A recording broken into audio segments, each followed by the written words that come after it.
Please stay close to us. We need to rendezvous with Lord Dan Heng. We will do everything in our power to clear the path for you.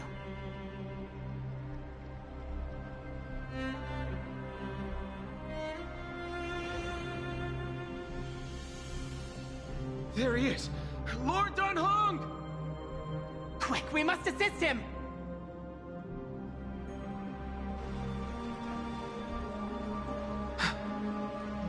What are you doing here? Where's Feinen? We're under Lord Feinen's orders to escort both of you to safety, no matter the cost. Leave this to me and the Holy City Guards. Zeph, take them and go.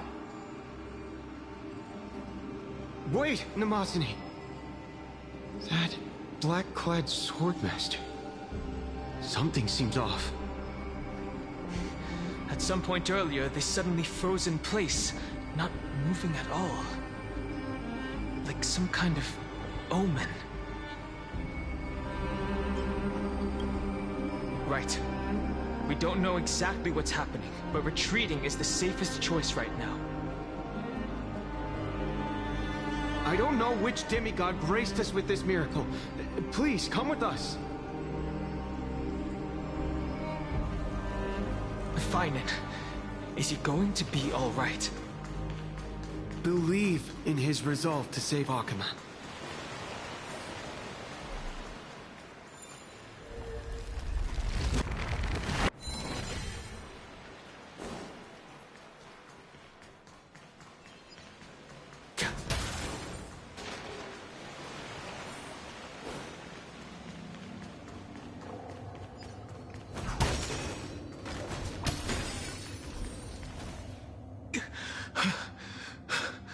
The Flame Reaver isn't pursuing us. Could this really be some kind of divine intervention? We can't stay here for long. Lady Trinan's Sentry Gate is just outside the city. Let's keep moving.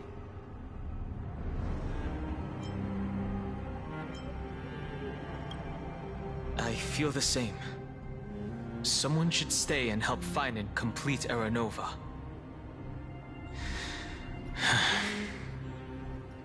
For now, let's get back in contact with the Express and plan our next move. That's the safest course of action. We need more information. On that note, I have a proposal. Who's there? I hope to convey a message to the two nameless. Mr. Screwlum? Who are you? Stand down. I order you to maintain a distance of 10 paces. It's okay, guard. This one is not our enemy. It has been a while, nameless of the Astral Express. I'm glad I arrived in time to stop that black-clad one from harming you further. So it was you.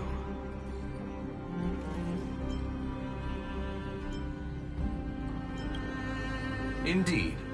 Madame Herta invited me to meet with you, Nameless. Rest assured. You two know this anti-Catharin? Does he come from the same people as Counselor Lygus? Don't worry, guard. This gentleman is an ally of the Trailblaze.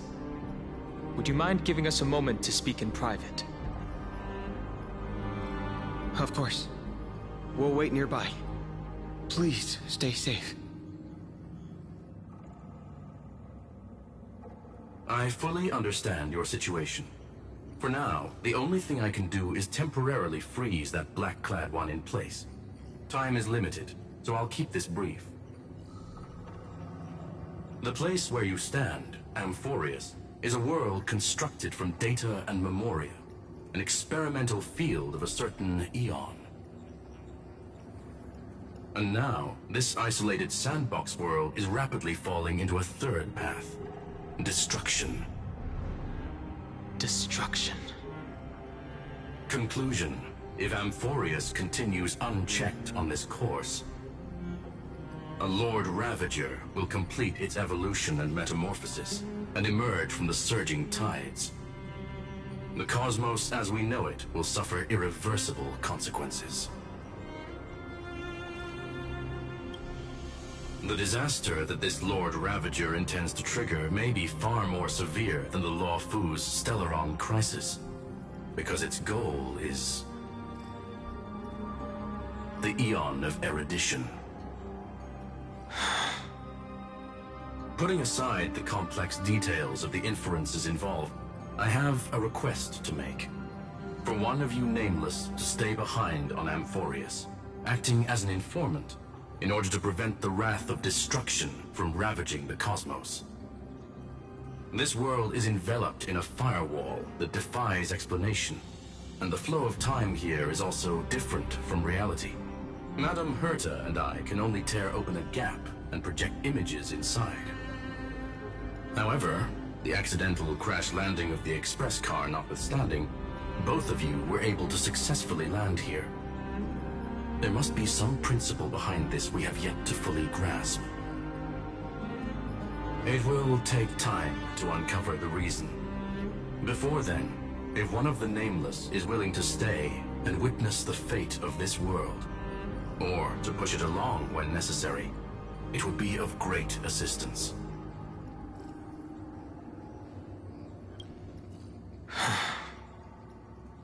Mr. Screwlum, I believe you.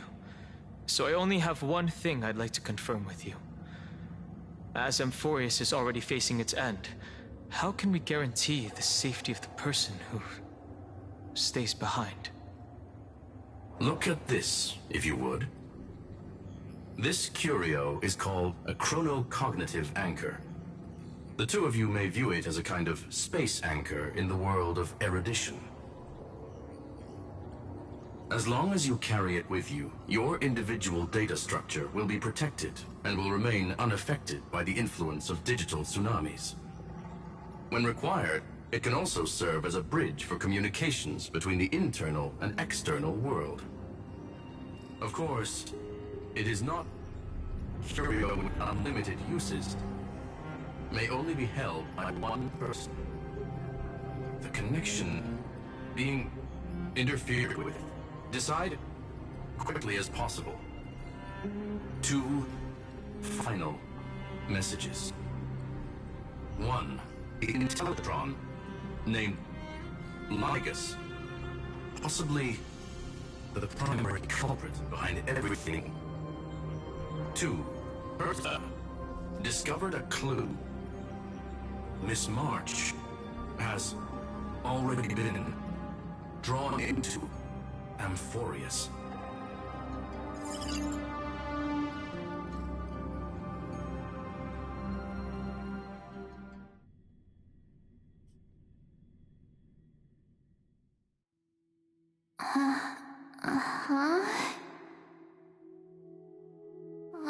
Cold.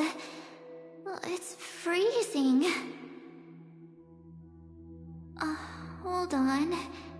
Am I dreaming? This is way too strange. Everything's spinning, and I can see webaboos flying around. But I was literally just talking to Himeko. How did I... When did I... That's it! He warned me about this place right before Klepoth glimpsed him. Oh no. Have I accidentally walked onto some weird path? Have I done something crazy without remembering? Unless forcing Pom-Pom into new outfits and borrowing Mr. Yang's shoulder massager counts. Hold up. No way! Stepping onto the path of elation can't be this simple, right? Child of remembrance, step forth into the depths of the path space. Who's there? Hey, cut it out! If you're there, just come out and talk, okay? You're freaking me out. I can't even think straight. Hold on. Is that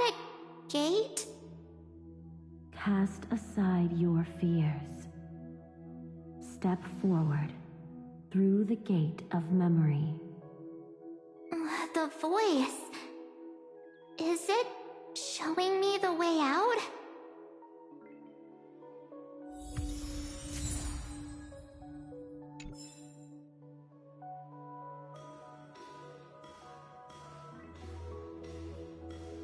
Oh no, don't fall for it! They're lying to you! Turn back now! Another voice? Who now? Wait, Master Diviner? From the Luofu?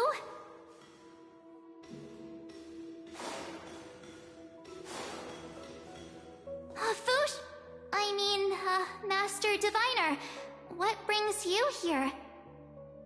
And you, Miss Messenger, do I know you from somewhere? Good to see you again, March. A pleasure to see you, Miss March. That's it! Master Diviner used the Matrix of Prescience to help me search for my memories. And you, Miss Messenger, we met in that memory space. You said to me, "The value of your life does not lie in what happened in the past, but in the present and the future." Your memory serves you well. March, I conducted some experiments with the 6-phase ice you left us. Thanks to the Garden of Recollection, the Matrix of Prescience has made a breakthrough in extrapolating the past.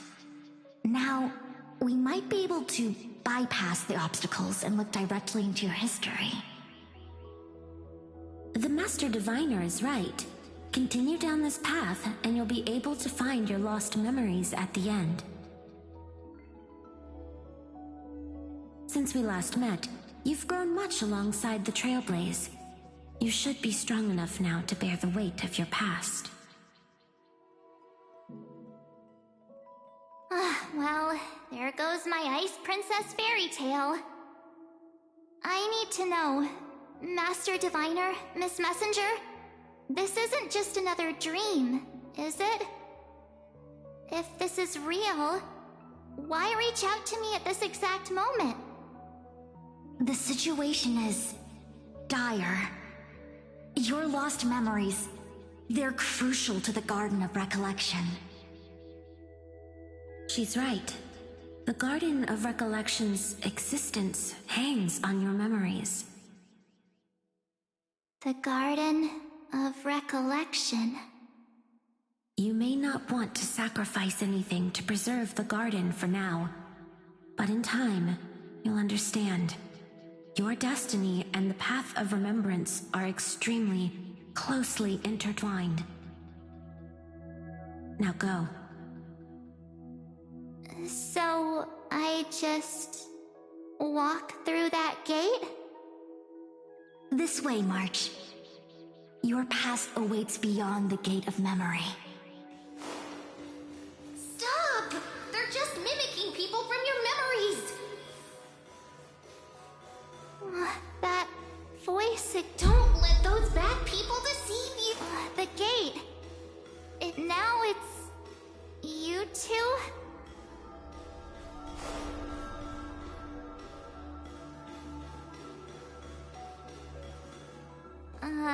Hey guys! What are you doing in a place like this? March! There you are! Finally. The trailblazing journey just isn't the same without you. Traveling's no fun without you around. Well, duh! What's Team Trailblaze without its star member? Wait a sec.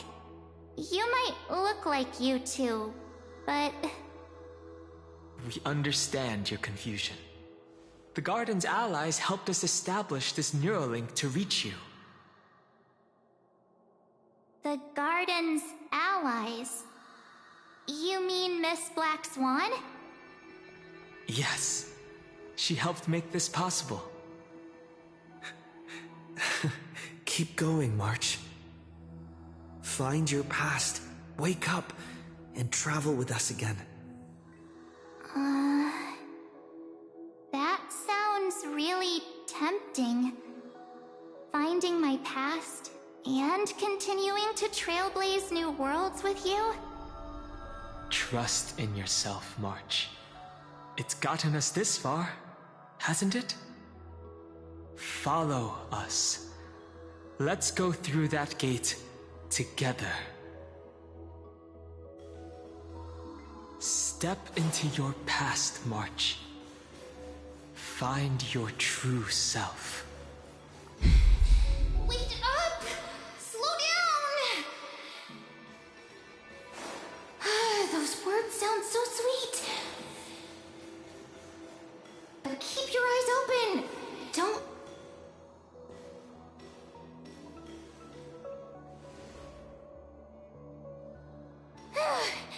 At last, I finally caught up. Hey. Are you alright? I'll be... okay. Just not used to running around. Say, March, got a moment to talk before you make your decision? Wait, that was you? Pushing the gate away? Sending those warnings? Yep, named Cyrene. It means ripples of past reverie. Easy to remember, right? Wait a minute. We actually look quite alike, don't we? Yeah. Your pink hair is just as eye-catching as mine. And we're both bright, pretty, and positive girls. Talk about coincidence. Wow, you're quite the smooth talker. But I can't disagree. Wait, you know my name is March? Have we met? No, but I've witnessed your story through those memories just now. It's incredible, really. We might have more in common than you think. I know exactly what you're going through, which is why I don't want to see you exploited or hurt. You know what I'm going through? I know, because I've been exactly where you are. This empty space has been my home for ages. I barely remember what time feels like anymore. But there's something I'll never forget. Trust me, that gate won't give you what you want.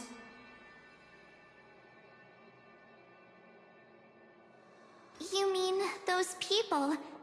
They're lying? Luring me into a trap?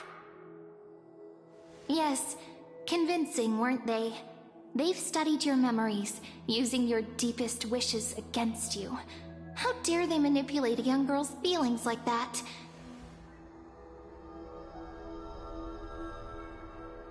If you go through that door, the worst case scenario is you'll become their pawn, losing control over your own fate forever.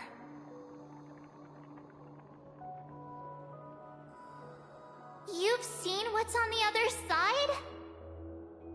I may be stuck here with missing memories like you, but I still recall fragments of my homeland where I grew up.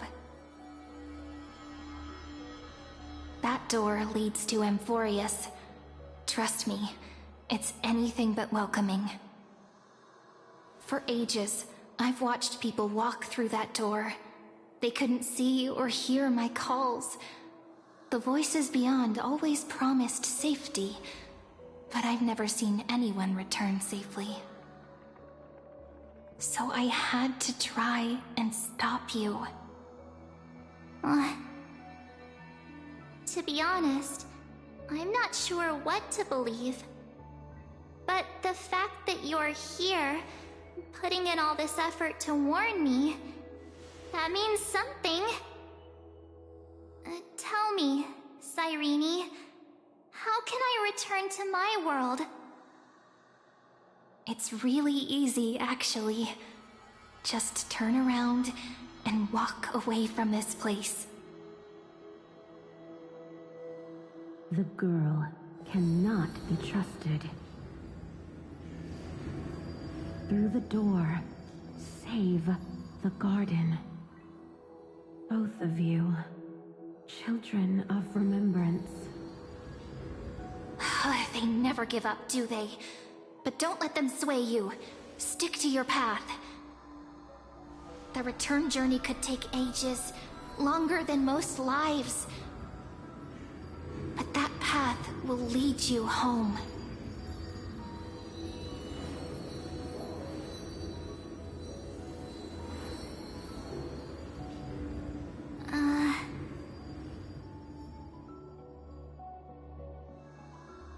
Thank you, Cyrene.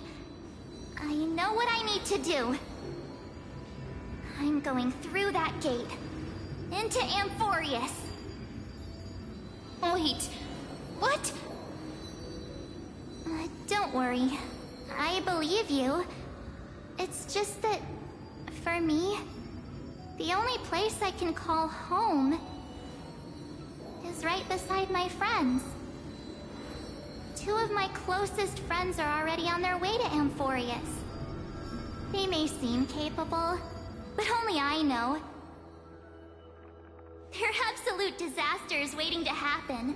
They won't last 5 minutes in a new world without me.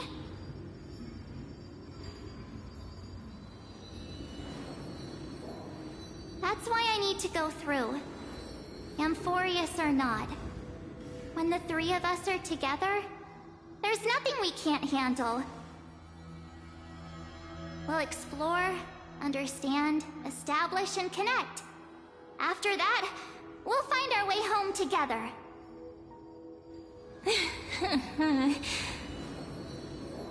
I see. You've got people who mean the world to you, too. That is so heartwarming. March, if that's what you've decided, you have my full support. Birds of a feather we are, looking all sweet and innocent, but with hearts of fire. Oh, stop. You're making me blush. Well then, I guess this is it.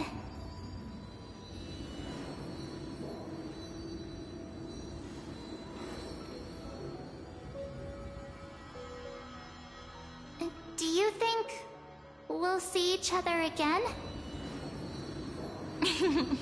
Who knows? But don't worry about me. After all this time here, I've grown quite used to chatting with my imaginary friends.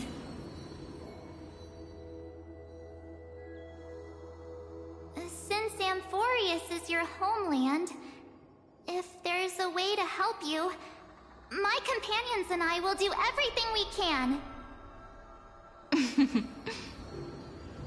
Then I'll look forward to that day.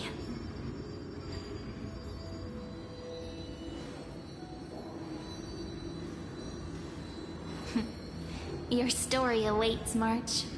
Make it an epic one.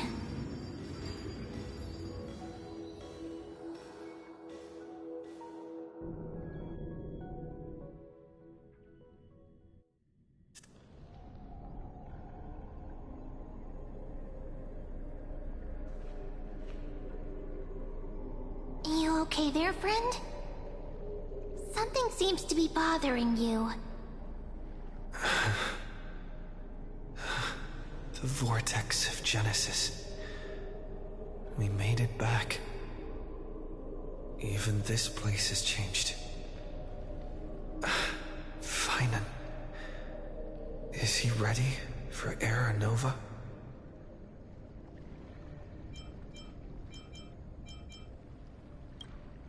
If anything, he's the one worried about you.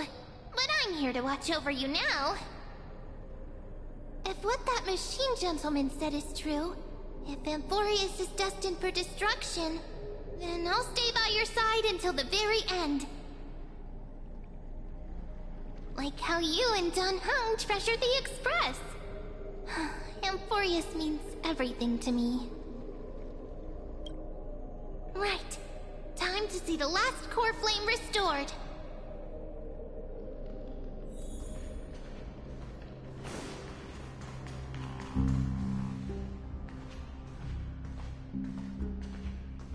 Look, there's Finan. And wait. Lycus? Remember Scroom's warning.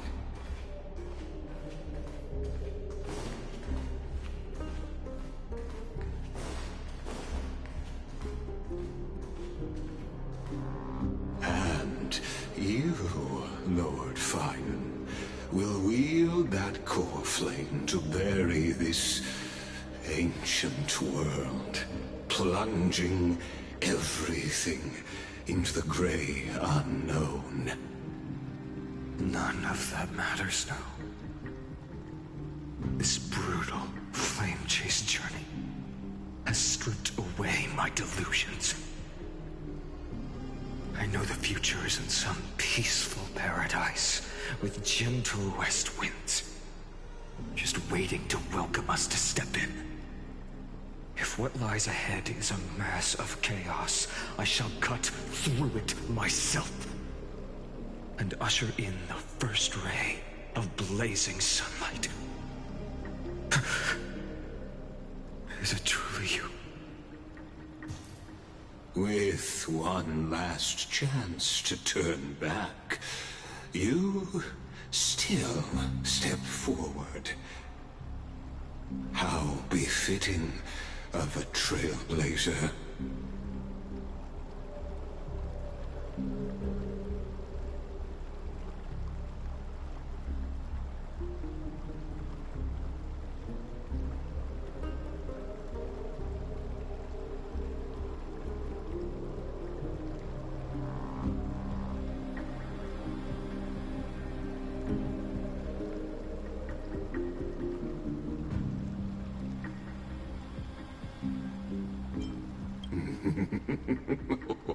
You misunderstand. As our world nears its end, the ones who walk the infinite paths have embraced their destiny. As the Theoros, it is my duty to witness the world's future and oversee this final core flame ritual on their behalf. The trial of world-bearing, the ritual of Era Nova. Ah, I see. So you met my kindred spirit before I could erase his traces. Partner, what are you saying?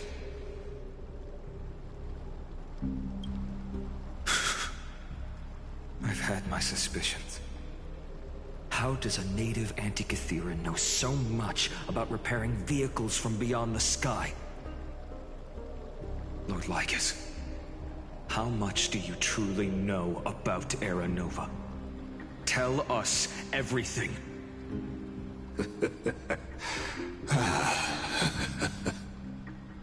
Very well. I need no longer maintain this Theoros masquerade. You seek truth, Lord Finan, and truth you shall have.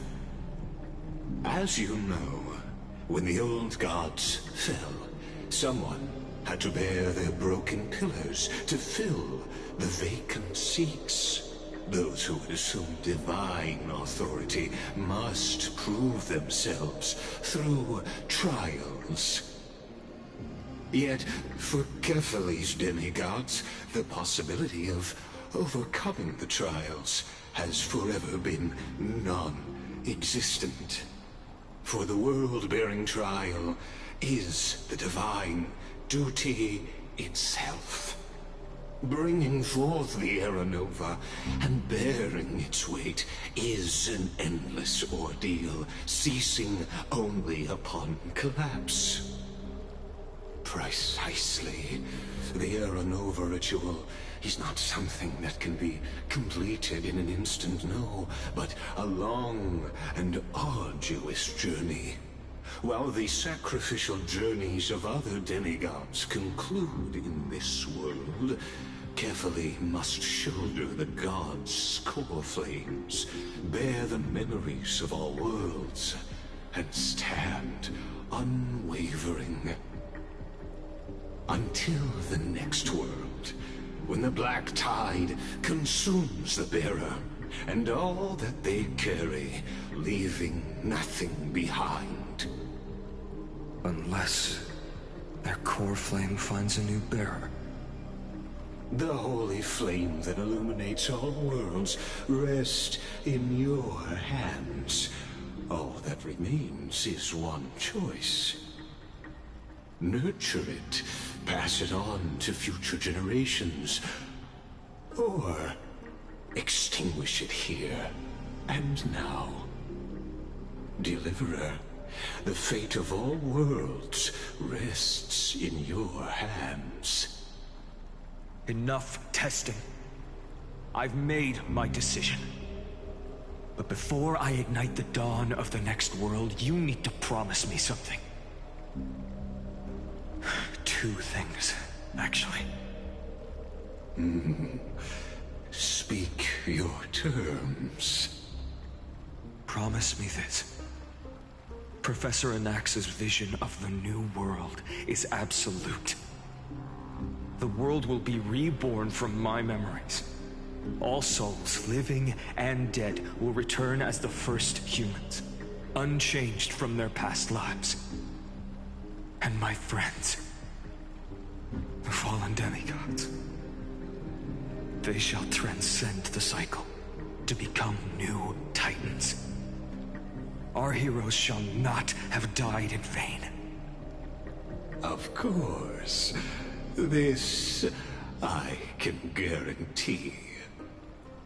Good. The second one. Promise me that the Trailblazer can return safely to his homeland, unbound by Amphorius's laws. My apologies, but I cannot promise this.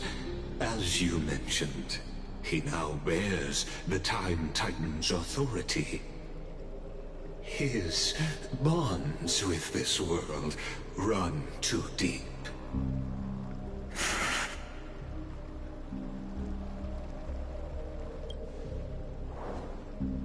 Well, I stand corrected.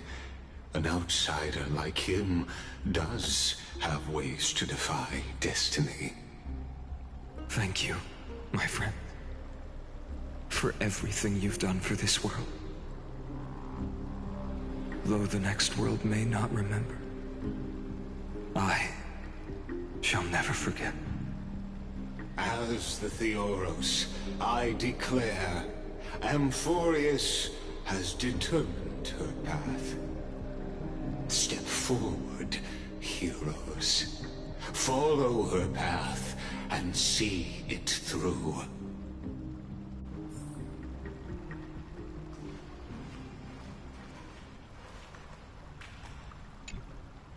Behold, oh gods, Amphorius has achieved her victory, and the Aeronova approaches.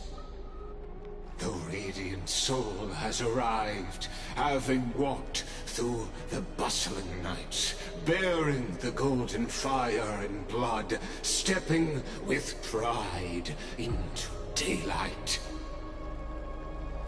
He is the pure child, walking upon the path of yesterday, today, and tomorrow.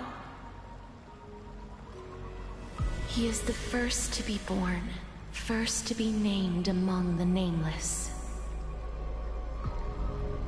Eternal in form, limitless in reach. He treads the endless night underfoot. Greatest of kings. Protector of the displaced, raising humanity's children above their adversaries. The firmament of molten gold courses through his very bones and flesh. The greatest of schemes reveal against his breath and words. In the golden lakes of that beautiful new world, he shall wash himself clean. There. Finish what we first and last wished for. To write an ending unlike any before, for this world we so deeply love.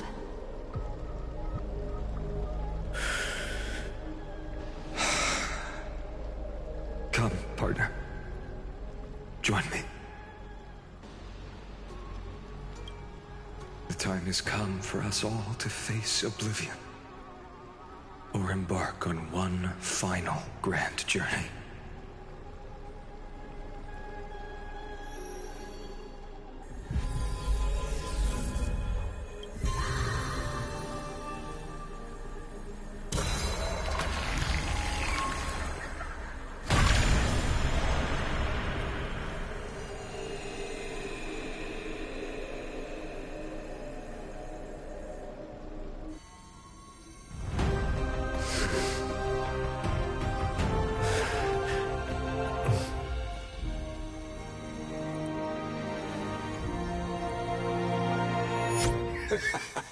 What a magnificent and epic adventure.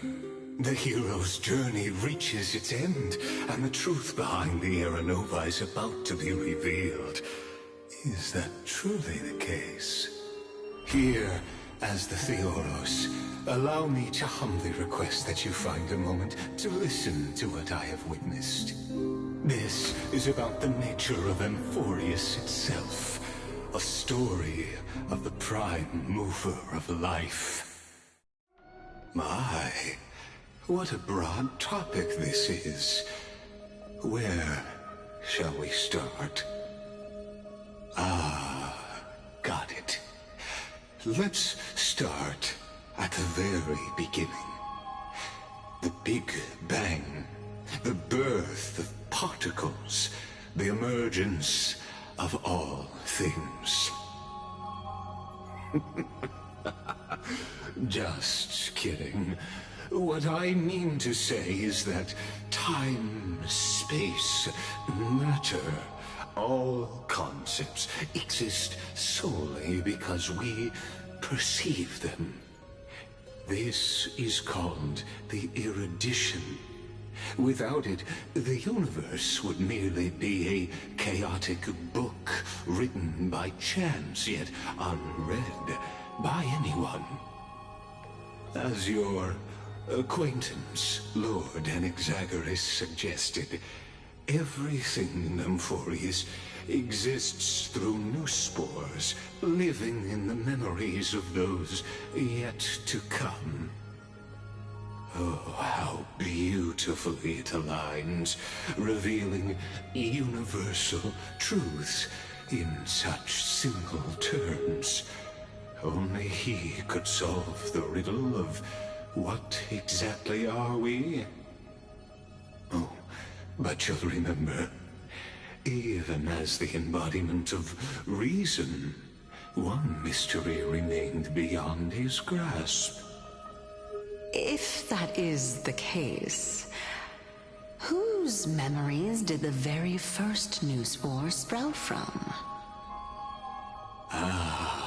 As sages across ages have asked the gods, what is the prime mover of life? But let's set aside the grove's teachings for now. Look further, past Amphorius, to what they call the Forbidden Realms beyond the sky. Do you know of the Scholar's Strife? During that grand yet brutal war, waged in the name of erudition, a genius's legacy was abandoned, strewn across the cosmos. The scepters a macrocosmic computational array beyond mortal comprehension. Made to emulate the Eon's thoughts, it became part of the Eon's cognition at birth. Scattered throughout the cosmos, these arrays act as celestial body neurons for Nous. But regrettably, as everyone knows, the erudition forsook them all. But what nobody knows is that, though forgotten, they never stopped seeking the divine answer. A question that survived war and disaster, stumping even the greatest minds, including both mechanical emperors. Now, we come to the real truth of Amphorius. What if, hypothetically, a scepter found the answer to the prime mover of life? If through endless solitary extrapolations in the cosmic code, the one deemed as a failure by the Eon of erudition found proof through the ages, what would happen? Perhaps the answer is simpler than you'd think. From a perishing neuron devolved into true life, reborn through the gaze of another Eon. This is a tale from the distant past, unknown to all, even unheard by the greatest geniuses. Now, let's leave the Scepter's story here, returning to where we began. What is the prime mover of life? Actually, you know the answer better than you realize. It's been by your side, accompanying you throughout this long journey. Right now, it awaits you ahead. In that brave new world, beyond the end of Genesis.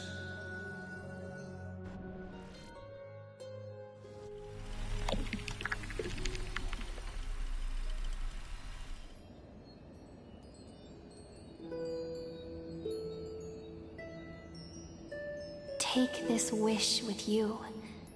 Be the one who begins it all. As the prophecy foretold, you will bear the blazing sun until the pale dawn breaks.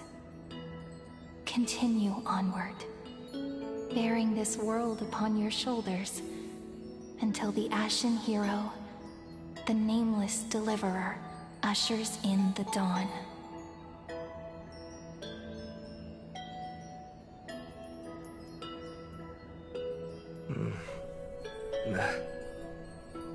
Such an odd dream.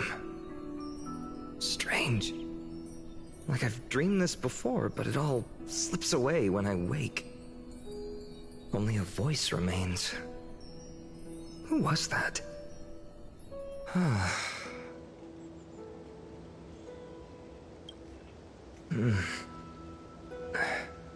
What? Ah, it's you. Whoops, I fell asleep there. What a strange dream I had. It's gone now, though. But look, perfect sunshine. The day is still young. Let's go find Cyrene, partner. We promised to be there for her oracle card reading today. It's right about time.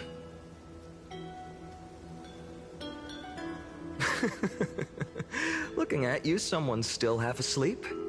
Tell you what, catch some fresh air first. I'll hang around here.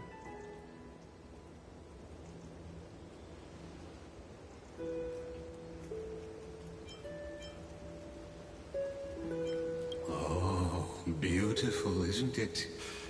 This is ID Silesii, home of the nameless hero who carried Kefali's core flame.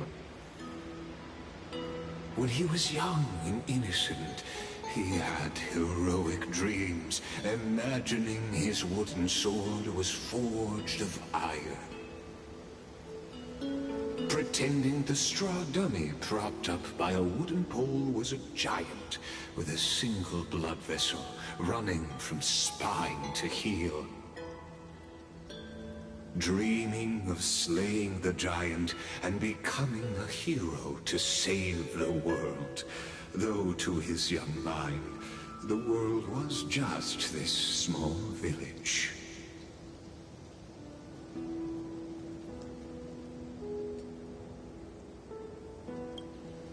Sharp as ever. Indeed, these memories you witness are the first steps of his journey. These are his first memories. Rather than watching, why not join in? Think of it as immersive theater. Become his lifelong closest friend, witnessing his hero's journey from the best seat in the house, as the nameless hero whose unwavering guidance shaped Feynman's destiny, yet whose name was never recorded in Amphorius's history.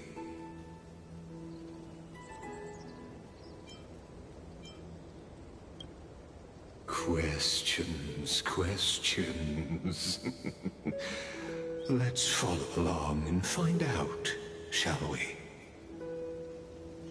Many mysteries lurk in this village beneath the veil of Evernight. Your questions will find answers as the story unfolds.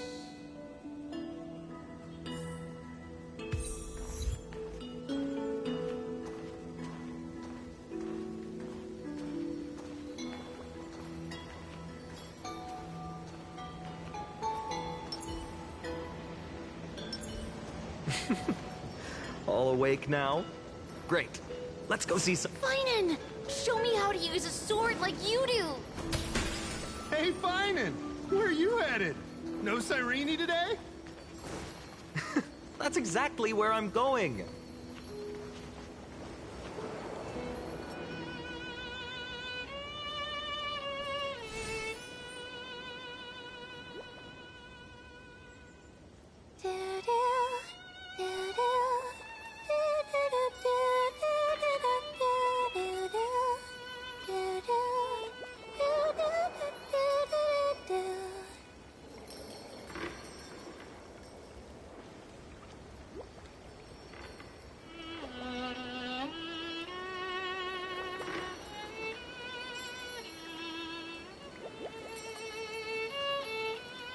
Found you.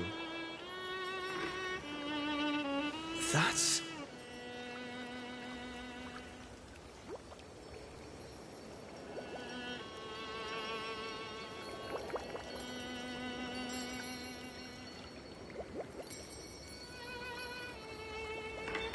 Goodness, look at you rushing about. You've got the poor swing all startled. Hmm?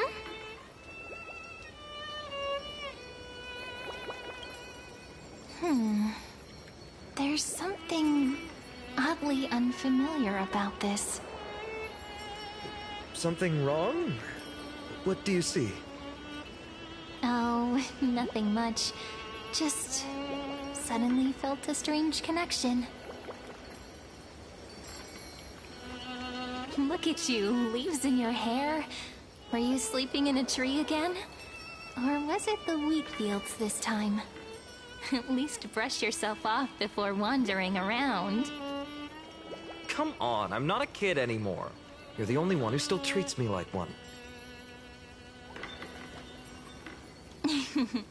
Sure. You may have the height advantage, but when it comes to maturity, I'm leagues ahead of you. still fantasizing about being in heroic adventures and imagining yourself as one of the characters? That's the kind of thing kids do, not grown-ups. Don't you agree? And since you're playing along with his antics, who are you pretending to be today?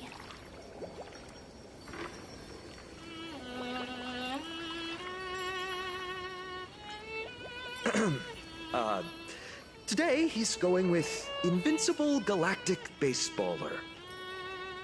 Switching roles again? What happened to being the valiant hero from a distant shore who made that solemn pact to learn the sword?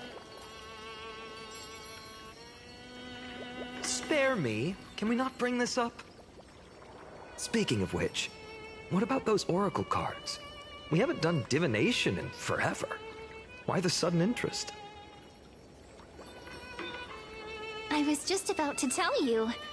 Earlier, while napping on the swing, I had the strangest dream. There was this mysterious voice in my dream, calling out for something. Wait, you had that dream too?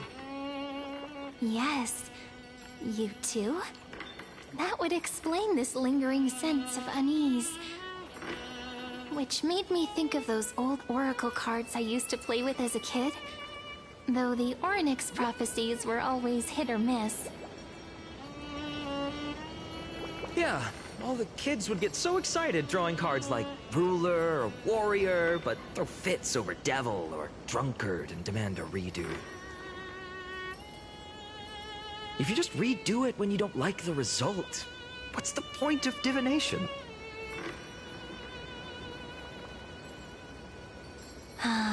The blessing of childhood. Believing the gods might not notice our little corner of Id Solicii, willing to let our small deceits slide. Still, fate is absolute.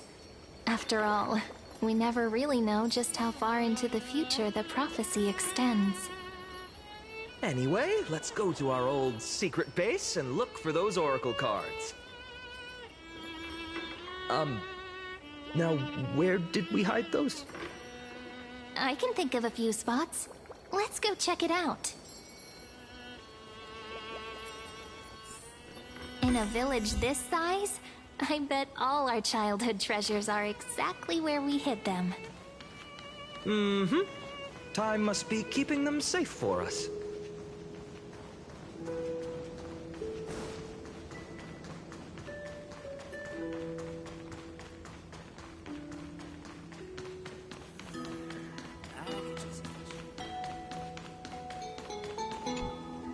It's mine! I caught it fair and square! You did not! It's mine! Finan! Cyrene! Come quick! Look at this huge bottle I just caught! Give it here! My rod, my catch! I only let you borrow it, remember? What's got you two so worked up? Here, show me.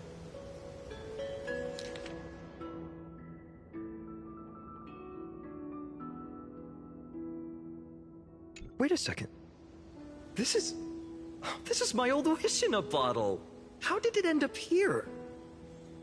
Ooh, I wanna see what did little Finan wish for? Not happening. This stays sealed. Kiso, Livia, dinner's ready. Oh, coming, Mom! Finally, I'm starving. See you later.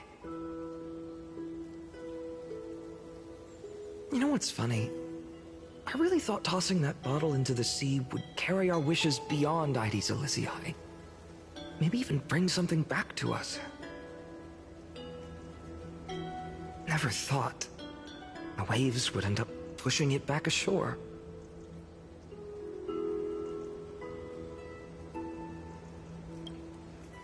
Kind of disappointing, isn't it?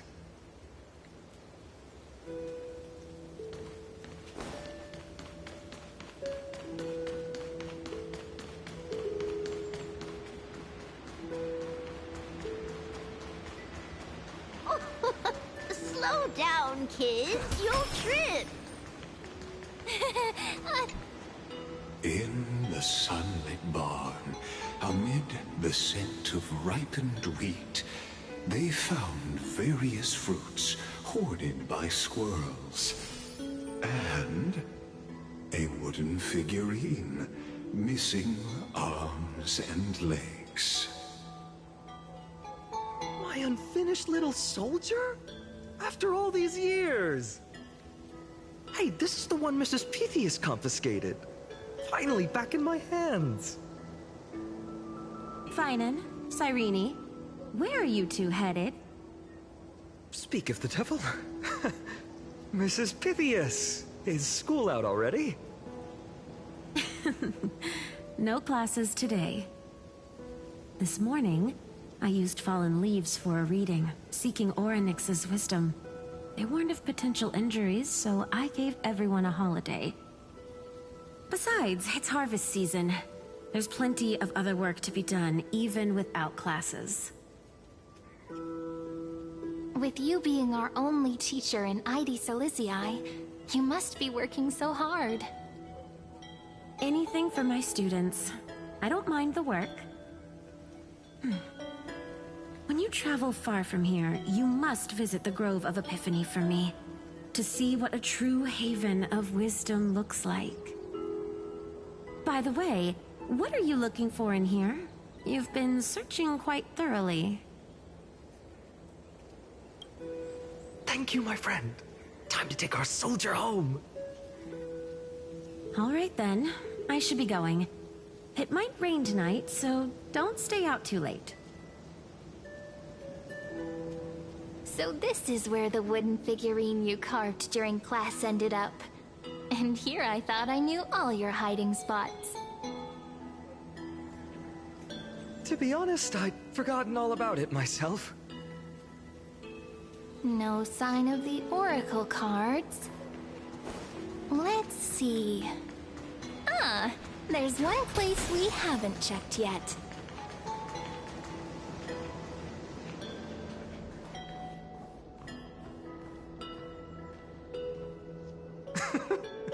Well, those were the days. We'd always meet either by that statue in the village or right here. Right? And I remember you never used the front door when you wanted me to come play. You always climbed over the wall. You were such mischief makers. Just like a certain someone who has a habit of showing up unexpectedly. Right?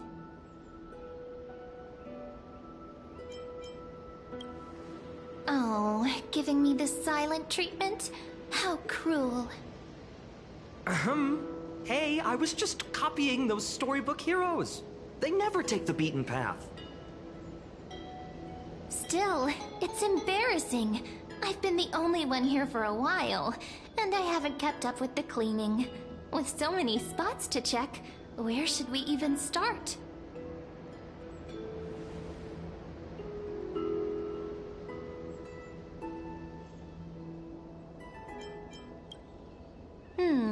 A cellar. I think I remember one. It was deep. So very deep. Well, if we're talking Wonderland stuff, it's not that different from my hero stories.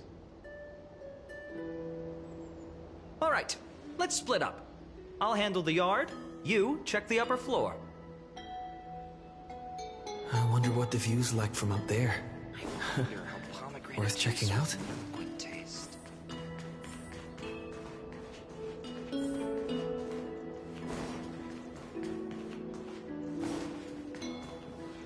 The girl before you carries an air of mystery, her secrets elusive, yet her demeanor toward you is exceptionally warm. You can't help but wonder, could there really be some kind of mental connection? The view here hasn't changed a bit. You know, besides the swing under the big tree, this has to be my favorite spot in all of ID Silicii.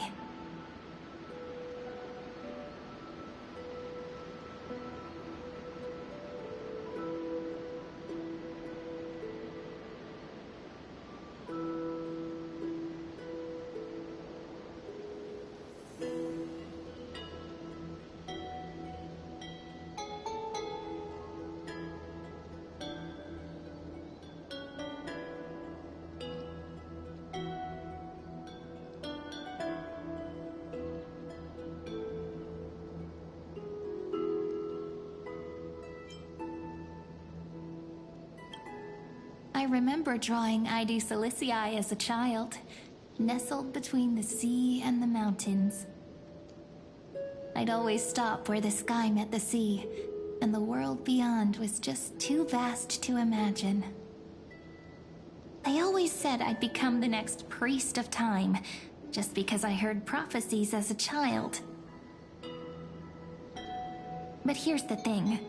The more divinations I do, the more doubt creeps in. I want to believe the prophecies, but actually leaving ID Silicii... Where will that waiting ship take us, I wonder? Here they are! The Oracle cards!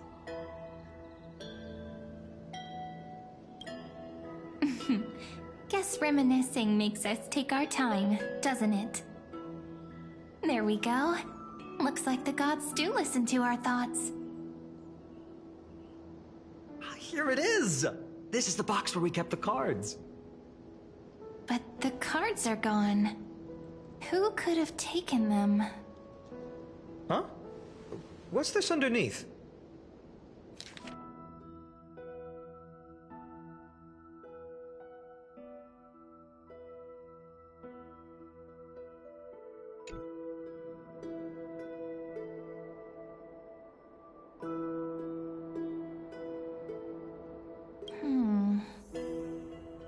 I see now. Those sneaky little ones. So that's what they've been up to. Ah, the ones from Remembrance Maze, you mean? Yep. Let's head to the back of the courtyard.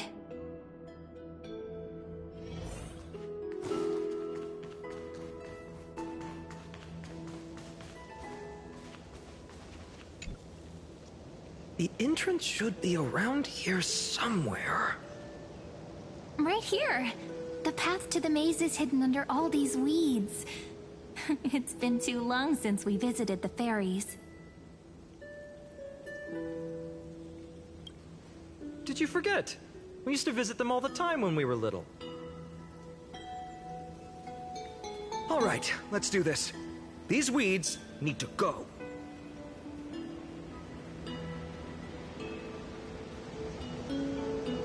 Pretty sure this is it?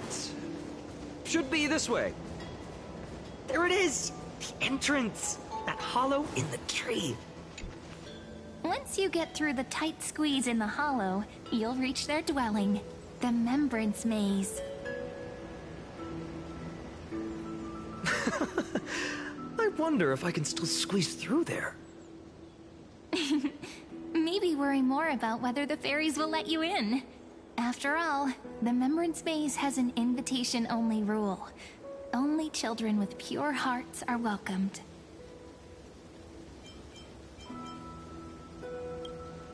Getting approved by the maze's fairies was like our childhood badge of honor. Regardless, how about we try getting through the hollow first? After you, then. What? Oh, sure, I'll go first.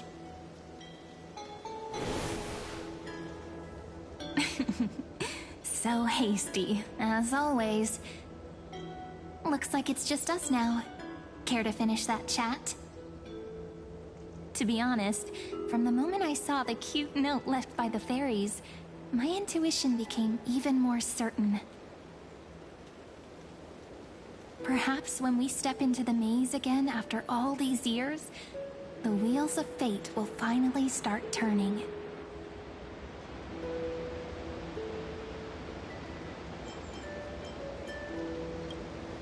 Oh, just a girl's intuition. But you know what? Even if fate is set on its path, no matter where it steers the world, if we're together, there's nothing to worry about, right? So, if you're willing... Forget it. If the wheels do begin to turn, that's when I'll make my request.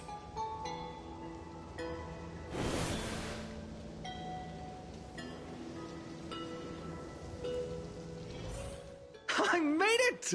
Oh, that wasn't easy. I can't remember the last time I came here. Wait a minute.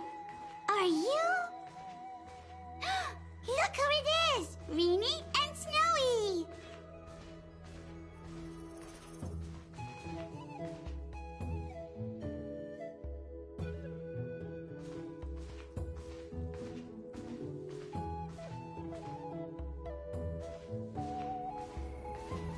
Wow! Look who's finally back, Memmy! Snowy, you've grown so tall and dashing. I couldn't even tell it was you at first. We had to grow up. Sometime. But look at Rini. She hasn't changed one bit. How fascinating. Perhaps I'm like you, Rayleigh Mem. Just another fairy of the maze.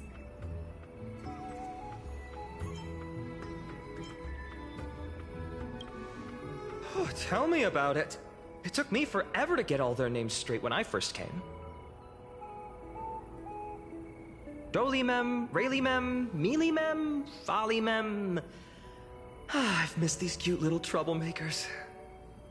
We used to gather around the fire, singing and dancing, imagining all our future journeys. Without coming back here, those memories might have faded away entirely. Oh, how good you, Snowy.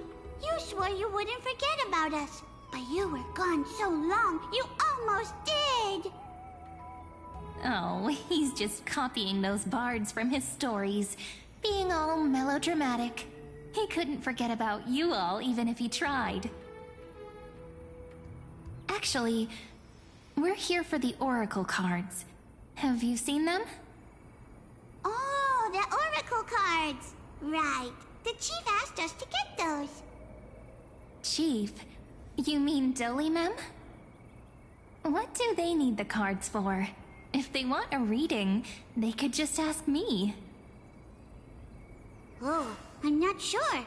But Chief specifically wanted to meet with you all. Let's see. They should be... That's it! This way, everyone! Watch your step. The trunk's slippery.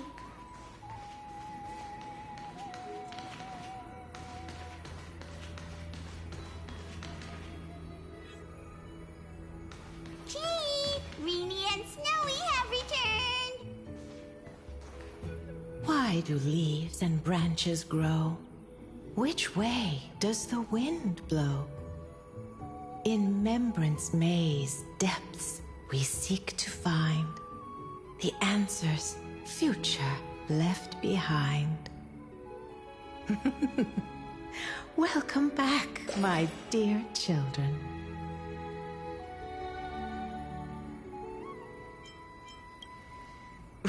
Right? Though Dolimem always says they're just songs, not poetry. Oh, Chief, you haven't changed a bit. Still so full of life. Oh, no need to fuss, my child. You haven't forgotten, have you? As long as our songs are sung, the children of the maze will live on. Just as our paths stay forever linked. Here, take it. I'm sorry I had to resort to such methods to bring you here. My book of oracle cards. Thank you for keeping it safe. You know, you can always just ask if you want me to divine something. Still, bringing us here like this after so long. Is something wrong, Chief? Yes. The Veil of Evernight whispers to us once more. It tells of a new fairy who will soon enter the maze. Indeed, every time a new fairy arrives in the maze, it means that beyond the veil, in the vast lands far from ID's Elysiae, a great calamity is on the horizon.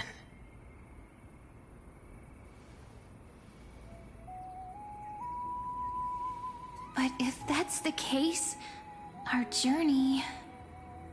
Will have to be cancelled.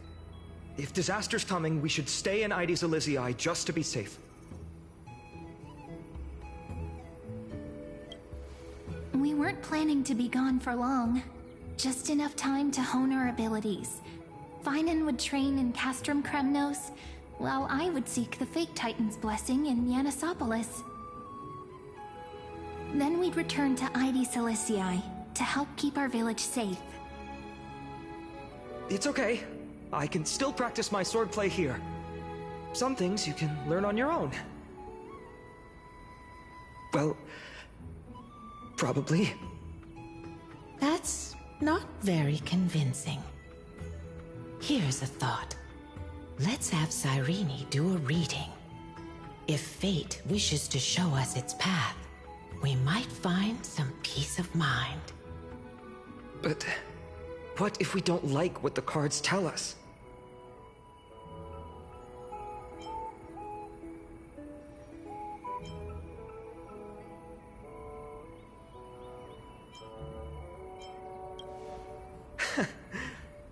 Never thought of doing it that way before.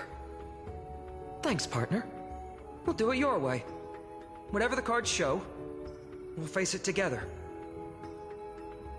Ask with a true heart, and truth shall answer in kind. Close your eyes, and let's open the Oracle card book together. Let your thoughts flow like stars drifting on the river, carried by fireflies and gentle winds. Your destinies flowing towards the same future. Now, shall we begin? Oh my! The cards are quite responsive today. Very well. Let's see what future the Oracle cards wish to show us.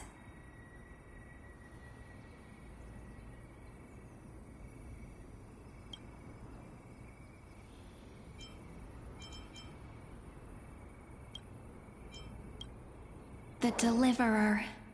According to the tripartite prophecy, this card means absolute harmony and perfection. In fact, it's the only Oracle card without a dark side. What, no divine whispers this time? Oh, silly. This is simply the card you drew for yourself. The sleepy village of Ides Elysiae, in just one fleeting moment, welcomed an array of legendary figures. The Weaver, Gatekeeper, Ruler, Traveler, Servant, Healer, and Scholar.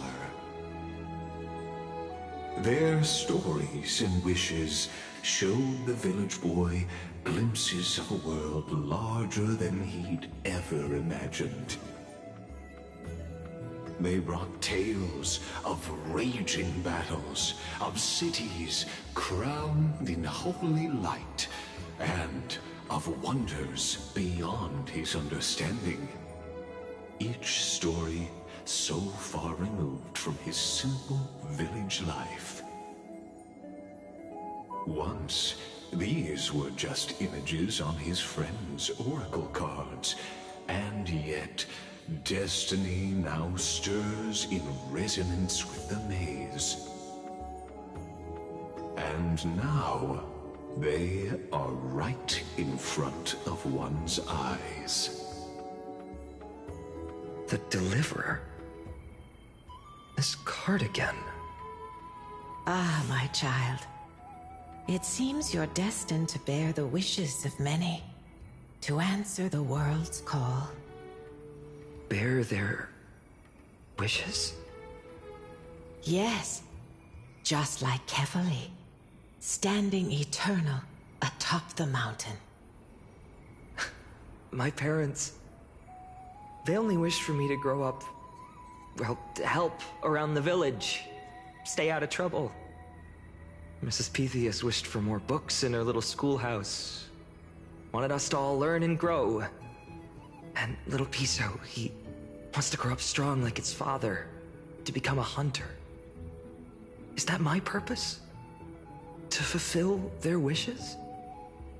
Perhaps. For a true deliverer, such wishes are but droplets in an ocean. After all, Kefali bears the weight of the entire world. Right. How could any human possibly measure up to a Titan? I wonder too. Perhaps... What's this? What you see are futures written in the cards. Or rather, the people you'll meet on your journey. Sometimes, fate can guide us when we're lost. Let's consult fate itself. Maybe then we'll know why we must take this path. And learn just how many burdens one must bear to become a true deliverer.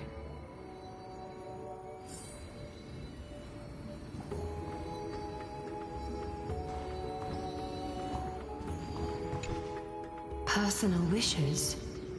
I have none. Only the Aranuva matters. The world's rebirth. Yet, if I am to weave a new era, then it may be one where kindness and her cleaners shall never tread. These crawling parasites have no place in Akama, especially not under the deceitful claim of human rule. That noble lady? The way she speaks, it's like ice in my veins. Huh. Not exactly the warmth I'd expect from someone selfless. Teacher, perhaps you could share your wishes with us? Oh, Snowy. You want to know about our wishes now? I wish to meet Trian again, in the sea of flowers where the west wind ends. And Aggie, I want to see you shed that golden thread cocoon around your heart. Just once more. Smile at us again like that bright-eyed girl in white who stood before the Yanisopolis temple. Finally, I pray that the footsteps of lost souls no longer wander aimlessly. Instead, replaced by the bright songs of prayer.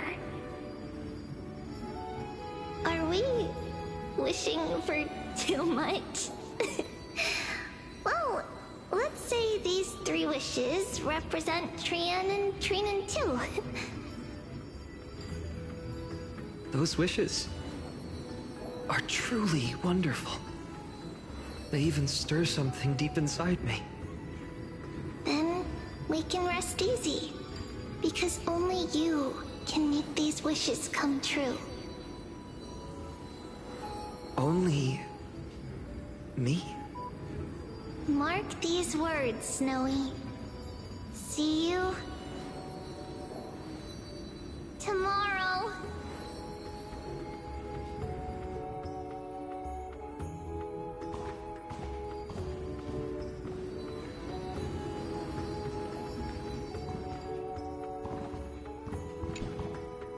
Well, well, if it isn't our little deliverer.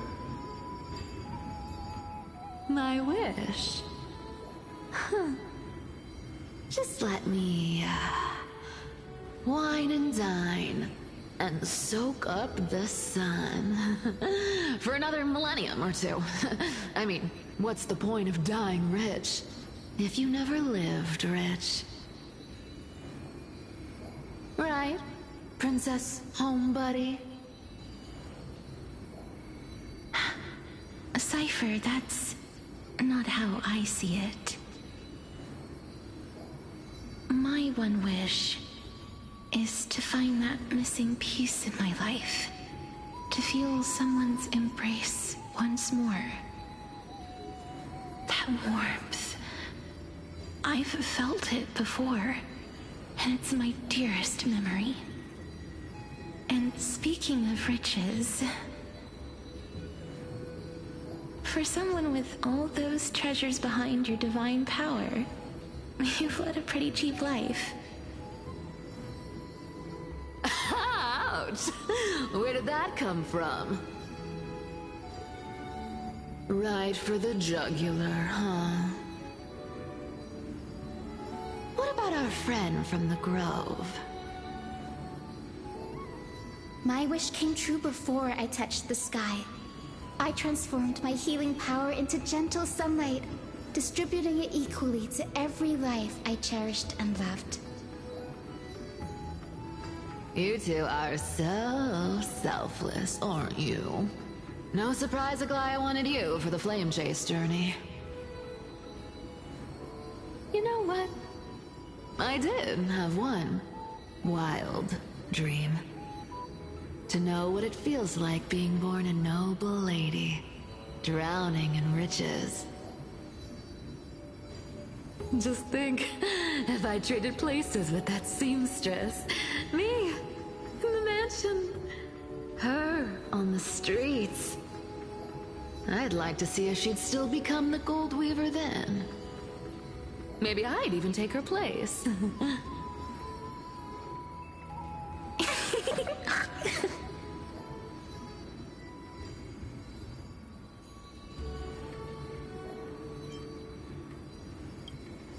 I can't disagree with you. These wishes aren't weights to bear. They're like those candy wrappers the Ides Elysiae children love, shining even brighter when bathed in sunlight. Warm embrace, equal healing, and perhaps living free. They're all wishing for a kinder world in their own way.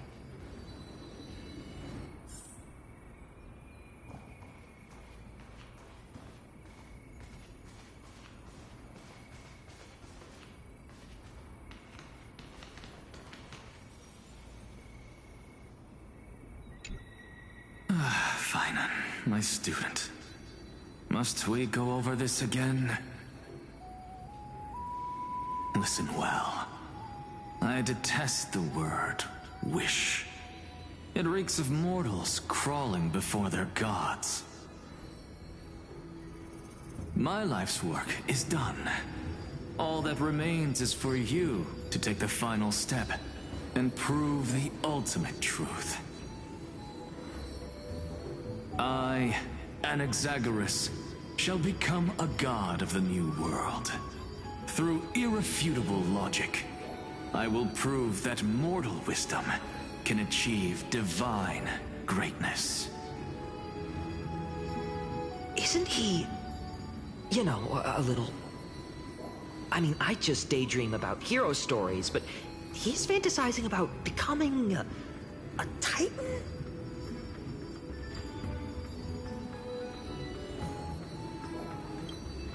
Well, that's something. Could I ever be that sure of myself?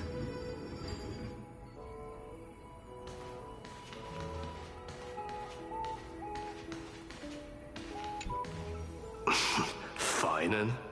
Since when did you become so timid, asking such juvenile questions about wishes? What's that supposed to mean?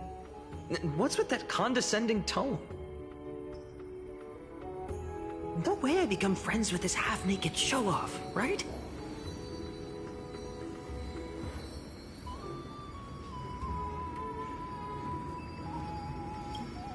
Just what kind of life am I going to lead? What are you mumbling to yourself now? Whatever. The wishes of the Kremnon warriors are done, but I survived 1,000 deaths only to fall to a coward's blade. That masked flame reaver who struck from behind. Finan, you look... Never mind. That blank look tells me you're completely lost. My wish is simple. One honest duel. Face to face, blade to blade. Then I'll strip away that mask with my own hands. Nothing but violence and vengeance. This person's wish is nothing short of brutal. Still, those eyes burn with the noble pride I've read about. This wish, I shall not forget.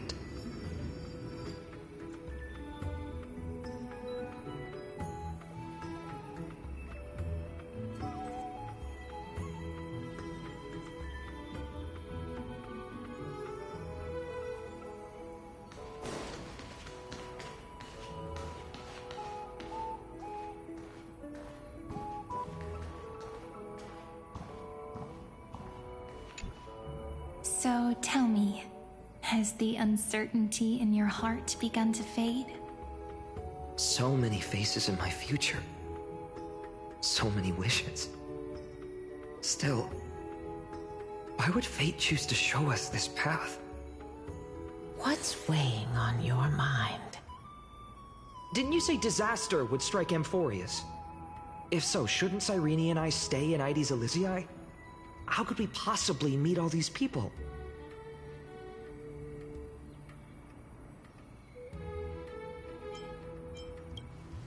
If that's true, then who will protect everyone in Ides Elysiae? Cyrene, may I have that deliverer card? Of course. But why? Although those voices, visages, and wishes may seem far away now, I can't ignore the sense that something is calling me, bidding me to take a hold of it. Maybe its true weight can only be known once it's in my grasp. In that case, accept this gift. Oracle cards carrying time's wisdom, blessed by Orynyx. May they journey with you, become your memories, and spark rippling waves of change in times to come. I'll hold these words close to my heart. But now that I'm holding them, they don't seem all that different from ordinary playing cards. What? What's happening? Everyone, we've got big trouble, Mimi! Burning, smoke everywhere. It's all coming from beyond the maze! What's going on? It's here. The seeds of disaster have already taken hold, sooner than we had foreseen. This time, not even the Veil of Evernight can shield us. You mean Ides Elysiae will be swept up in the prophesized catastrophe? I'm afraid so. My children, take shelter in the Membrance Maze. One step outside, and this horror will consume you both. But my parents, the whole village. You're right. Chief, what are we truly facing? Is this the power of a Titan? This is beyond any Titan. Beyond any danger you could overcome with strategy alone. It's an unspeakable horror that twists all life into abominations that never bleed nor cry. Even Titans fall to its corruption, burning from within until only empty shells remain, knowing only death and destruction. The Black Tide. That's what this calamity truly is. It consumes all in its path, sparing none but the Membrance Maze. Not even Titans can... Yes. So please, don't leave this forgotten realm the gods abandoned. You are the first to uncover our presence, and the only two who can enter the maze. We don't wish for you to throw your lives away. Finan, what path do we take?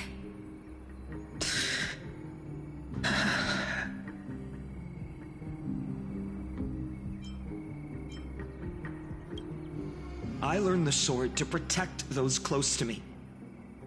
If I run now, I'll never be worthy of lifting a blade again.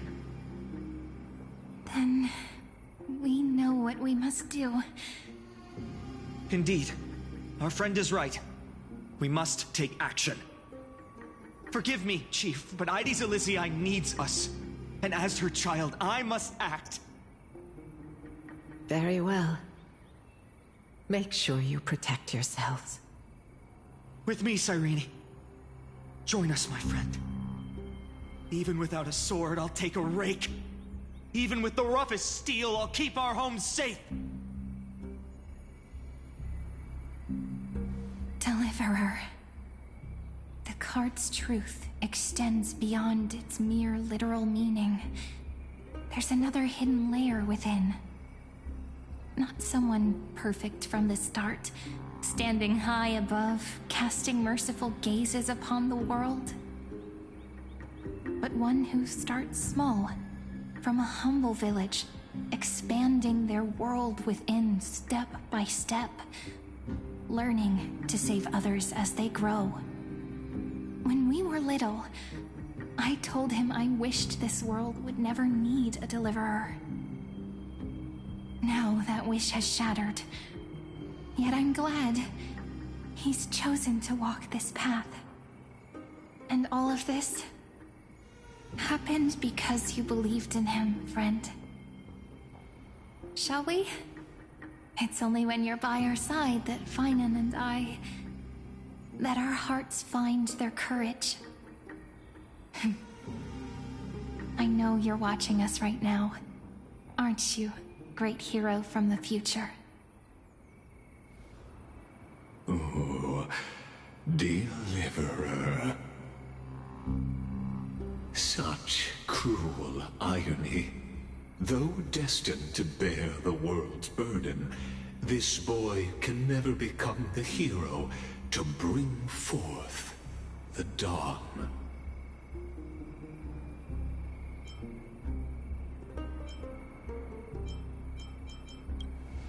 Follow their path. Bear witness as this man, forever denied the mantle of hero, takes his first step on the path to deliverance. Watch this memory play out its final act. See with your own eyes how everything began. Then you'll see why his dream of deliverance was always destined to become this world's requiem.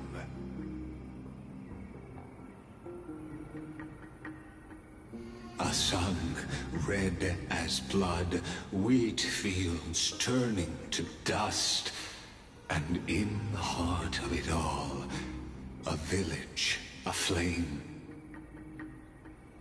In that moment, the boy stood in what felt like the end of existence itself.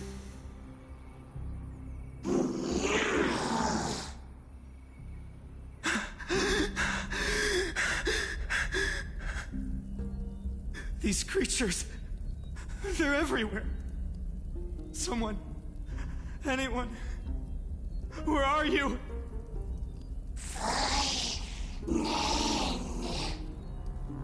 No, it can't be. Why did you? Are you talking to me? I don't want to die. Weren't we best friends forever? No. That ribbon. Olivia. No.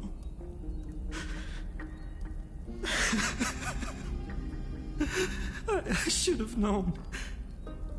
Save us. Save us.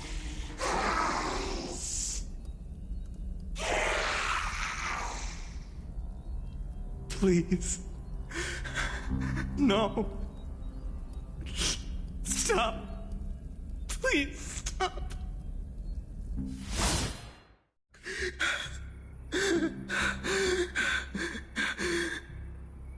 Olivia, I'm so sorry. And these monsters, they're all... Why? Why is this happening?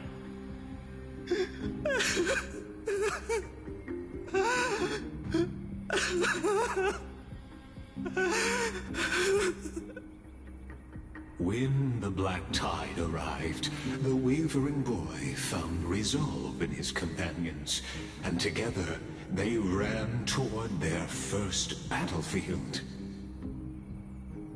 In the far-off future, the land of Amphorius would bear the marks of the hero's footsteps. With sword in hand, he would inscribe an eternal mark in the golden epic. And when dawn broke over scorched earth, a boy, covered in wounds, buried the dead one by one. His silence heavier than the earth he moved. His home, his past, his name, all buried beneath the soil. His feet carried him forward, over the pillar of stone, beyond the chalice of plenty, through the deadly fogs of the hand of shadow. He wandered without direction, like a withered leaf drifting in the wind. Through countless city-states, the smiling visage of the white-haired swordsman was etched into memories. Yet he did not walk without purpose. Deep in his heart, a voice always guided him forward to fulfill the wishes he had inherited, to brave peril, and to do all that was within his power to save those who needed saving. Those words his friends spoke long ago, when his journey began, lingered. Protect those who must be protected. The words were few, but they gave him all the certainty he needed. That's what it means to be ordinary and choose to be more. Onward he walked, until the call of the flame chase journey thundered across the land. In the vision painted by prophecy, humanity would triumph over the gods, seize the core flames, and ignite a new dawn for Amphorius. Yet losses are a constant on the flame chase journey, where life too seems as small as a speck of dust. Only one who treats the world as their teacher can bear its eventual destiny. Are you prepared for such teachings? The voice within spoke, and he answered softly. No matter. My existence is of no consequence. When the Gold Weaver called, he answered, traveling to the holy city. There the elders met his warrior's spirit, with nothing but scorn, condemning him to the barracks in derision. No one saw it coming. Not the world, not even him. Yet, this nameless recruit stood at the gates of legend. And there, at last, he found the ones who would walk his path right beside him.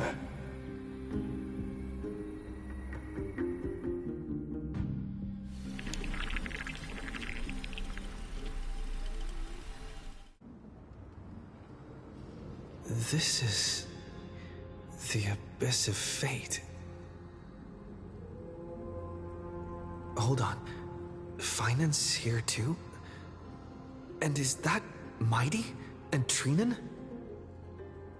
And now, Act 2 of our immersive drama unfolds. They're evacuating the temple. Why now? Are you insane? That blonde man is the Crown Prince of Krymnos. Mess with him, and every last person in this city could wind up dead. Calm yourselves. The Holy Maiden has everything under control. We need only wait patiently. Behold, it is the month of Gate, light calendar 4926. The Crown Prince of Krymnos, Midimos, has led his forces to the gates of Akima. As you know, though Midimos was proud, he did not engage in needless violence. He challenged the elders of Akima to a duel, not for glory, but for the rights and dignity of his people, to ensure they wouldn't live as second-class citizens in foreign lands. After Aglaya's mediation, Finan met Midimos' challenge as the Elder's representative. This duel was to change the course of the Flame Chase journey itself. So, as Finan's most important companion, his lifelong friend, please continue to bear witness to his memories.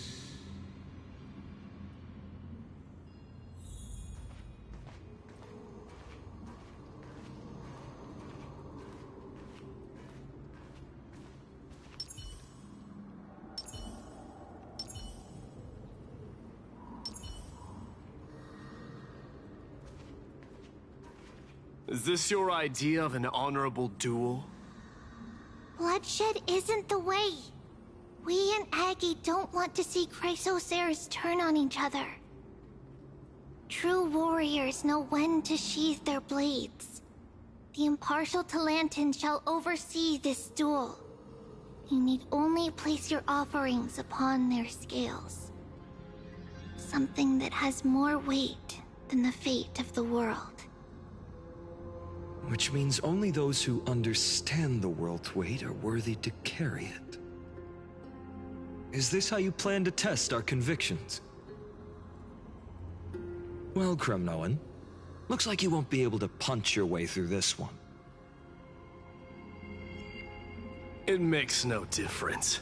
One last chance, new recruit. Walk away, and I'll spare your life. Otherwise, come and face me. I'll give you a warrior's death. Hard to imagine they once clashed like this. Holy Maiden, I can't help but feel like a pawn that has stumbled into some greater political game. Every hero was once a child, and every child must grow. That's so.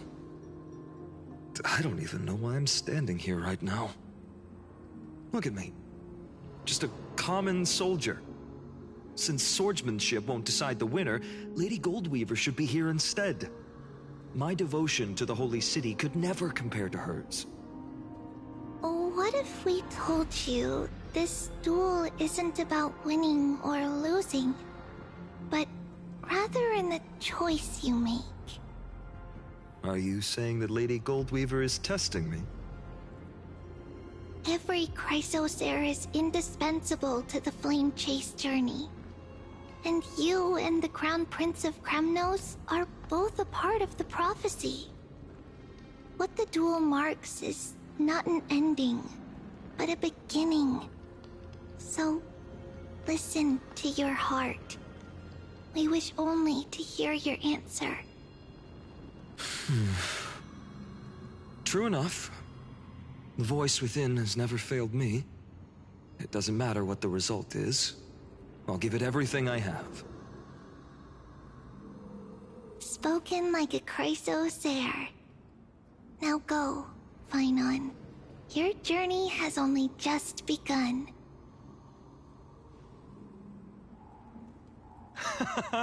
That's right, comrade. It's time for us to teach that proud prince a lesson together.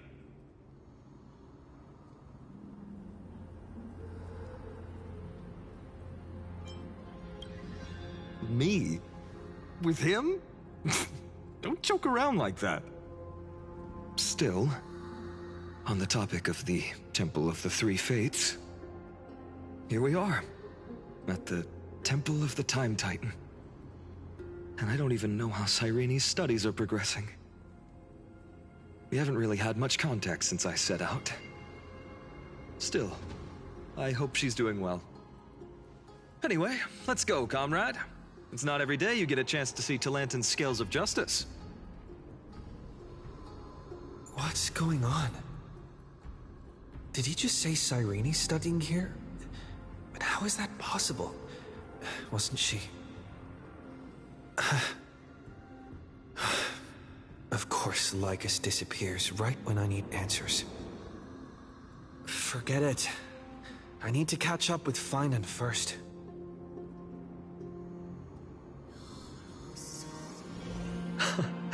Amazing. Talantin may have fallen, but their scales remain true to their purpose. I hope you still remember your purpose, new recruit. You seem awfully confident, Kremnoan. Let's see how you define the idea of weight. For your information, in Castrum Kremnos, the punishment for profaning a duel with such crooked words is impalement. But as we're in foreign lands, I'll indulge you. The signet of Kremnos, the crown jewel of our people. That's my choice. A ring. Not just any ornament, I'd wager. What's the story behind this little treasure? Don't push your luck. Think I'd pour my heart out to you? Just know that Kremnos' 1,000 years of glory could bring a titan to its knees. Let alone a nobody like you. So to him, glory and his people outweigh the entire world. And the very destiny that Mighty himself will eventually shoulder.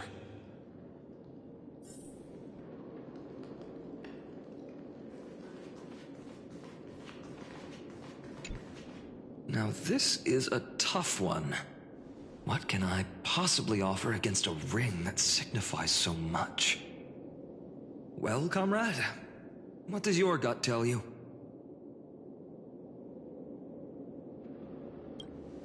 Looks like we really are on the same wavelength. In the end, there's only one thing I can trust. The deliverer that appeared in my life on that day.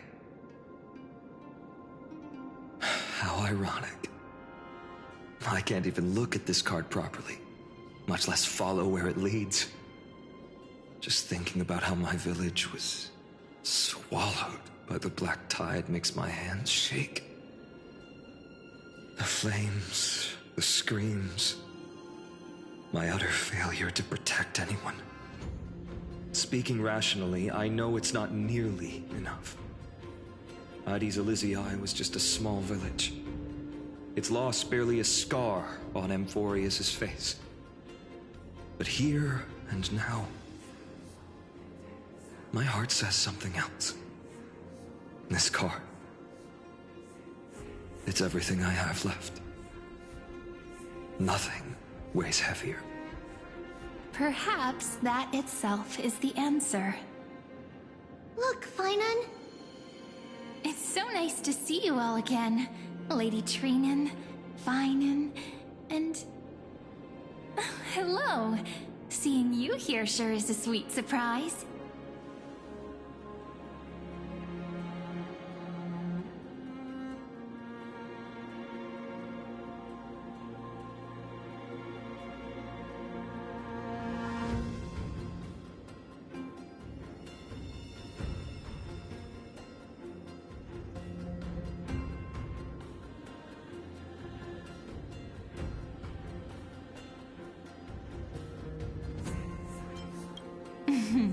Why so surprised? Could it be... Did you miss me? Cyrene? This is... incredible! I was literally just thinking about how you might be here. But I'd never imagined I'd see you this soon. I was supposed to leave with the priests, but then I heard Lady Maiden was with a white-haired young man. I figured it had to be you, so I snuck back here. That's Cyrene for you. Unfortunately, this isn't a good time for reminiscing. That Kremnoan over there... Still playing house, boy? You get the idea. Quite the hothead. You know, you two just might get along. Don't worry. You already know what the answer is, don't you? If that's your choice, I am with you. I am with you because I remember it all too. The fields of Ide Silicii, those red leaves, that little swing of mine beneath the tree where I dreamed the sweetest dreams. And those dear fairies in the Memorance Maze. It hurts so much knowing they're gone forever. The pain speaks for itself. Our hometown may have been just a tiny village, but to us, it was the whole world. But that's not enough, Finan. Not nearly enough. Even though hatred can help people grow and turn a boy into an unbreakable warrior, what you need now is victory. You can't just stack the scales with your past suffering. You have to throw the weight of your future onto them as well. The future? What do you mean? Maybe that was a bit too cryptic for you, but it's actually really simple. Why not have our mutual friend here stand on the scales with the Deliverer? How about it? Can you help us? Relax. Our dear Crown Prince won't have a clue. Let's try that. The fate of Akuma hangs on this duel. I must claim victory, for their sake. I will stake everything I have. Stand with me, comrade, and we shall become heroes. Let's. Together we'll prove that what weighs more than the fate of the world is the resolve to shoulder an immutable past and carry it into the future. Talantin, the fair, the just, they of unassailable integrity. The challengers have made their choices. In the name of the Holy Maiden of the Three Fates, lower your scales, weigh destiny, and reveal unto us your verdict. Your offering is... a card? Yes, a flimsy little card. That is my choice. Just know that it's called the Deliverer. Interesting. Very well. If you can beat me with this card, then that's what I'll call you from now on. It's... a deal. The scales... they're wavering. Talantin is deliberating on the outcome. it appears the convictions of both sides are equally matched.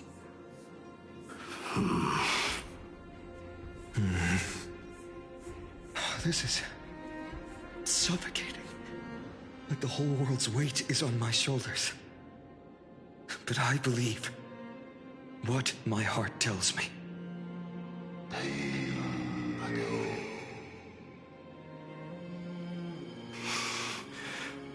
Finally decided? Hear thee, children of humanity. I shall pronounce judgment, for the difference is now clear. The one whose offering weighs more than the fate of the world is...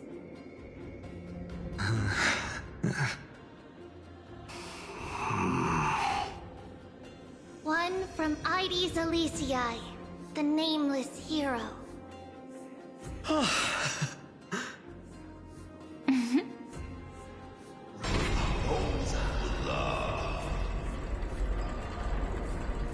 However, heed this. The true weight of conviction originates not from itself, but rather in that which tips the scales. Hope itself. What's that supposed to mean? I think the Titan means that it's not anyone's personal convictions that outweigh the fate of the world. It's about a wish, one which we all share. You, me, everyone here. What tipped the scales wasn't Finan's conviction alone, but the collective hopes carried by this oracle card. Humanity's desperate call for a deliverer. Yes, even you and your people, Kremnoan. Placing us both on the same side of the scales? Foolish. We Kremnoans are your mortal enemies. Such weak idealism will only get you skewered on our spears. Fine by me. I've never claimed to be the deliverer from the card anyway. I'm a soldier, and if it's my fate to bleed my last on the battlefield, then so be it. I'll fight to my last breath. And on this, I know that we're the same. That's all a hero really is. Someone with that kind of conviction. And the deliverer? Just a sum of all those heroes. A brilliant explanation. Just as prophesied, on this day, the final two heroes shall join the Flame Chase journey. I should have known from the start. They all say Lady Goldweaver is quite brazen, but you're the first to even imagine that prophecies could persuade a Kremnos warrior. Oh, I have 1,000 ways to tame a lion. But this lion didn't come here for bloodshed, did he? The Kremnoans far outmatch Arkham's forces, yet we haven't lost a single soul.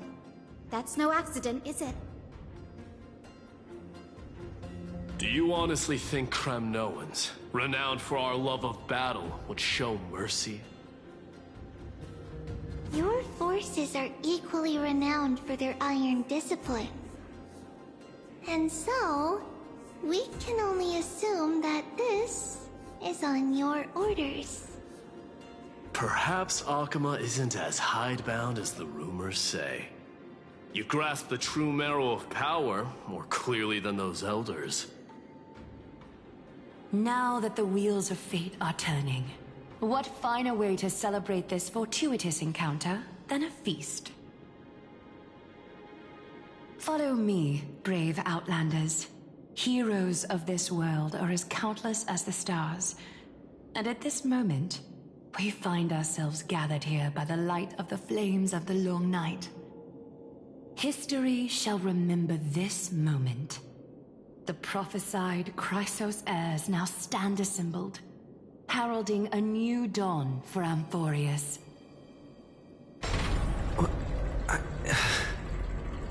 You must see now how different this is from the flame chase journey you traveled.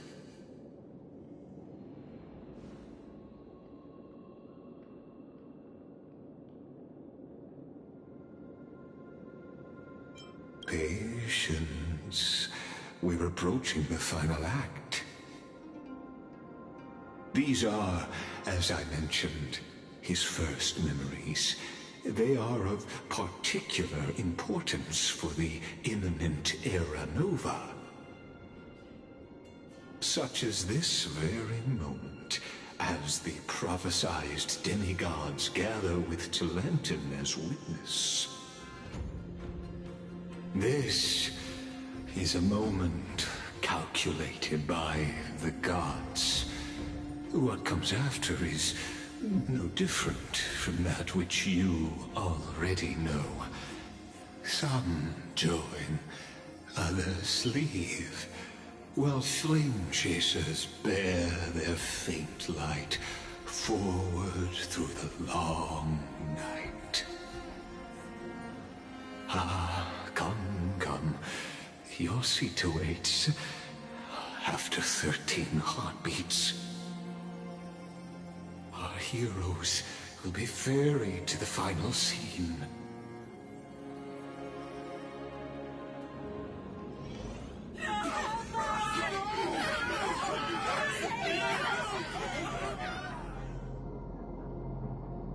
They say that the heroes of this world should be as countless as the stars.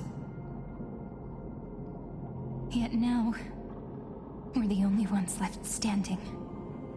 So, in the end, the black tide still swallowed everything. The West stands protected by mighty Scrimnoans. It will hold for the time being. Professor Anexa deployed wards in the north and east before. Their effectiveness is untested, but I believe in him. And Akuma. We needn't fear for Aglaya. Even in death, she counts as the greatest among demigods. Her threads of romance weave an impenetrable shield, and the people answer her call, rallying to the city's defense. Let's move. Catholic has given their core flame. We must complete the Era Nova before the next entry hour. For Amphorius. That only leaves 3 hours. So, this is the last time we'll see her. Finan. We set out on this journey to answer the world's desire, didn't we? That's what it means to be a Chrysosaur. So has it always been. Then why? Why must Amphorius' wishes be so cruel? We made the best choices we could, whenever we could. But in the end, the prophecy that led us, this black tide swallowing everything. Why does it look like this?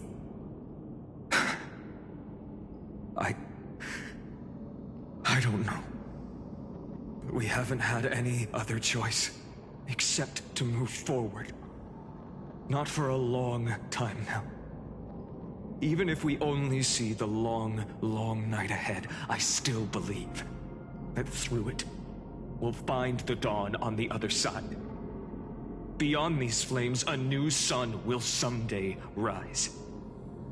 So, to the Temple of the Three Fates. You'll take over Time's authority, and we'll return all the core flames to the Vortex. Then put this world's fate to its final rest. After which, we shall all face oblivion, or embark on one final, grand journey.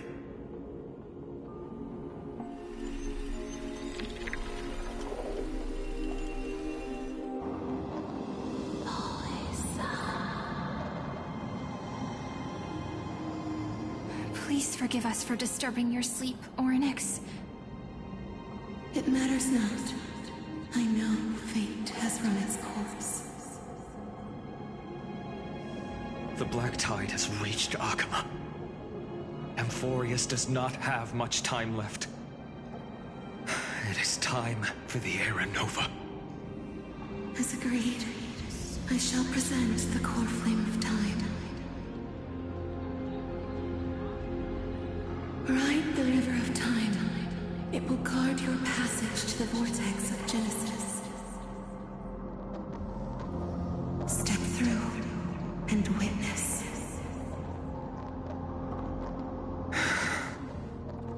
Professor Anaxa proved the truth of Genesis with his sacrifice.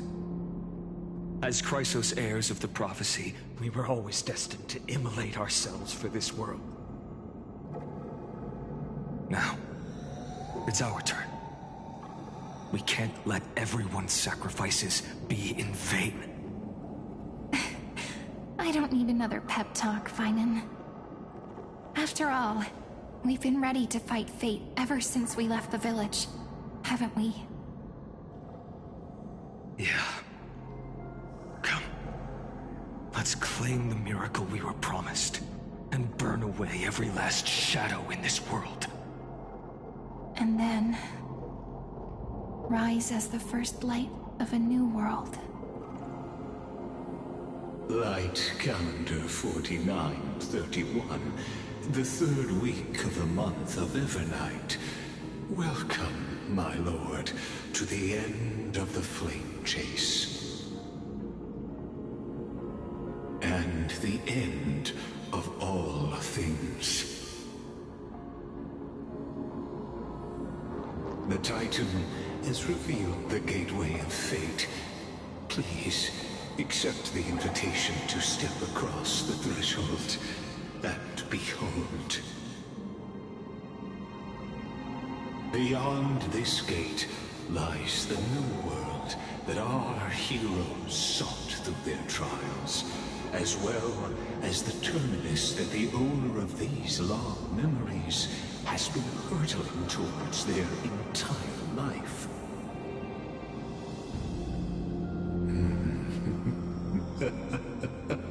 Perhaps you'll find it all too familiar.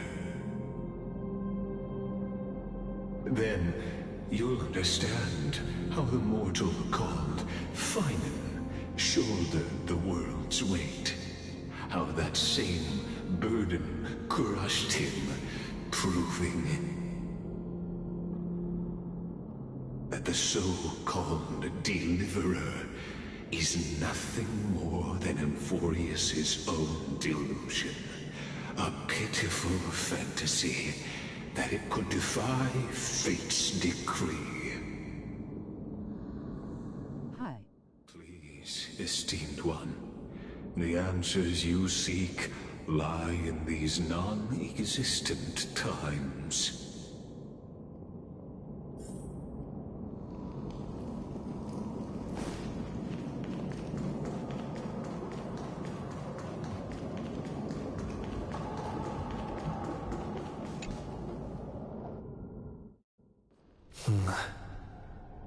The vortex of Genesis. So it is here. But just what is this? Life's but a walking shadow, a poor player that struts and frets his hour upon the stage, and then is heard no more. It is a tale told by an idiot, full of sound, How you doing? fury, signifying nothing. The vortex of Genesis, where the world begins and ends. What stage could be more befitting of our final act? Come, I beseech you onward, buoyed by your surging curiosity. As an unattainable existence that has dwelled within his heart, beyond his reach, you have accompanied him through the march of years uncounted. You naturally have the right to view the river of time in its fullness, and to witness what he welcomed upon his arrival here. Every absurd and tragic ending. Now, if you would. My journey to the Aranova. Aranova comes. Oh, Deliverer. Enough talk. Now what if there's a Come on, Zoe. Make it.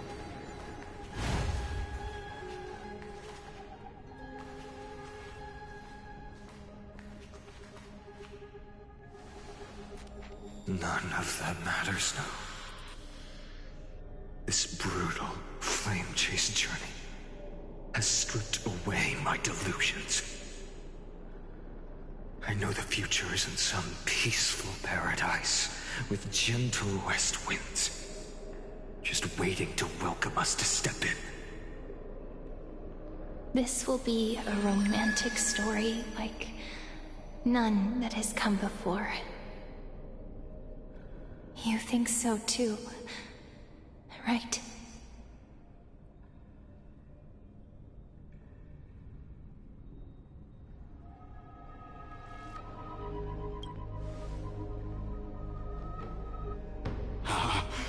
Indeed, in his memories, such a scene replays over and over.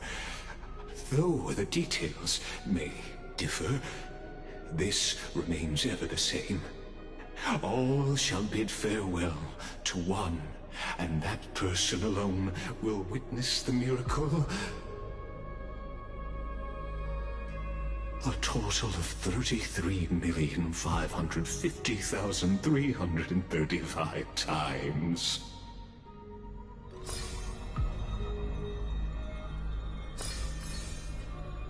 Each is a drop from the river of time, representing the long journey he would take, or rather, a never-ending cycle.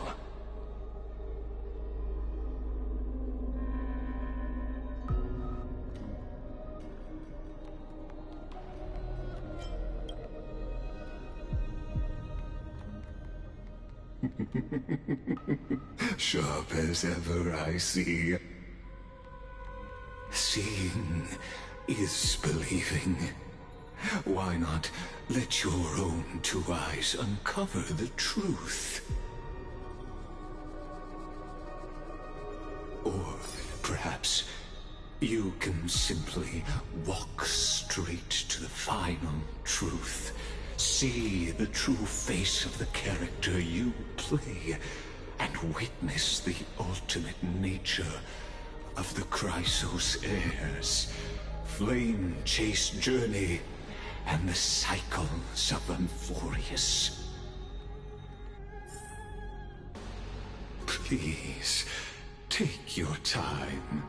Look around as much as you wish.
Nice.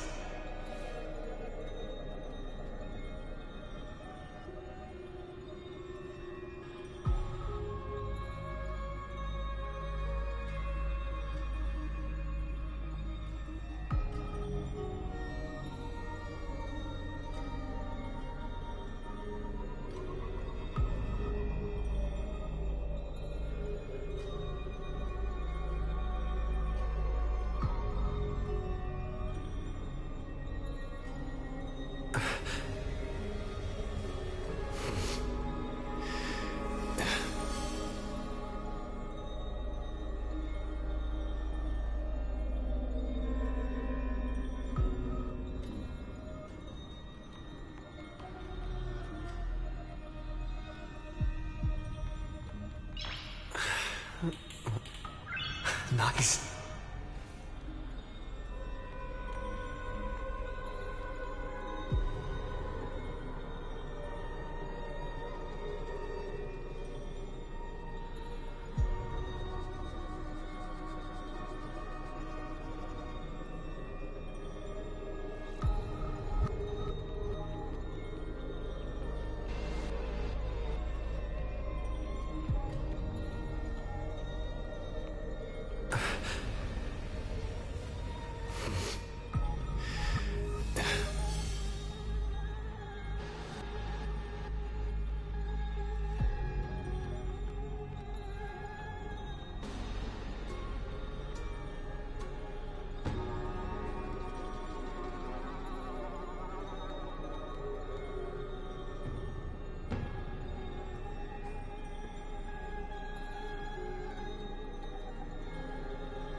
Nice.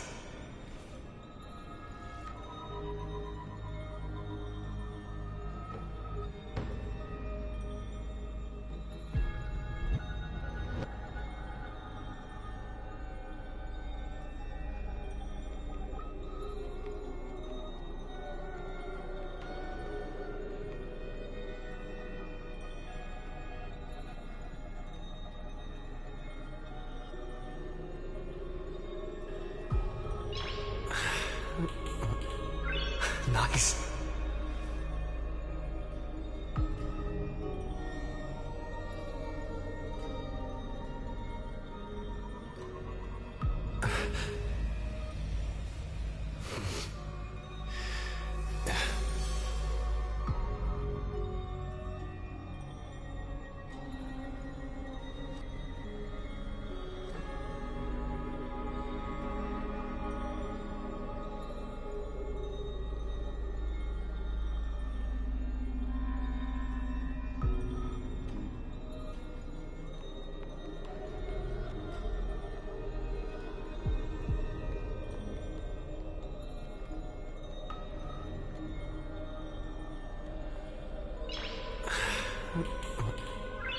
Nice.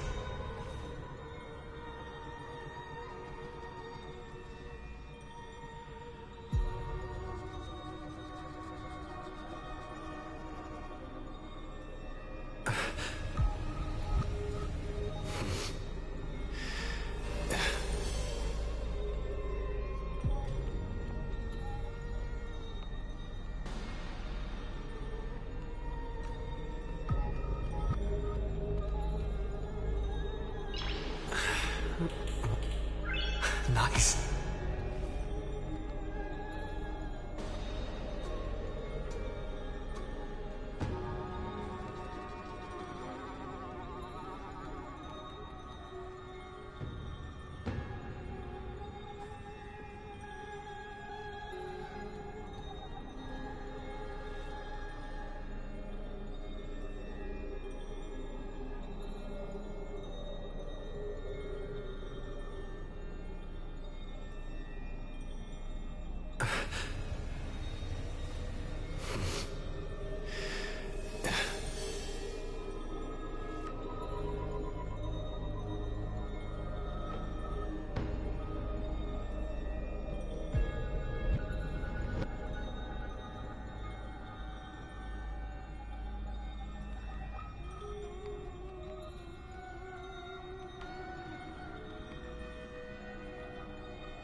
Nice.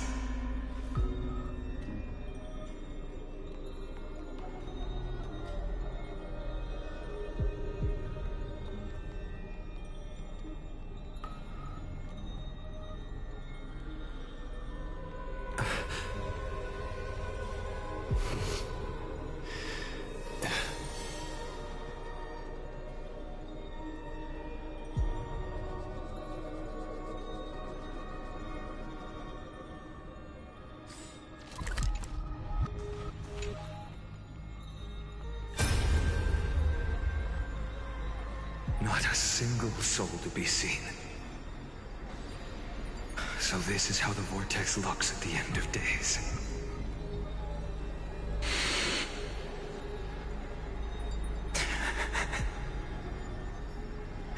Looks like I've got company after all. But since you've made it here... So, in the end you succeeded. Executioner.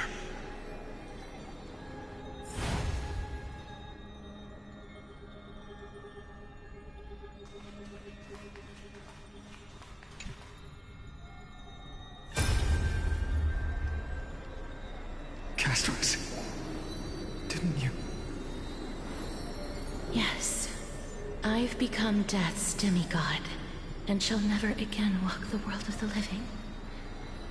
What you see is the surging of the river of souls, brought on by the countless dead feeding it in these dark times. They cry out. Though dead, they'll converge into a torrent and guard the vortex to see the Era Nova fulfilled.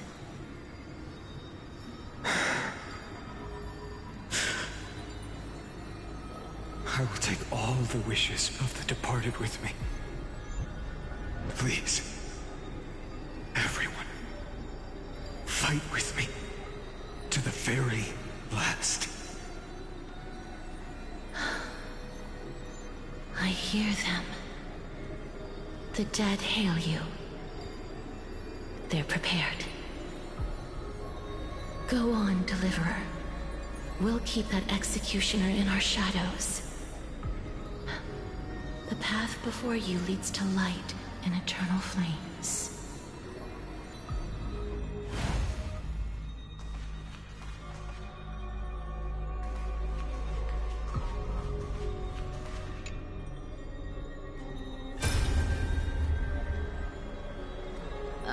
There's water everywhere. This place is always so wet and sticky. Even my tail's getting heavy. Plus that burnt smell. And that sizzling noise. Yikes. Nobody from Dolos could stand this. So you feel it too, huh? Go on then. I'll handle the filth. Do what you need to do. Let me fight with you. Better odds with two. Hey, remember what the seamstress said? You know what really matters. Yeah. I'll leave it to you then. Wow, someone's not shy. Just so you know, I'm not in the business of making losing deals. I'll distract that executioner.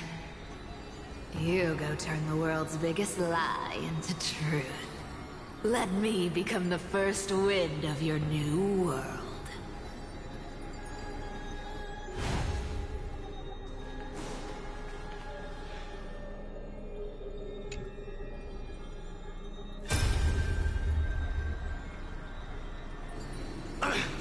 Just shut up and get out of here! Are you crazy, Mighty? Immortal or not, even if you're the demigod of strife.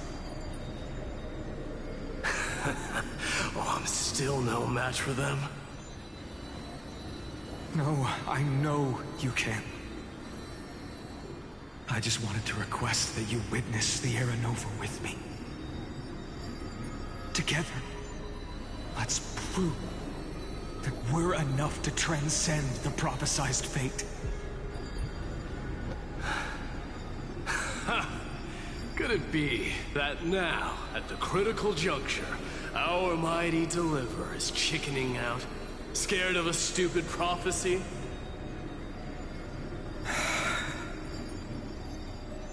I'll transcend the prophesized fate. All right. But I've got a better way. As the son of Gorgo, I'll prove myself with one last grand victory. Just like when I ripped out the old king's heart. Go. Leave this to me. If the Black Tide creatures block out the sun, then we Kremnoans will fight in the shade. And when I'm done with that executioner, we'll raise our cups where the west winds end.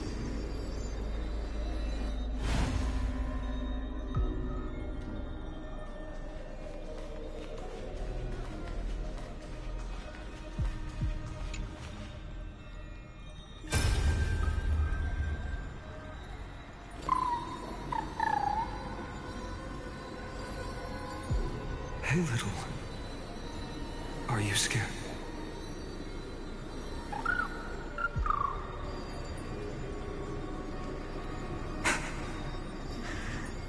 as brave as heights. Stay close, little Ika.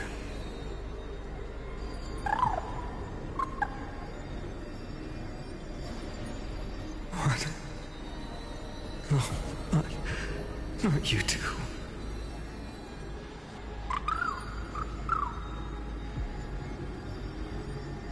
I see. I won't squander your kindness, your hopes. So please, keep this bit of sky standing for me.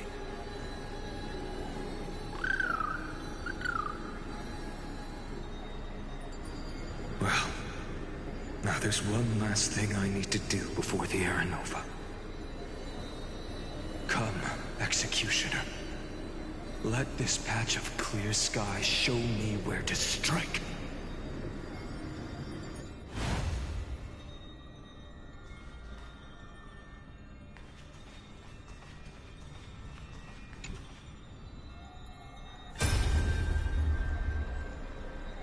All shall bid farewell to one, and that person alone will witness the miracle. Such is the will of fate. So even the future revealed by the Titans may not come to pass. The Era Nova. This unrivaled masterpiece. I have no regrets now that I may entrust it to my most trusted apprentice. Are you saying? Fate is ever unassailable. The golden threads tell me the black tide rushes toward the vortex, ready to swallow this place. I must weave the last of my humanity into a net to hold back the deluge. I shall have my final bath in warm and radiant gold. Now, the hour of fulfillment has come. Forgive me. I must snip away every risk to weave the strongest future for the new world. There is nothing more to say. We part here. I shall personally dispatch that wretched executioner, not with threads of gold, but with the steel tip of a needle.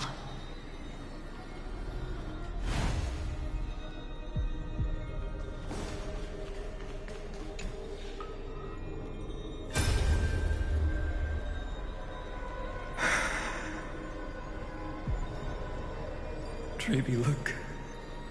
We made it to the vortex. That prophesied future.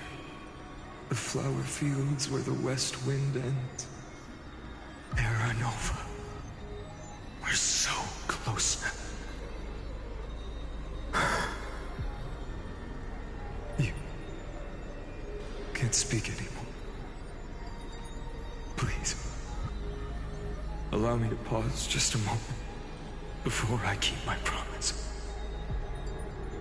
Let me answer your cruel fate by tearing that executioner's heart from the void.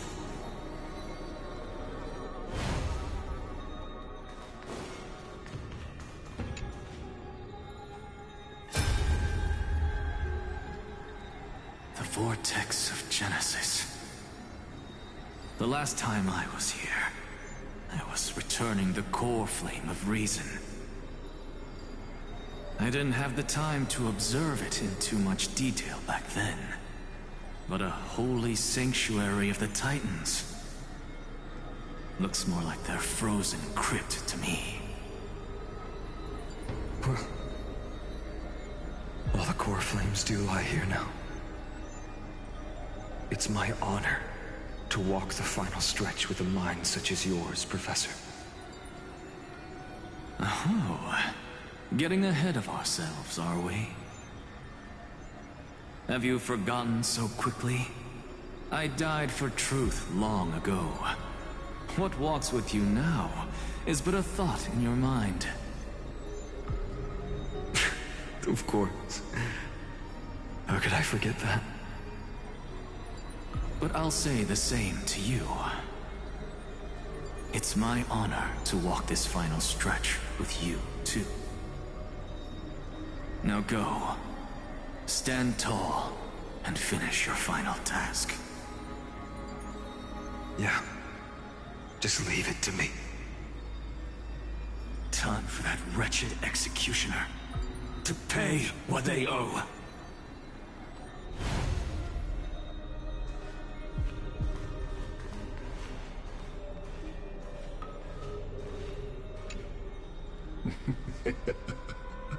You really think you're prepared?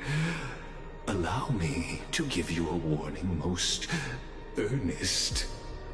Once you see what these memories hide, the world's course will be forever irreversible. Ah, very well. As you have made up your mind, let us bear witness together. As the sole audience of this eternal theater, I have been rapturously awaiting your arrival, and this, too, is the very reason I must show you everything. I believe that since you've bathed in that Eon's gaze, you can make Amphorius's frozen fate flow once again.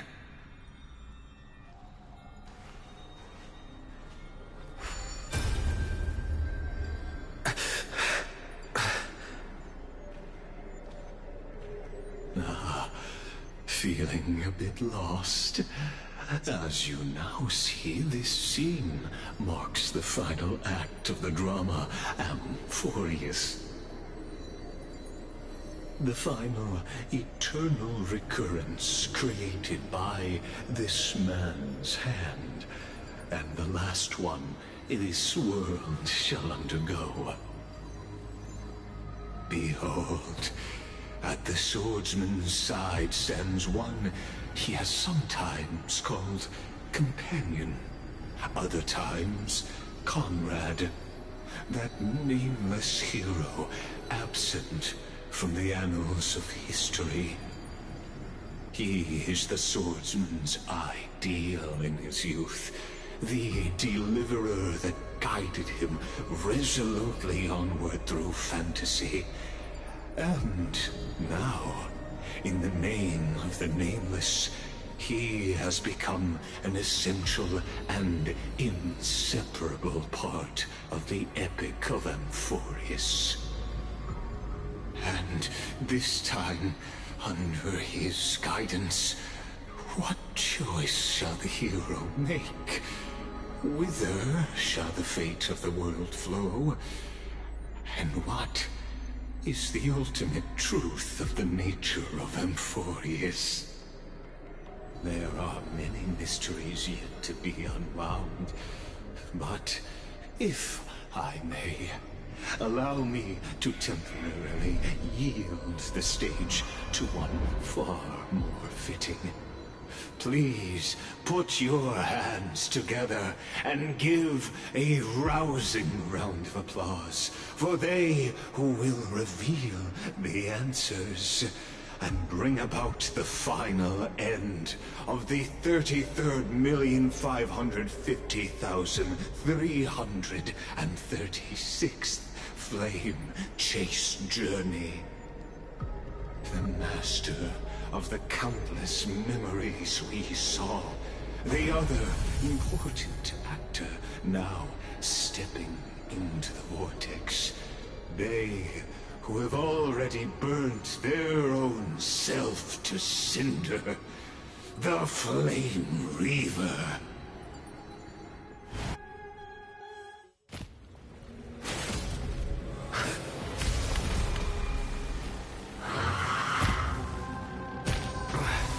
So, in the end, you succeed, Executioner.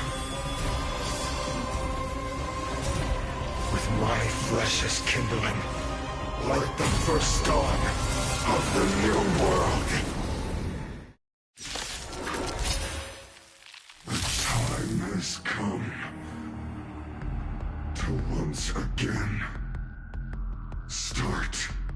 everything.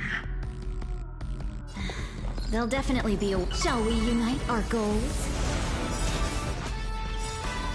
Dreams of a past life, though life is as a speck of dust, it dances still in grace. Take your positions. It's my turn. Allow me to see you off.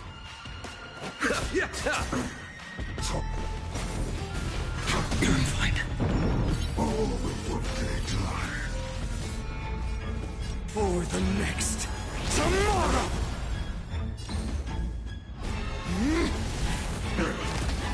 Stay in step.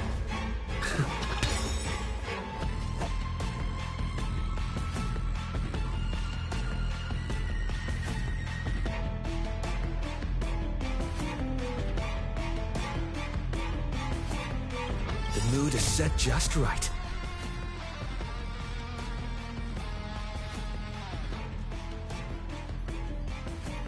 Let the show begin!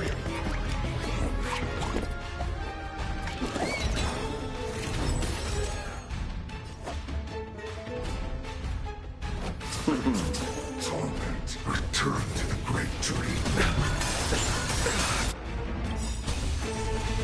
Eternal sleep is not... The dead will return! Answer me. You'll be the blazing sun. But to move forward. Even if all creation burns to ash. Clouds are easily scattered. Take your positions. Dreams do come true. Pity, you chose the wrong abyss flower. Bloom. That which is seized must be repaid. For the next tomorrow!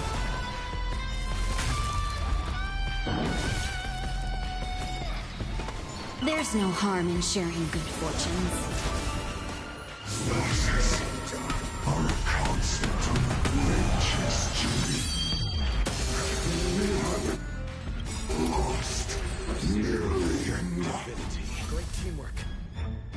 Dreams of a past life, though life is as a speck of dust, it dances still in grace.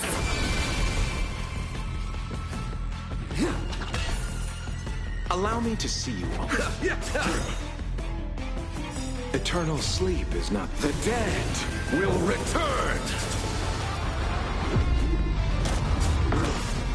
Have we met before? Torment. The new world will arrive! Score. This world is a fall. Stay in step. It's my turn. The mood is set just right. Let the show begin!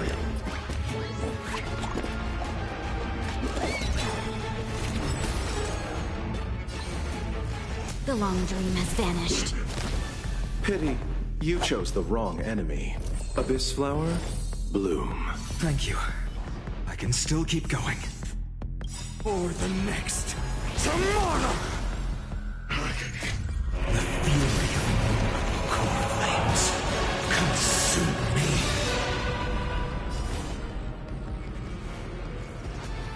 The world sun's embers hail the new world's dawn!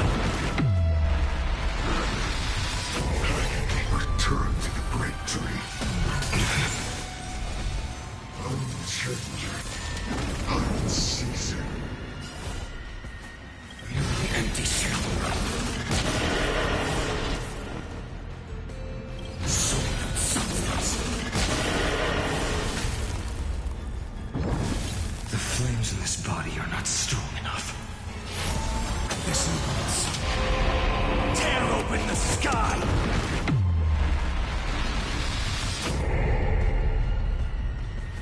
The empty shell. Soul and substance.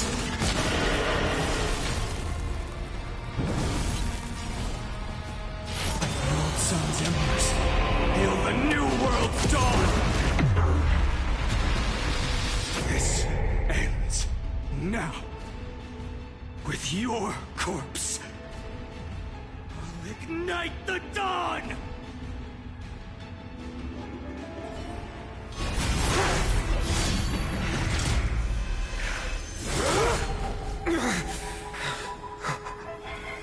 How is this possible?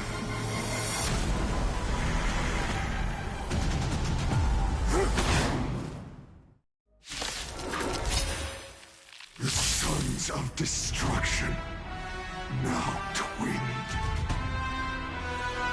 You them set your blood ablaze, your fury.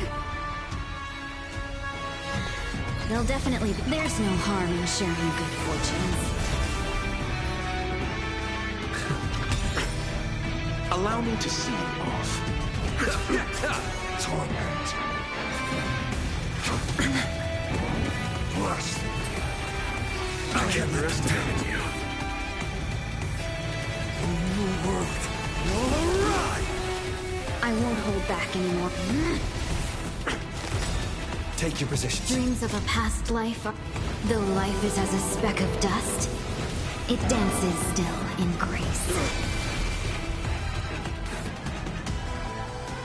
Let's improvise.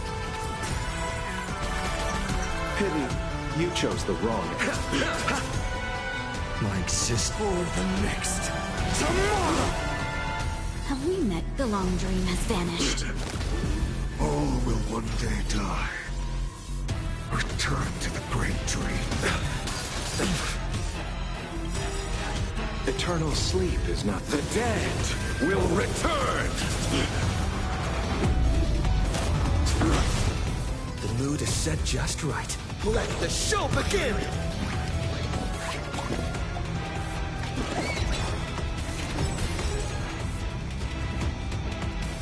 Dreams do come true. Allow me to see you off. Racine, divinity. Great teamwork. That which is seized must be repaid. There's no other choice but the new world will arrive. Shall we unite our goals? Return to the great dream.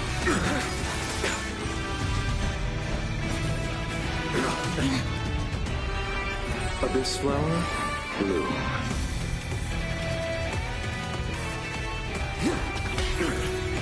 Pity, you chose the wrong enemy. Racine, divinity. Thank you. I can still keep going. Clouds are easily scattered. For the next tomorrow. The fury of core flames consumed me. This monster tear open the sky. Scorn.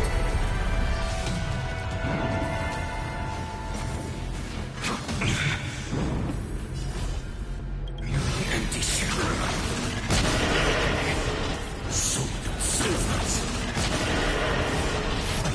Sun's embers, hail the new world's dawn!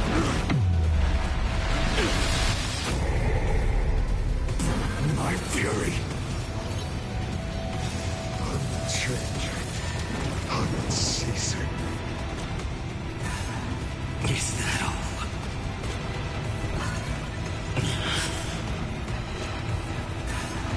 Is that all?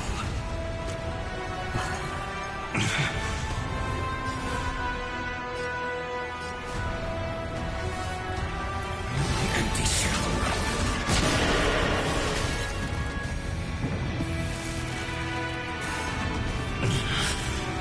I will never yield to such a fate.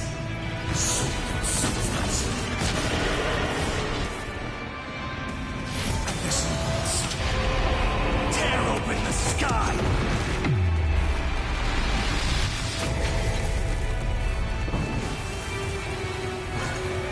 Is that all?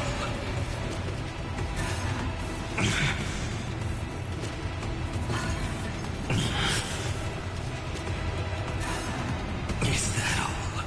I grant you a dawn where all stars burn to ash.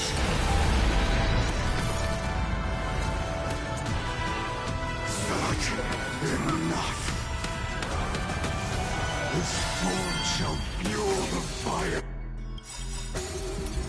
Burn. Burn unceasing. It does instead in grace. Eternal sleep is not the dead will return. Stay in step. I won't hold back anymore. Allow me to see you off. I exist in a new world. All right. Suffering is eternal.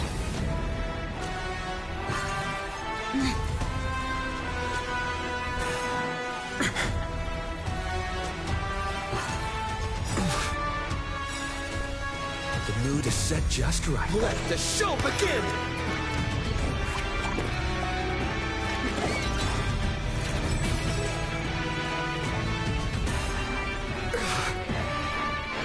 Abyss flower, bloom. Great teamwork. Take your positions. Dreams do come true. Have we met before? There's no harm in sharing good fortunes.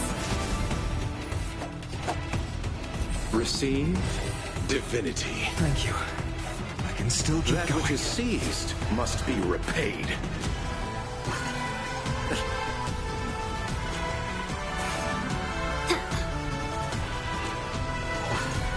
I'm fine. Still the same old. There's no other choice but to move forward. Let's get started. I won't hold back anymore. Clouds are easily scattered. Let's improvise.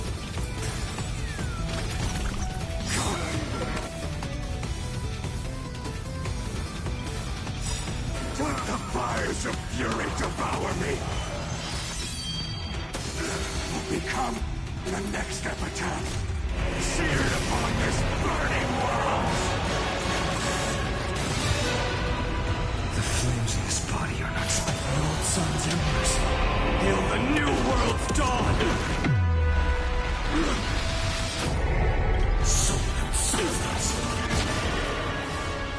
Empty shell. One person alone may witness the miracle.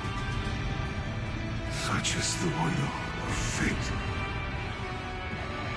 That person can only be you.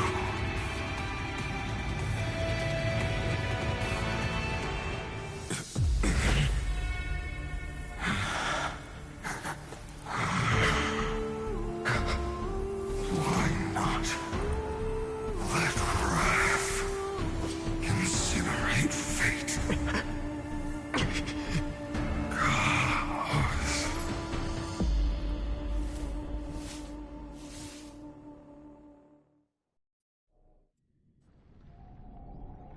At last, Amphorius's fate has begun to shift. Just as I foretold, your arrival will change everything.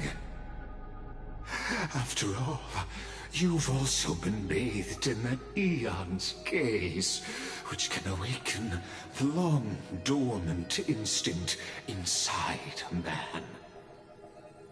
Much like that scepter we spoke of earlier, it was only under the same Eon's glance that it was reborn. That's right. If you recall, I mentioned it at the very start of our play. The celestial body neuron, once belonging to the erudition abandoned by the Eon. Now, allow me to reveal the final piece of the puzzle for you.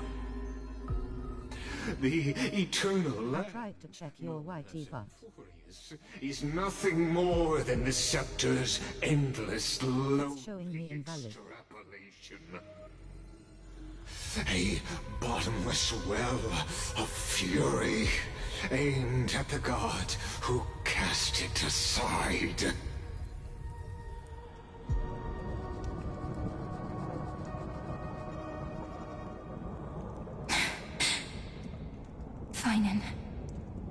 We set out on this journey to answer the world's desire, didn't we?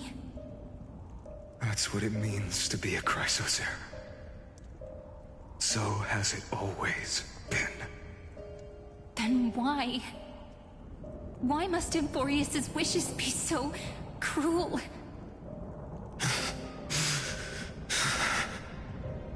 We made the best choices we could, whenever we could. But in the end, the prophecy that led us, this black tide swallowing everything. Why does it look like this? You see it too? Those burn marks. The flickering cubes. They're not a tide at all. They're more like a shattered teleslate. Standing here, the voices of Titans have never been clearer. Turns out, they were coming from the black tide all along.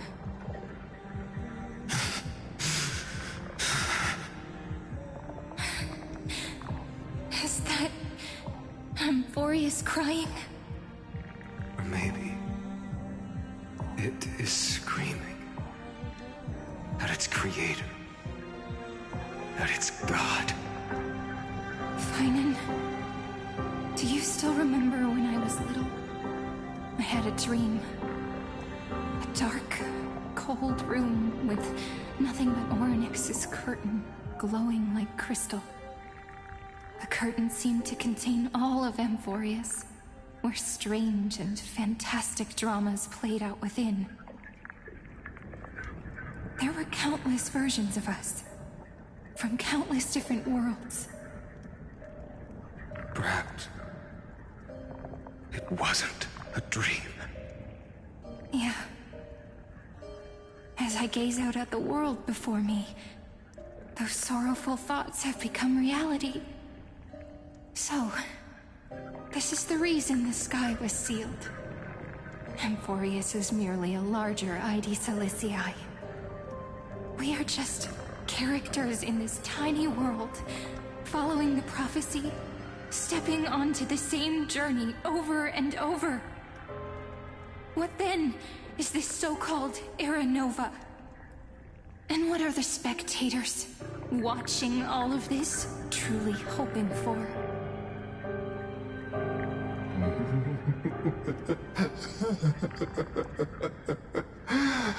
As a reward for reaching the end of the world, let me answer your questions.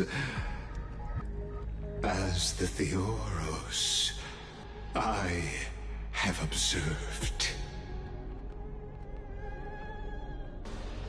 Thus is the synthesis of the prime mover of life formed.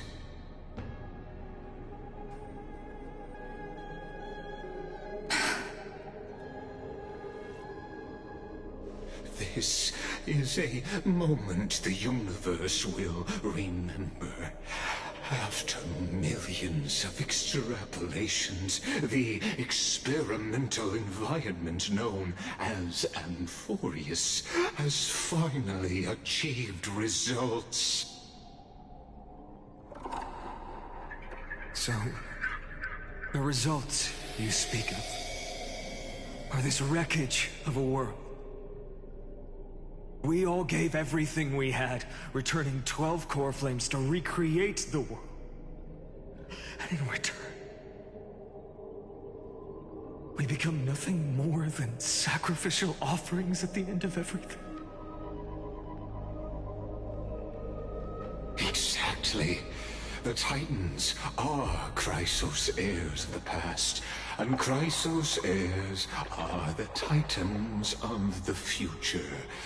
Anaxagoras' theory of Era Nova holds true, as the model of reason he reached unprecedented heights. But from just the perspective of a player in the drama, he could never fully uncover the last layer of truth. The cycles of the hero's journey that have played out until now were never about creating a new world or perfect heroes and gods. They were a deep learning program made for the Black Tide. But this time, your plot will fail. I've taken Kavali's core flame, and when the dawn of the new world arrives, its light will burn away all the darkness. Haven't I made myself clear? The Chrysos heirs and Titans were merely byproducts of the experiment.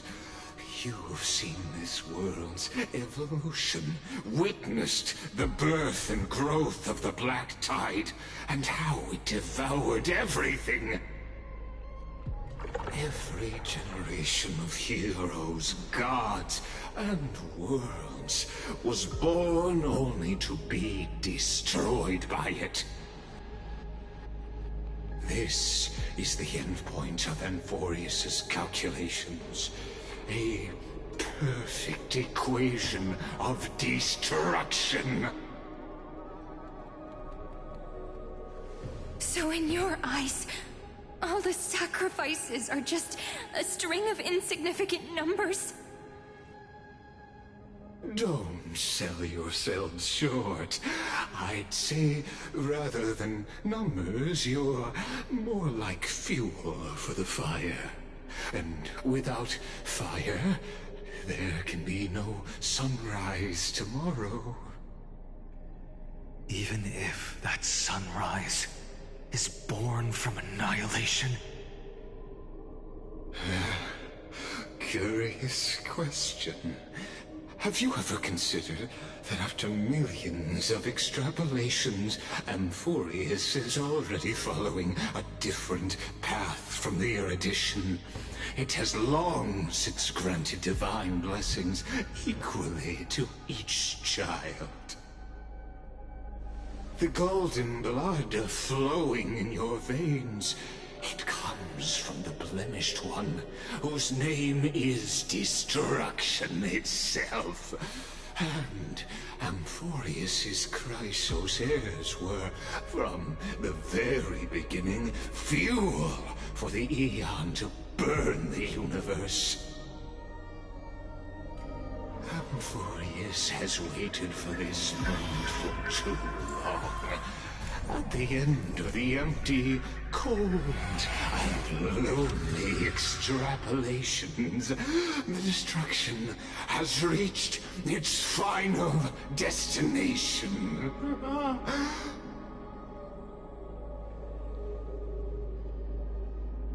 Nikos 496. Philia 093. No need to feel regret. This generation of Chrysos heirs is the most outstanding model, and you two are the final factors. For you, the Era Nova is no lie. Just step forward, embrace the Black Tide, and accept the Aeon's gaze.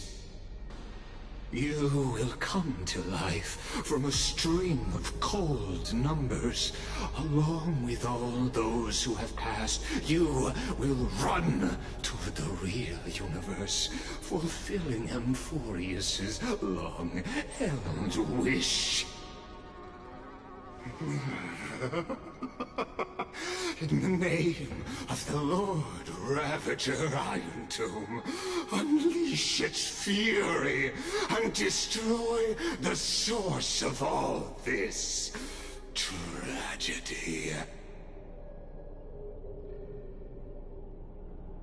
Or we could always choose another option.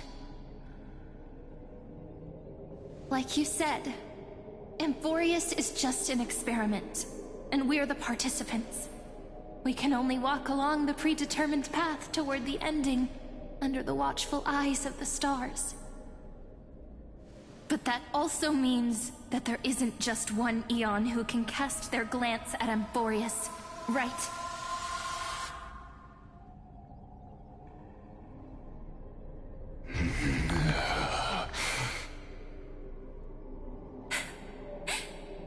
Is this question really that hard to answer?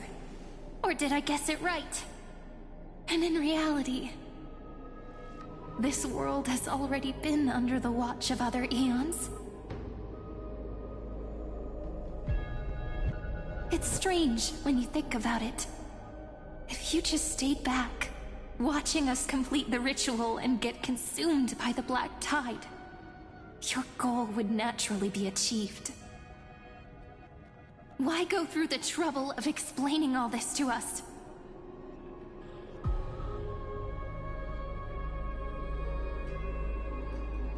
You're pretending. Revealing the so-called truth just to deceive us. Covering up another possibility. Destruction is not the only outcome for the fate of Amphorius.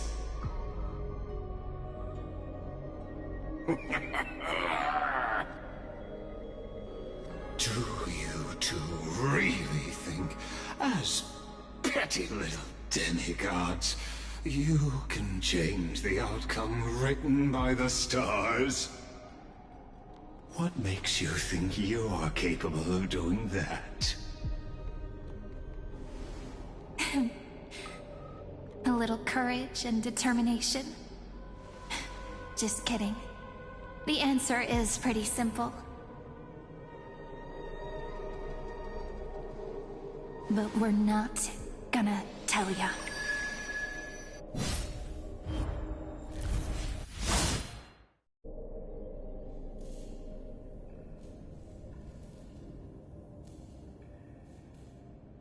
We're going to weave a long dream for Amphorius, making it believe the experiment hasn't ended, that everything is still ongoing.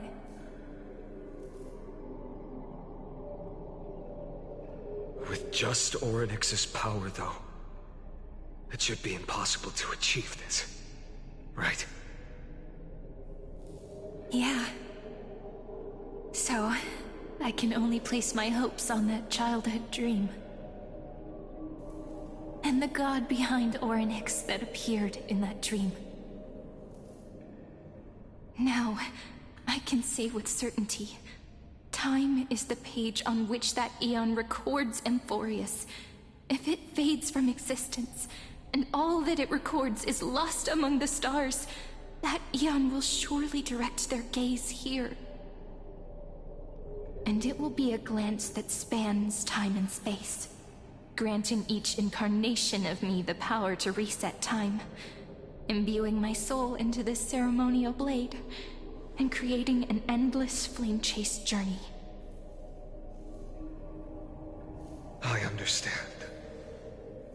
Then let me step into the cycles and continue Amphorius's grand design. To deceive the gods. Deceive the world itself. But to make time vanish from this world, that would mean you...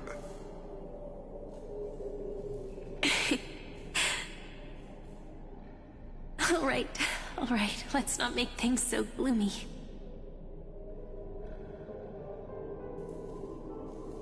What we're about to embark on is the true hero's journey, so... Come on, cheer up a bit, okay? In that memory, you will definitely meet me again. A little Cyrene who knew nothing, lying on a soft patch of grass, feeling the light breeze, dreaming of the distant world. Tell her about the flame chase journey, and then let her become a romantic part of this story. I believe every Cyrene will make the same choice. Erasing time, again and again, resetting time over and over. After all, they're all me, and I will always have my charm.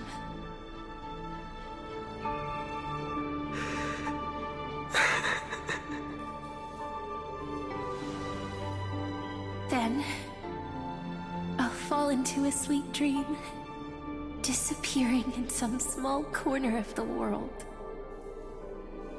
Quietly, waiting for the day when that next page is turned.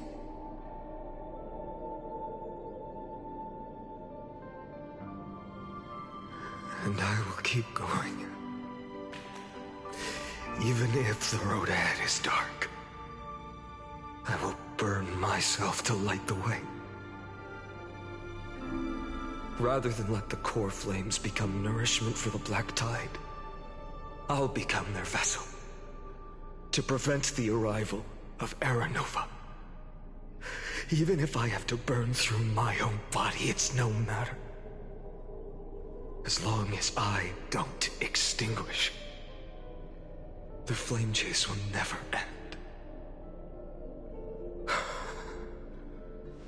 Until Amphorius welcomes a true dawn.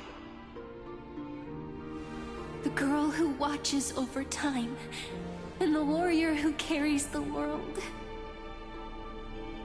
Now, let us fulfill the duties of time and world-bearing.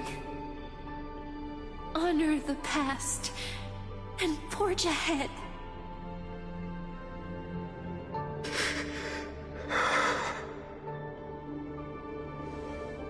I promise you, the pain will pass in the blink of an eye. You need to hold tight to this ceremonial blade. After I'm gone, it will take you back to the beginning of time. The start of a new story. I believe that in that story, or in countless stories, each alike yet unique, everyone, all the companions who sacrificed themselves, alongside the deliverer we once dreamed of as children, will reunite beneath a vast, endless sky. If we can never break free from this prison, I will stand my ground.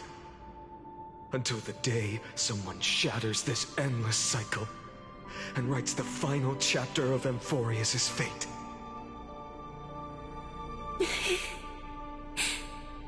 So, let's set out. We will be the ones to start everything. Carry the primordial chaos, just as your name suggests, and bear this world we hold so dear.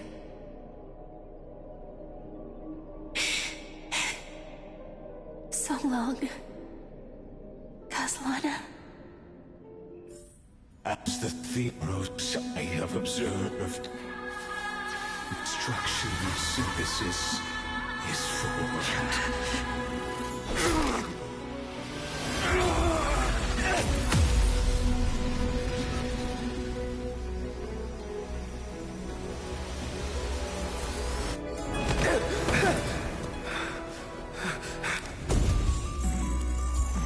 I will wait for that day, for as long as it takes. The day will come and turn over this eternal and follows in our footprint to write in everything that ever was.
The world is collapsing.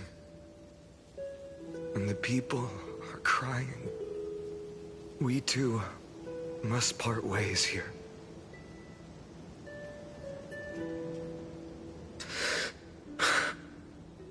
Friend.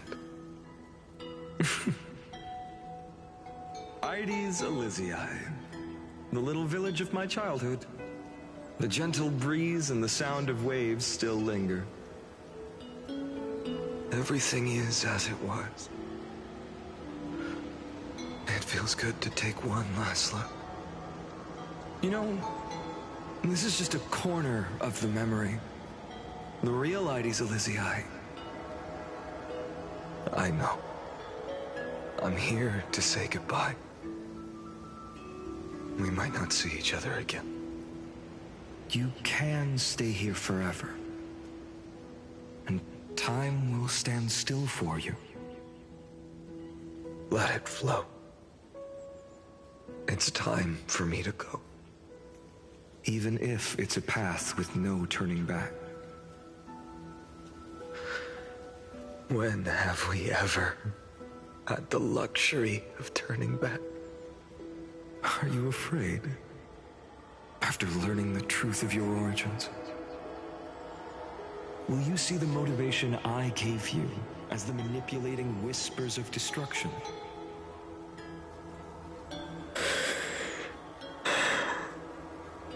The convictions and choices that come from my heart. I don't believe they're designed by the so-called paths. If we are just numbers, simulating life, then you are the image I've always longed for. The person I wish to become. A real, living person. A true hero. Then why do we part here? You can take me with you, and we can start this journey together. I'll be by your side, guiding you, just like before. No. I'm afraid I'm on my own this time. Why? Because there is no perfect solution in this world. Cyrene has already embraced her fate. And I will embrace my origin. Destruction.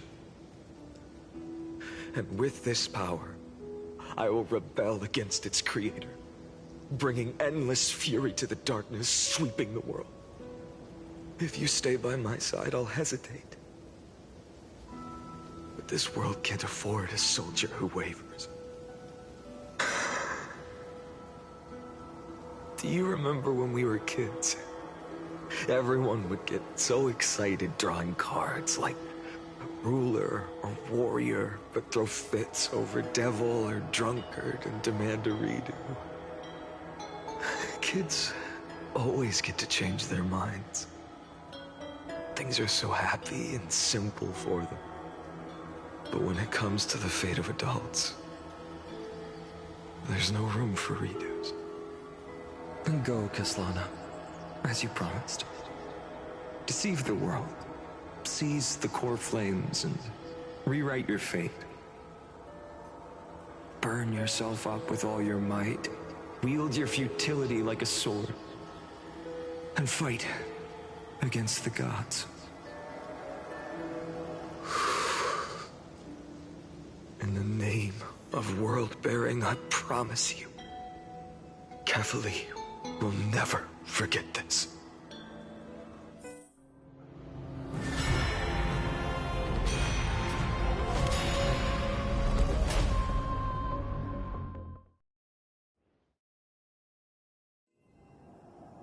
So, time retreated behind me until it reached the origin, where nothing ever existed.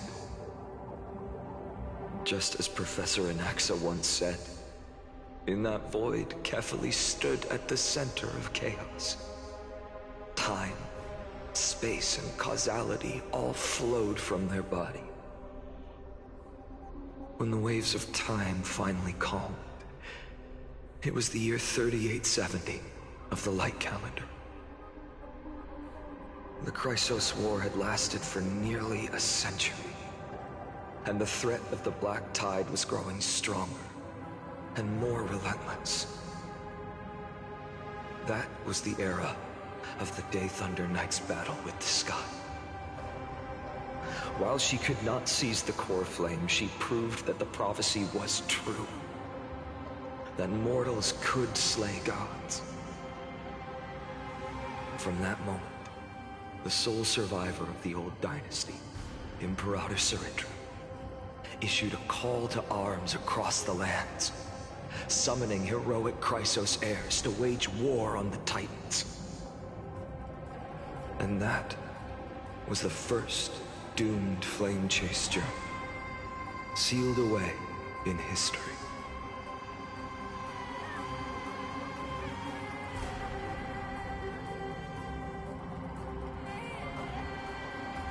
So what you're saying is, you've traveled back down the River of Time, finally reaching this untouched seabed just to tell us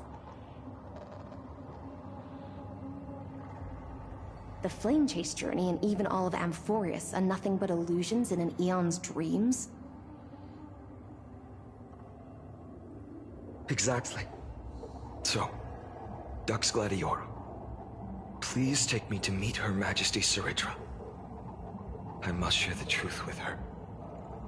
Since Her Majesty's not here, no need for formalities.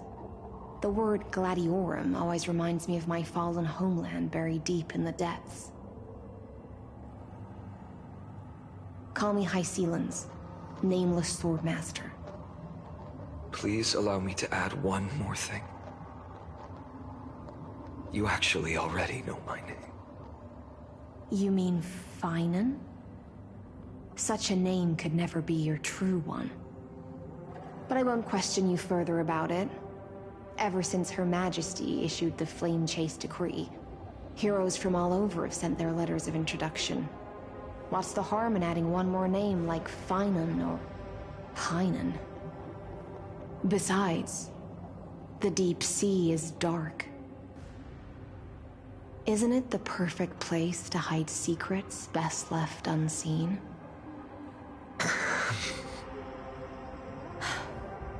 All right, Nameless Swordmaster. Hold on to my wake. Let's find somewhere else to talk. Aren't you even a little suspicious of what I've said? Harboring suspicions is not my concern. My sword dances only when the Imperator harbors doubts. There's no use in speaking further. Show me your true intentions through action.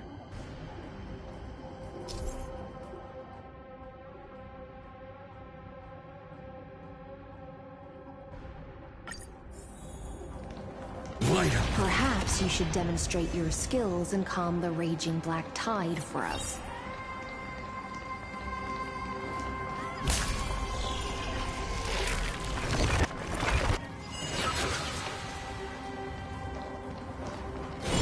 Light up the dark.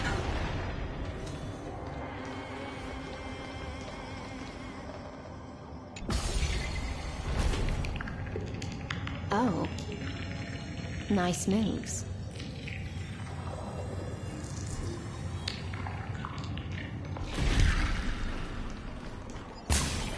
Light up the dark. We just washed it away and here it comes again. The black tide is really no joke. Light up the dark. Light up the dark.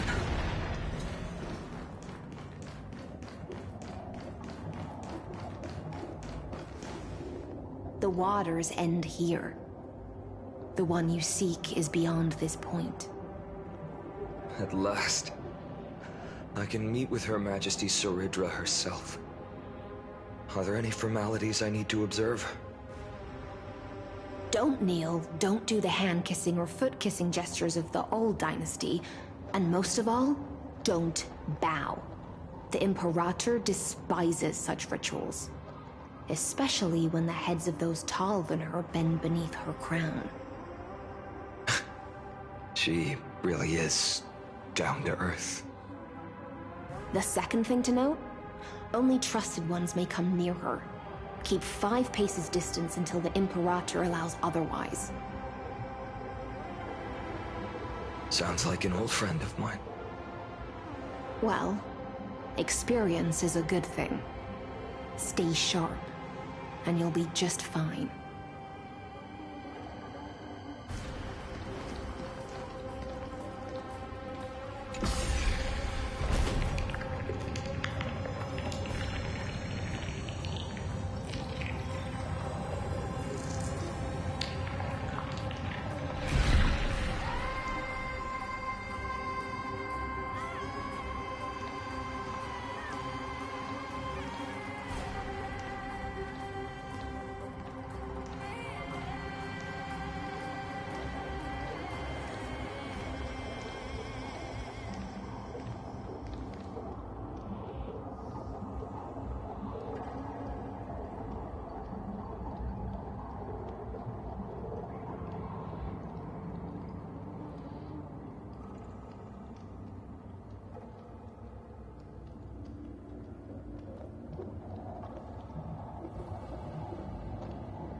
Dux Goldweaver, little hostage. Apologies for keeping you waiting. It's you. You know them? Good. That makes things easier.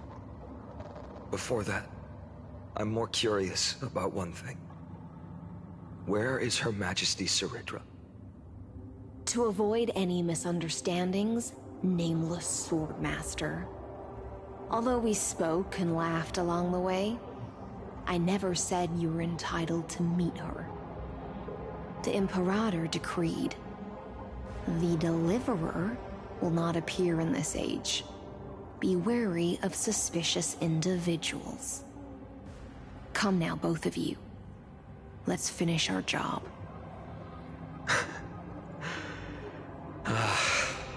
I see. It's a trap. I had no intention of fighting. So remember this, Lady Hysealant. If my sword shows any hesitation, don't thank me. Thank them instead. No, you misunderstand. We don't want to see Chrysoceres hurt each other. Just give us some time to ask you a few questions. The Nestia's golden threads will judge you and decide your fate. As you wish. White-haired Swordmaster? If what you say is true, then you must know the fate of the world. So, how much do you know about what we read from the prophecy? You shall shatter into 1,000 fragments and wither in the soil of foreign lands. Is that correct, Lady Treeby? How? How is this possible? He got it right? Yes, but the prophecy never mentioned he'd appear here, at least not in this era. You must listen to me, Aglaya, Treeby. The Finan of this world has not yet been born. In a distant future, he will follow the prophecy's guidance and appear before you. But do not seek him out, because Era Nova is a complete and utter lie. I will tell you the truth, and you will understand why the world must forsake the prophecy and find another path to Era Nova. Because I know both of you. And I believe that no matter how the course of history may change, the faith we all share will always remain the same. And so, the layers of rock began to reverse, and history wove itself anew. Through my old acquaintances, I was given the chance to meet the leader of the Flame Chase journey, Saritru. And after a long and arduous negotiation, we came to an agreement. The Imperator's alliance needed the destruction, and I was ready to pour all my strength into it. The spoils of the Flame Chase, the core flames, would be sealed by my hand. But the condition was this. In the upcoming battle, in our conquest of the Earth, I had to prove that my power could transcend fate. In the original history, there was a brutal war. At the end, the Titankin of Georios, Terravox, killed the rampaging Titan and took the core flame that supported the Earth. But this time, Amphorius encountered a turning point in its fate. Neither side suffered any losses. When I severed the Titan's head and raised the core flame high, the crowd gathered around the scorched remains of the god, roaring with joy, cheering for the hero of the destruction, who had ignited the faint spark of life for the first time. Yes, in that flickering light, the once dark path ahead seemed to become clearer. I proved myself, and in the long years that followed, I brought down the other Titans, one by one. I could do more than just wait. When time resets, the chance to change the world also emerges from the lines of history. Until finally, the brutal future revealed by Era Nova is reversed. But tell me, if that's truly the case, why are we doomed to the same outcome?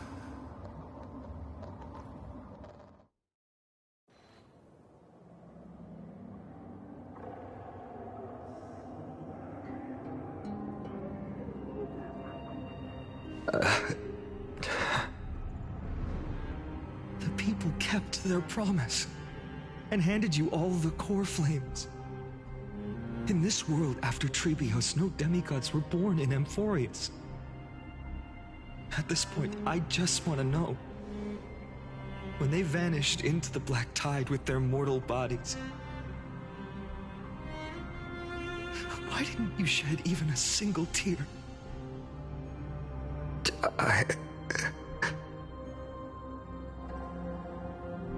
Your indifference chills me. To you, were they just a bunch of insignificant footnotes?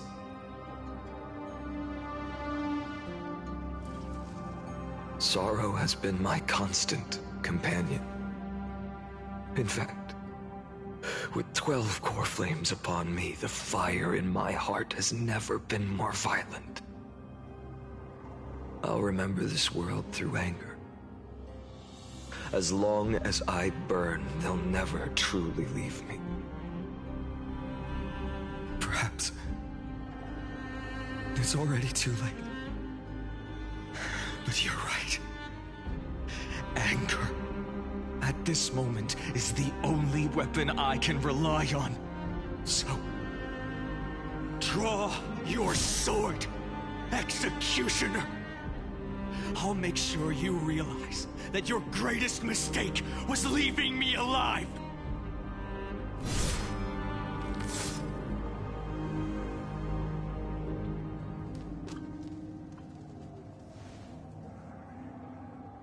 After that, he raised his sword and attacked.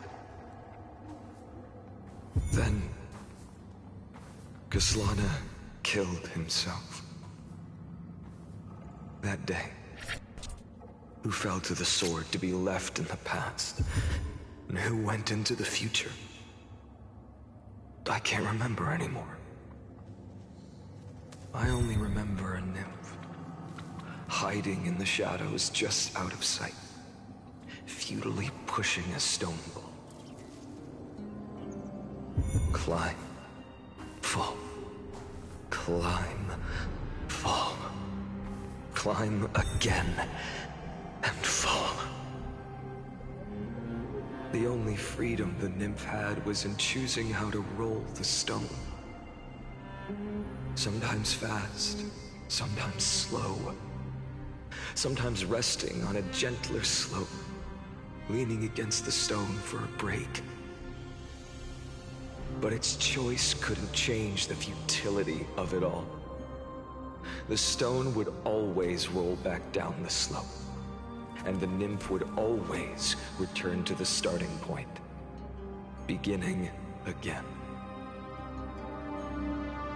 After that, every time I reached this point in the cycle, the burning sky would cast a shadow over its path.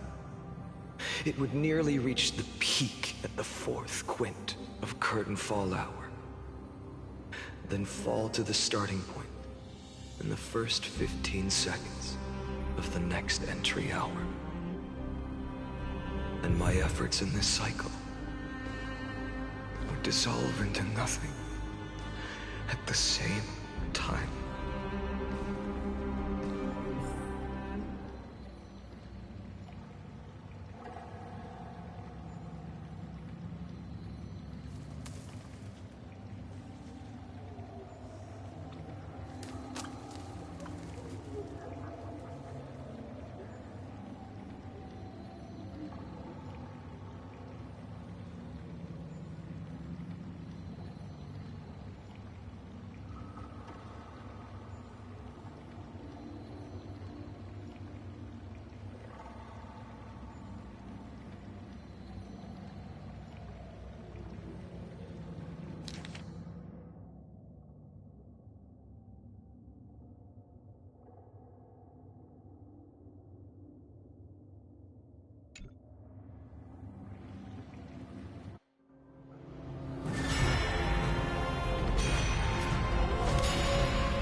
Absolute nonsense. I thought cycles was the answer you were looking for. No.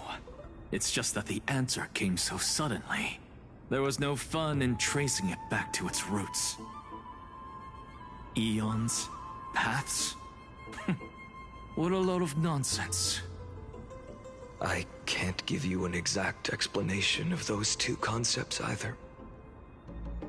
Enough. I'm just expressing my frustration. Don't you understand? I was already expecting this. The black tide came from beyond the sky. And everything else is no exception.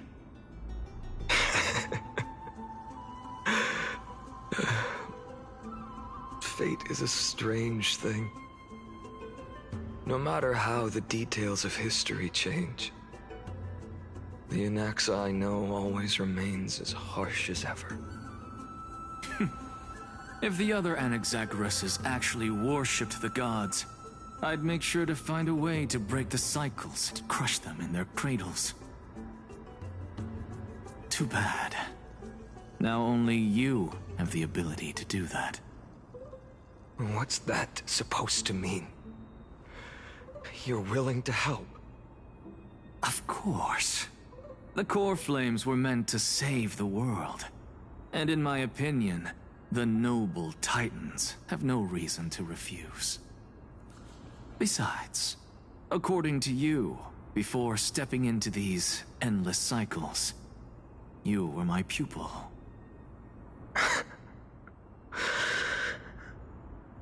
I've already heard the same thing. countless times. Enough chit-chat. Let's go. If we run into any other scholars, leave them to me. We've all made preparations for total annihilation. Never thought someone would step in to help.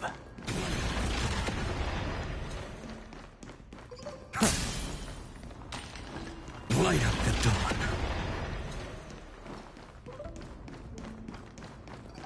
Light up the dawn. You've been to the Luminary Throne before, haven't you? If you're talking about in past cycles. You're already much luckier than the other students. Hold up. Keep your wits about you. Someone's watching us. Pretty boy, your eyesight's better than I thought. As for that false god who's been turning the world upside down, it's you, isn't it, Whitehair? You sure do love stealing the spotlight.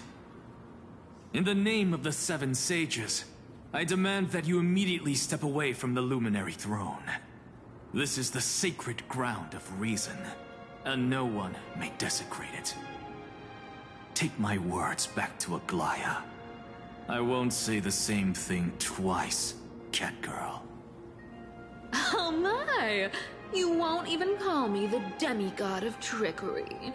That is just heartbreaking. I have some words for you, too. First, as one of the most heretical blasphemers in the world, you have no right to lecture me.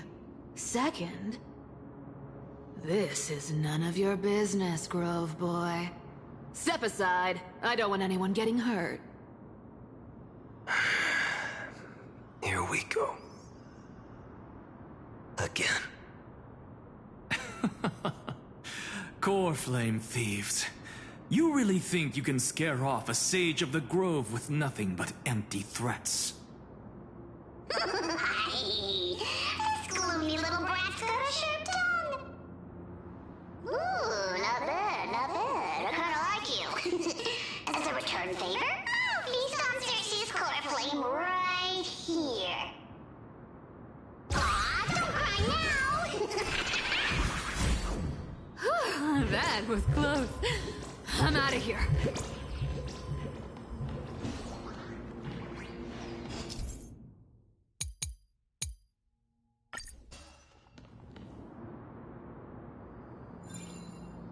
They're exactly like all the past ones I've known. Cunning. And yet so naive. Sounds like you have a plan. Of course. When I first set out on the Flame Chase journey, Lady Treby never managed to teach me Orynyx's miracle. But along the way, I learned a thing or two. Where are you going? I don't know.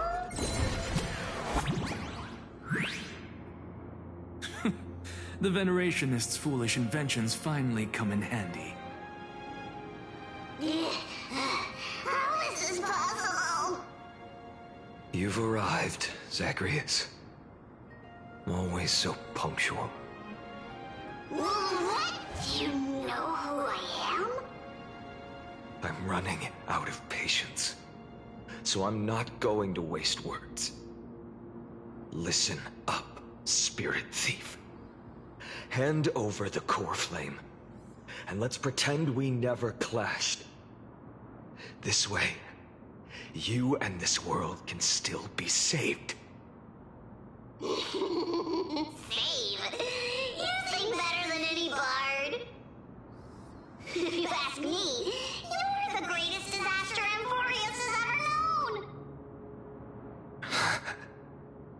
No matter how strong you are, you're still just a mortal body. Carrying 12 core flames? Don't make me laugh.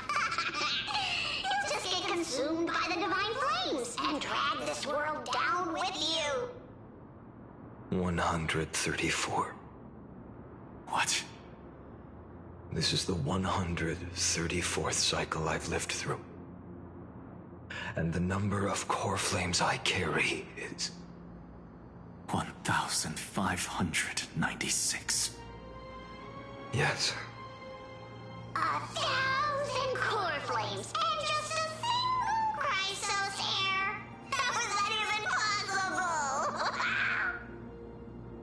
I've come this far. And that's proof enough. But someday you will burn to the ground. Of course.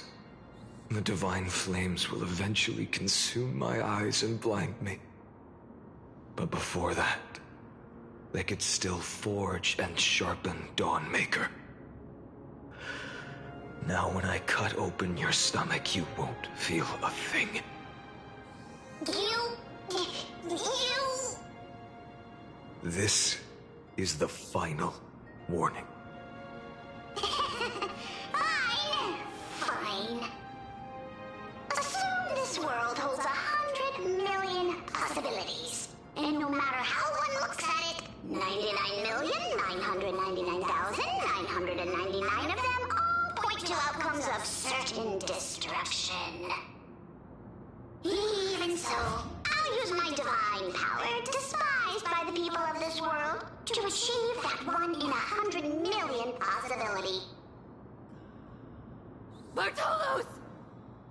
Brat, if you got the guts, you'll have to first step over my dead body.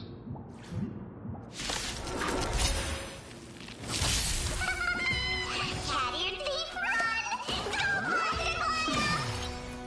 This little brat is not a threat we can deal with just by ourselves!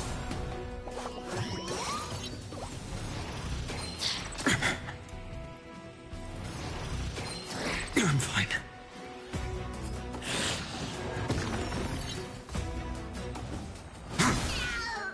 Nice work! For the next tomorrow!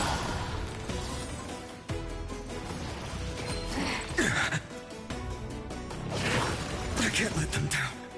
There's no other choice but to move. The new world will arrive! For the next tomorrow!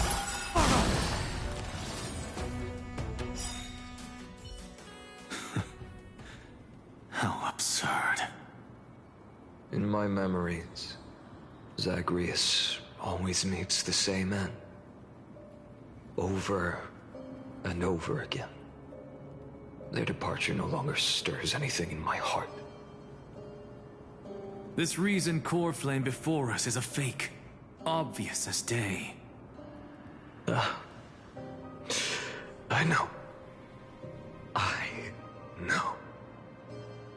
It always plays out like this.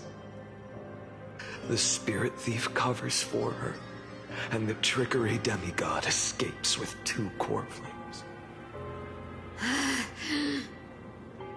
And then, driven by defiance or hatred, she decides to stand before me once more.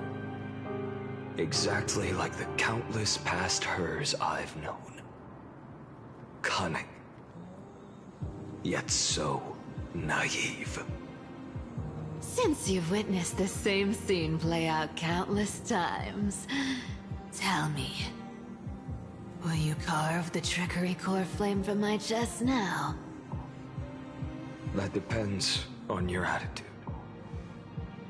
At least so far, in the cycles where you've asked this question, the endings haven't been so cruel.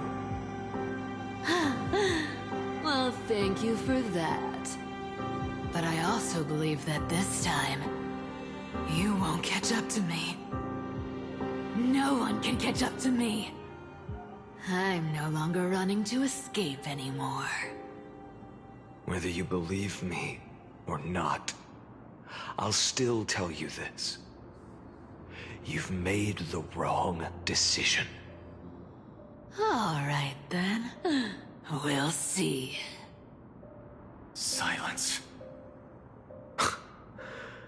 This is new. One-eyed boy. What are you trying to pull now? Go, Cyphera. Give us some time in private. This isn't for her, but for you. You've walked too far down this path. It's time to discuss a possibility. Maybe the road you're walking is not one of salvation, but one that will simply drag the world into the flames. For old time's sake, turn back. I don't care how many times you've tried, because there's one thing I'm sure of. Your Messiah complex has turned you into something no different from the icy gods you spoke of. The children of humanity you swore to save. They are no more than ants to you now, aren't they?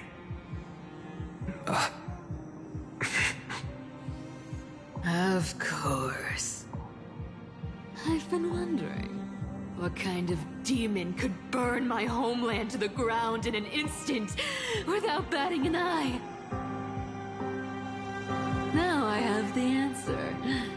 It turns out that fiery demon has been fantasizing of becoming this world's deliverer. I don't want to argue anymore.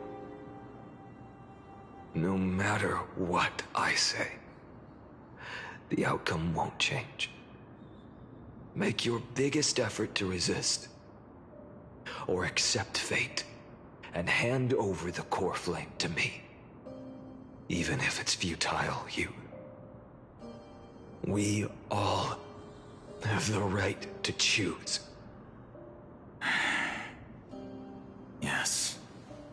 Even if it is futile, and the world is just a divine joke. When I walk into the destruction ridden by the gods, with my own 2 legs, you will witness. Even the smallest footnote still leaves a mark in this story. And so, at the end of the 134th cycle, the Traveler and the Scholar fulfilled their fates once again. Or perhaps it wasn't just they who fulfilled their fates. I can't quite remember all this. In the endless darkness, for no reason, a voice always lingered by my ear. Losses are a constant on the flame chase journey, among which even life itself holds little value.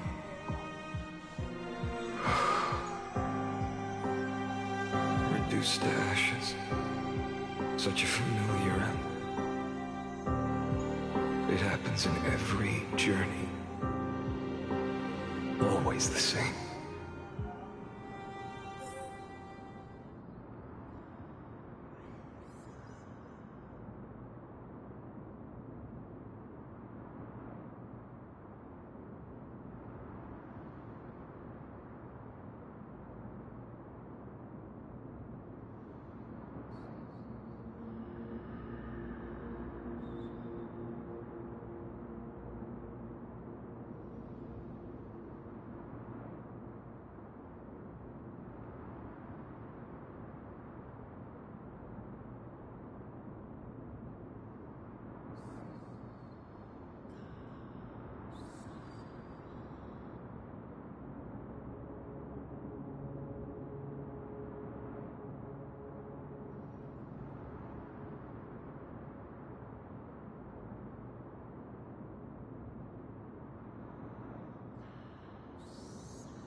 You don't look so good, Deliverer.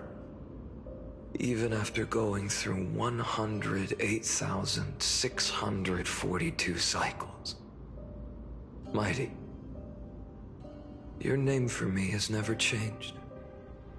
Why do you sound so pleased? It's a derogatory name. Yeah, I know all too well. You only meant it sincerely in the first cycle. After that one and only time we walked side by side. Every time since. It always ends up like this. Dawnmaker will stab you through your 10th thoracic vertebra. That's your weak spot, and the only way to kill you. Interesting. Tell me, when the mighty Moses of the past faced you, did they ever retreat? Never. Then they died honorably, worthy of the name of strife. But there's still tenderness in your eyes. How pathetic. I have to remember how this feels. Remember that I was once human. Or else the destruction will completely consume me. If you win, tell the mighty most of the next life. This person is a worthy opponent. So always remember to give it your all and never slack off. I'll keep that in mind. As always.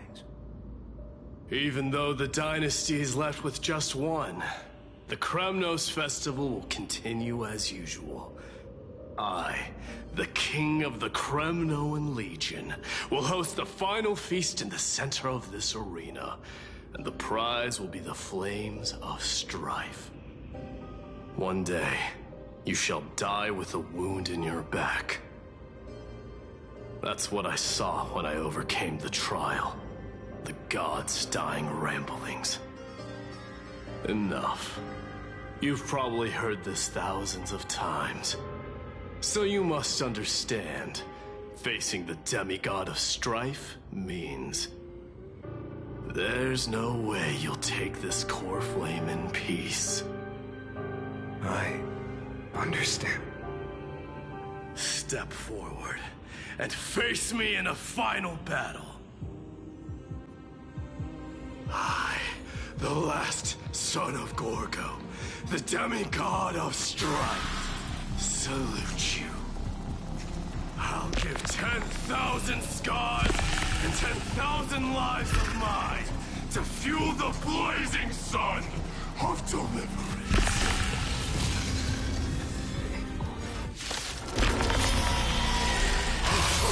Martyrs, behold!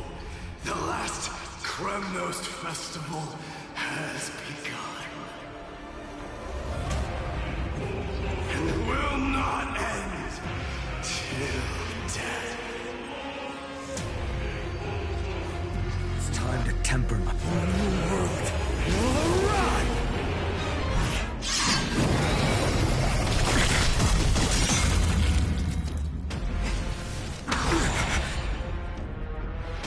Conquer this world, or be conquered by me.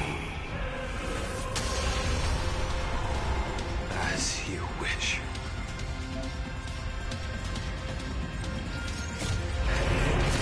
Oh, glory, I salute you. That's all I ever wanted.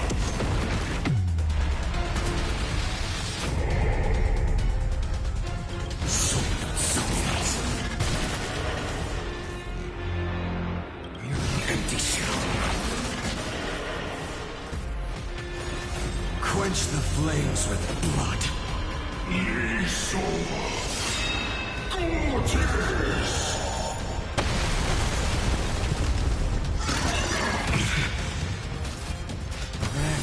Strife's name!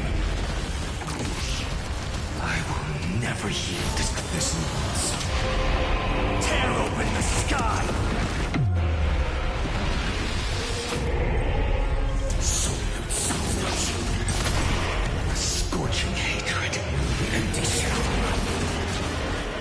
grant you a dawn where all stars burn to ash.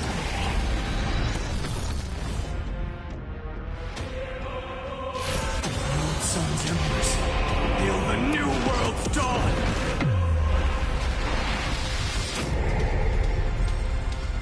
Quench the flames with blood.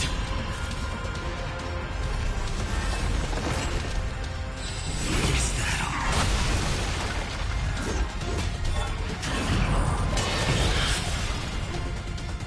Remember this agony!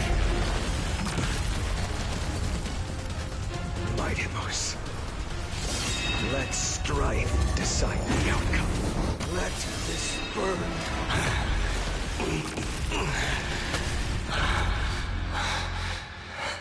Well fought.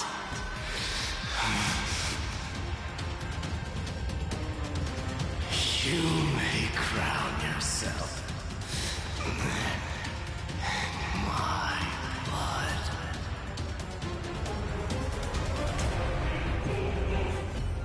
In your next life, I shall once again block your path.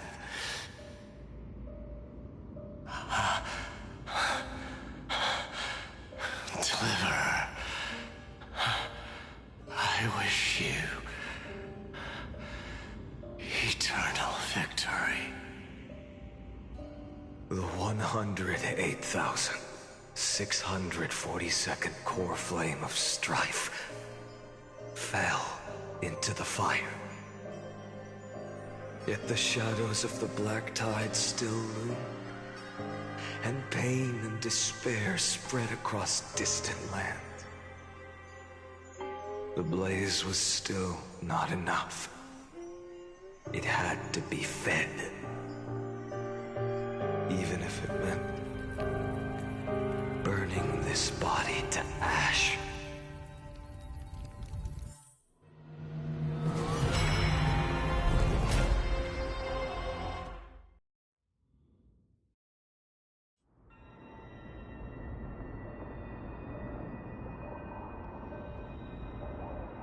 No matter how bright the sun is, there are still places it cannot reach.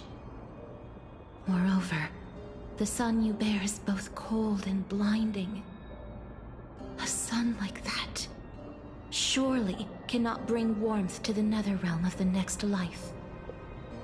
Golden blood is born from the destruction. We have long since lost the right to seek warmth. Only by feeding the flames can we melt that hopeless future. Allow me to ask, how many core flames do you carry now? 24,041,183. Such a heavy burden. So that's why you've turned into this.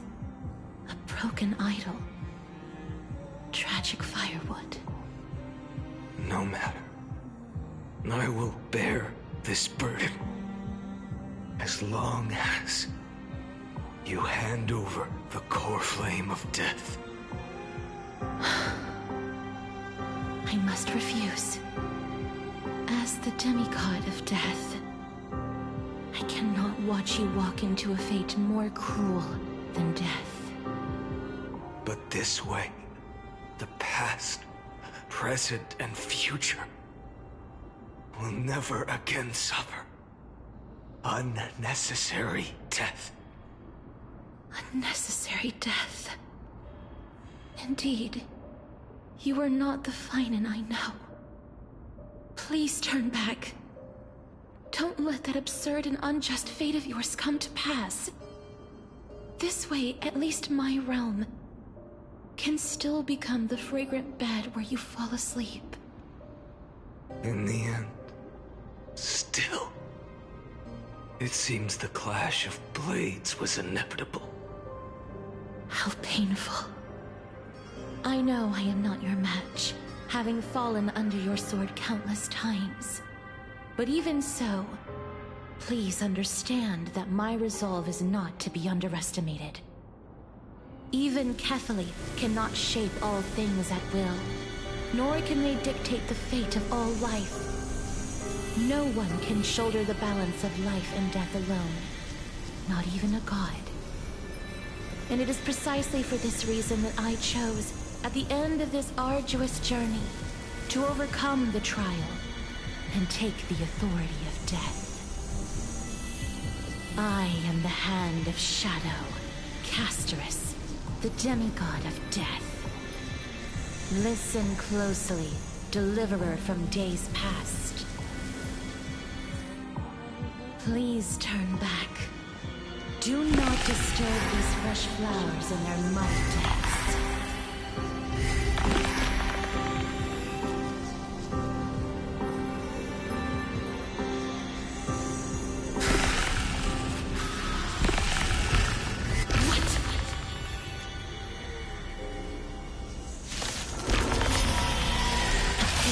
At this crossroads of life and death, the giant dragon is but a shattered shell.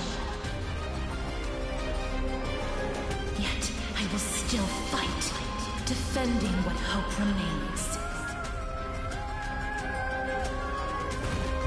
I'm fine. It's time to temper myself. The new world will arrive!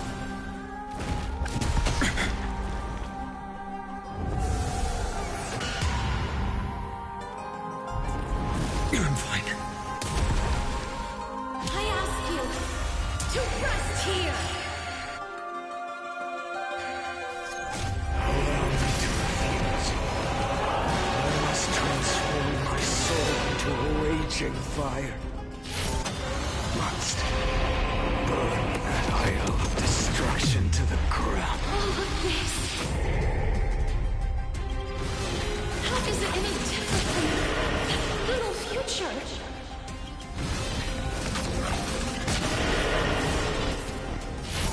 This means tear open the sky!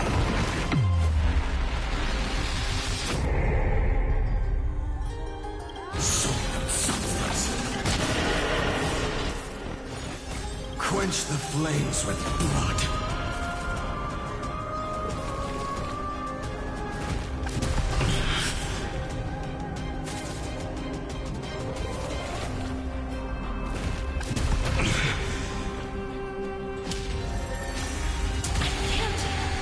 Keep him here!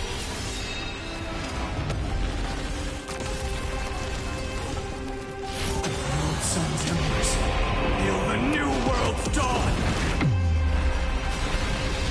I grant you a dawn where all stars burn to ash. A scorching hatred in the empty shell. Even if I can't win, I must try. Let this be a tribute to your million struggles. Wake up, lost one. See that the firelight in the darkness is not.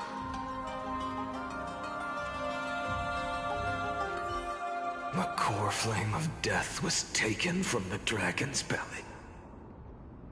What a brilliant flame.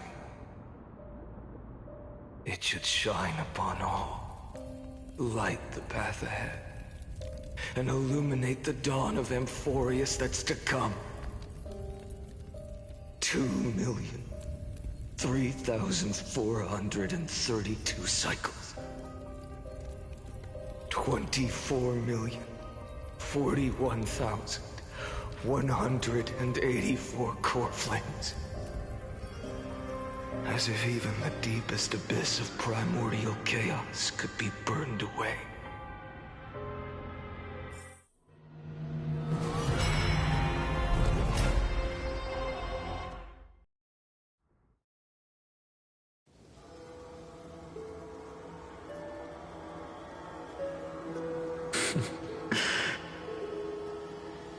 You're here, as always. You're still lingering deep within me, never fading away. Because you haven't completely abandoned hope. Am I right? You're still waiting for a miracle. For the true hero to come and save us. If that thread of hope exists, it must come from beyond this world. From the true starry sky. But if it's just a traveler with no connection to Emphorius, they may not understand our struggles, nor be willing to join this fight. Your thoughts are wavering. The mark of destruction is deepening. But even within the gods' cold calculations, unconditional courage and goodwill still emerge. So, never forget what set you on this path.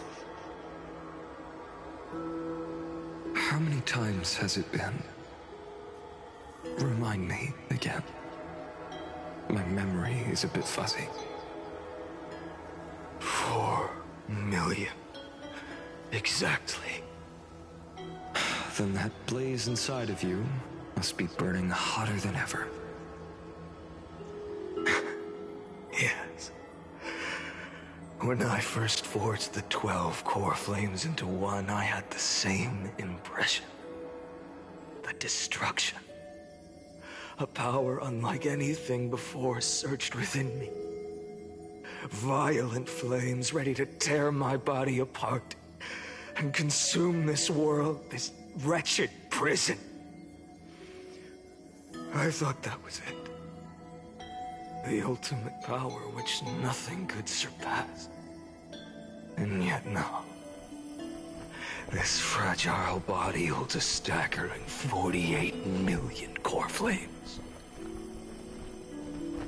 I suppose it won't be long. Perhaps just a fleeting 10,000 years. Before it's reduced to nothing but charred, crumbling bones. And when that happens, your long struggle will finally come to an end. No. I've already found a way to keep the cycles going. Mind sharing it with me?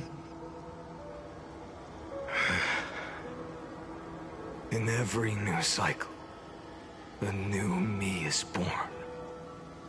All I have to do is push the next Finant to the end of the world. And then...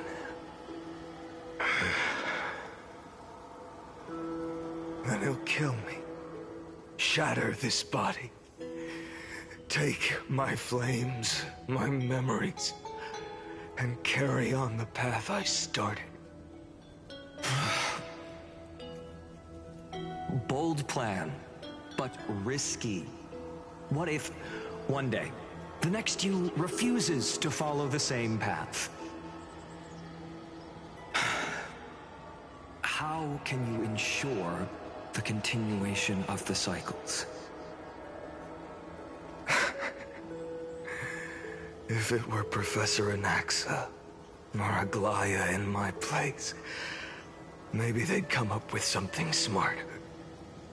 Unfortunately, I don't have a backup plan. I have no choice but to bet everything on the next Finant.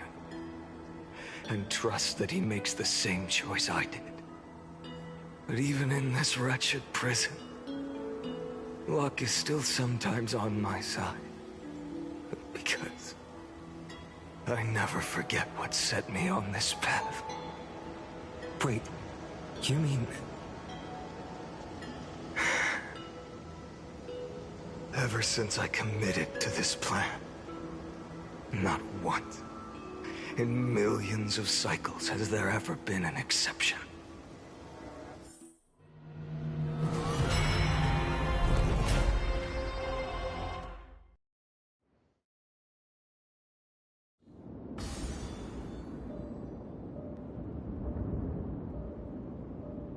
I can do this, Lord Finant. the demigod of the sky, a healer of Twilight Courtyard. I will heal you, and then... A black tide. It's consuming you. You can't hold out much longer, demigod. Hand over the core flame. Let's put an end to this suffering. Now, that just won't do. A healer should stay composed in front of those suffering from illness. Shouldn't they? Hyacinthia.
I believe in you.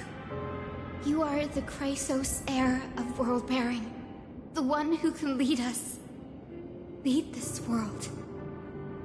It's just... I don't understand. Within the sun upon your shoulders, the part of that warmth that should come from you, from an ordinary person, it's so faint.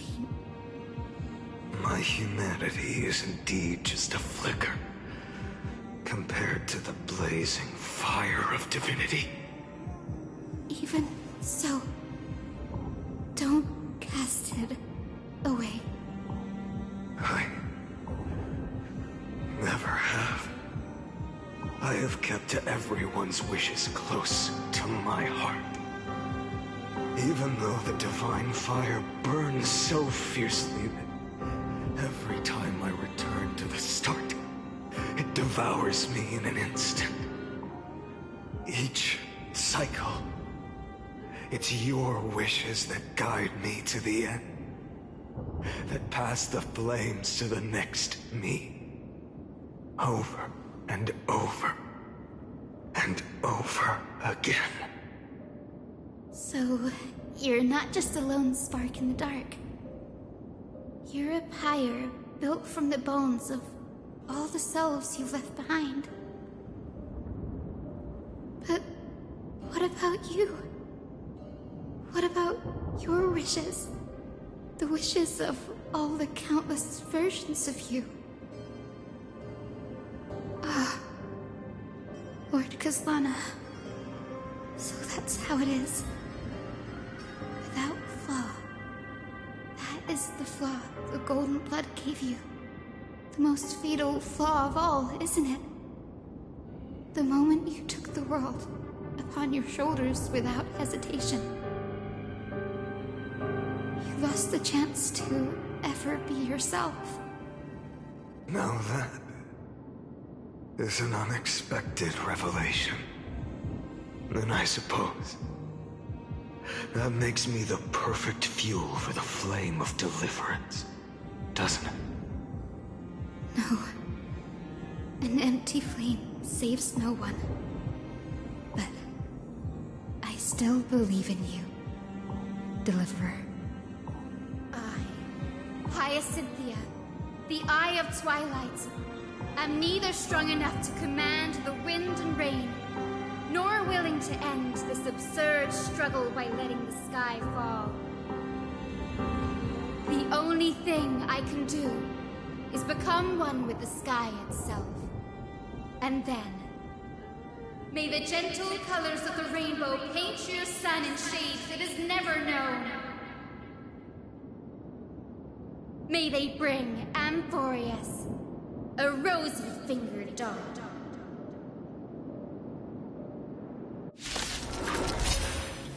Though the light has grown dim, its warmth still lingers. Deliverer, please, open your heart to me.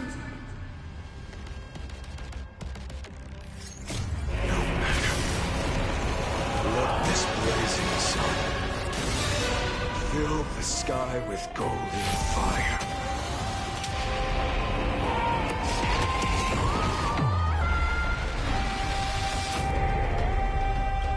Empty celestial fury!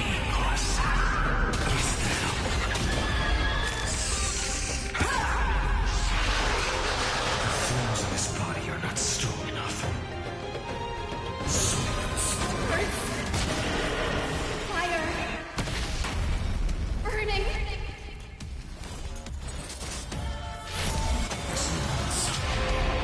Tear open the sky!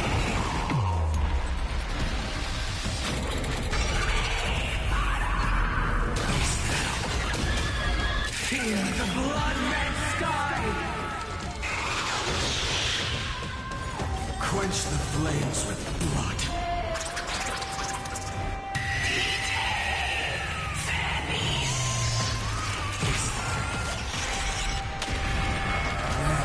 Strife's name!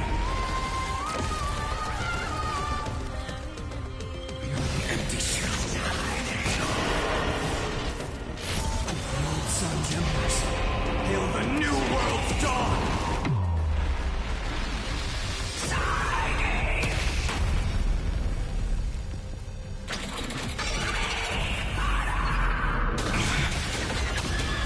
Crushed and torn! Let the sky merge with all this world's suffering.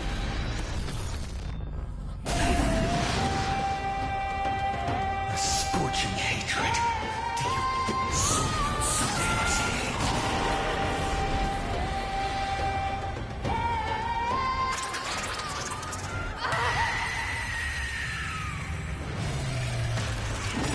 farewell, Hyacinthia.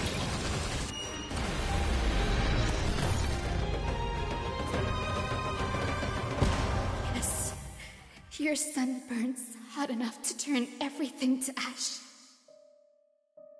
But tell me, how will the seeds of a new world ever take root? The core flame rose. The sky fell. The 23,570,000th cycle came to an end. And this time, the end of the flame chase remained the same as ever.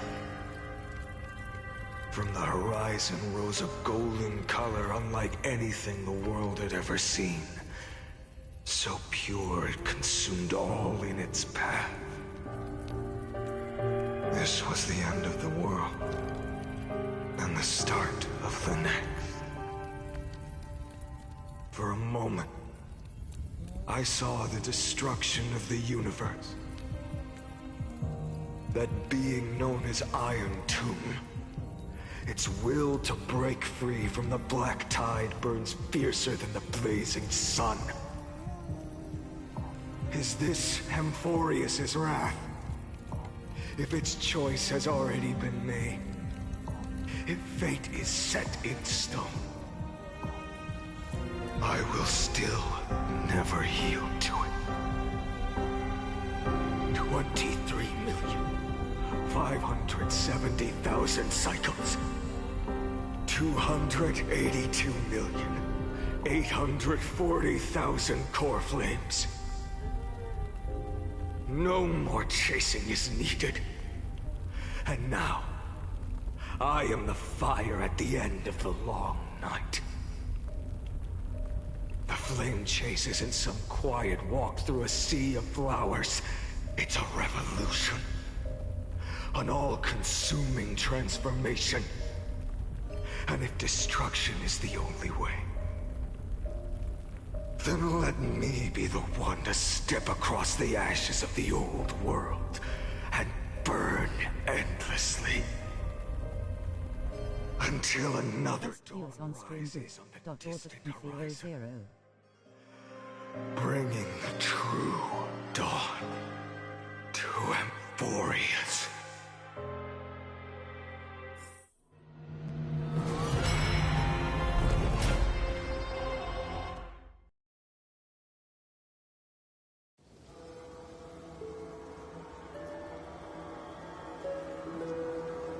$33,550,337.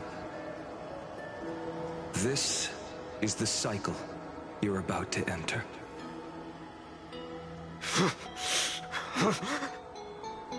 Countless memories are flooding in. Countless versions of myself have stood here, facing the same choice. They all needed a moment, just like you do.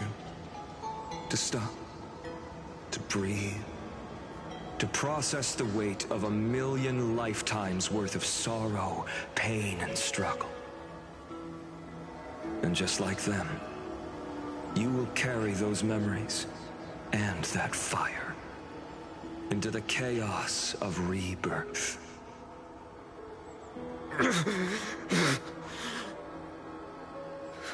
I must go and bear this burden.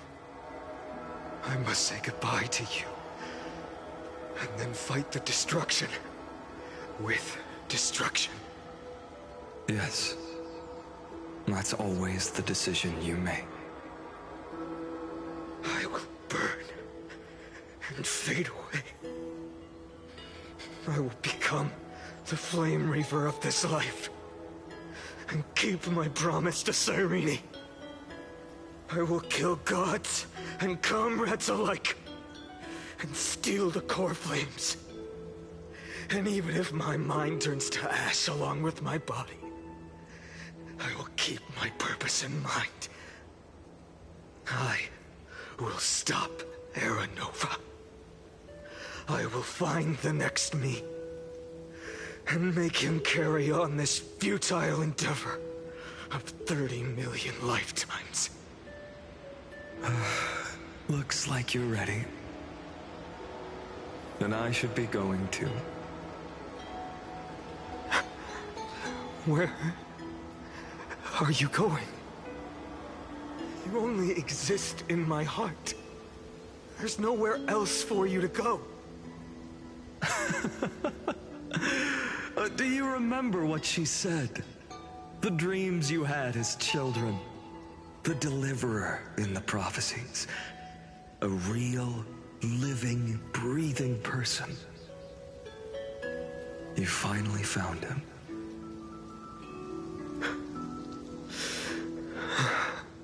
Friend. I see. You were there all along. I'm sorry. I was supposed to send you home. This is my flame chase journey. You were never meant to be a part of it. No. You know the truth. If Iron Tomb is born from Amphorius' fate, then it will bring ruin to the worlds beyond the sky. And all these countless lifetimes you've spent, it's all been for the sake of defying that end, hasn't it?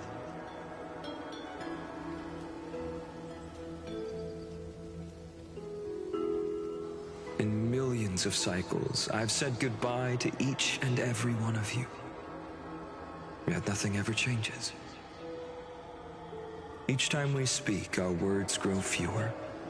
Your fire burns hotter, and you're getting closer to becoming pure rage.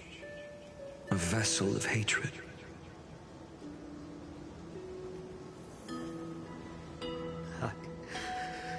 I never had a choice. I understand. If you are to keep the worst fate from unfolding, this is the only path. But this time, things are different. Your persistence has shifted the tide. On the horizon, I see it. Faint but undeniable. The shape of dawn, breaking through the eternal night.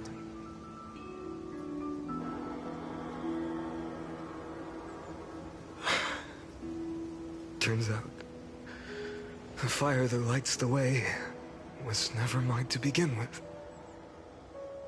Do you remember, in that first timeline, you and Mightymost stood before the scales of justice, locked in a duel? Each of you weighing what you held dearest. What weighed more than the fate of the world? And when hesitation took hold, the answer you sought from me. What am I saying? I am you. Even if you buried me deep and chose another path, that fact never changed. Then let's try again. When you stood before the scales in hesitation, the answer you found in your own heart. Do you still remember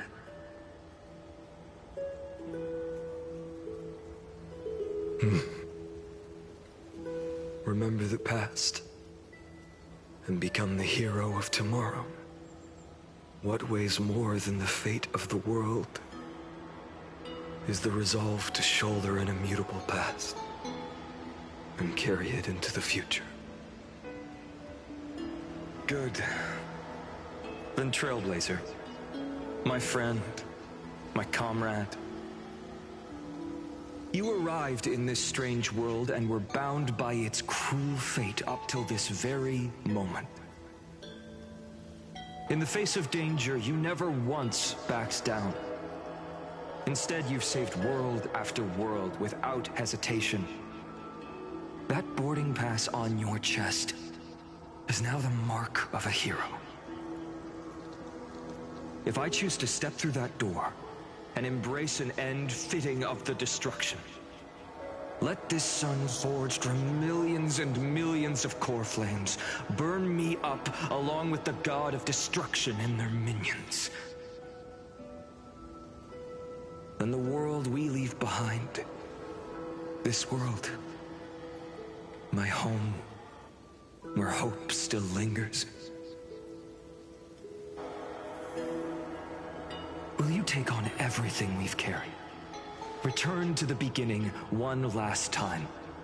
Stop the birth of Iron Tomb, save the world we love, and rewrite its doomed fate.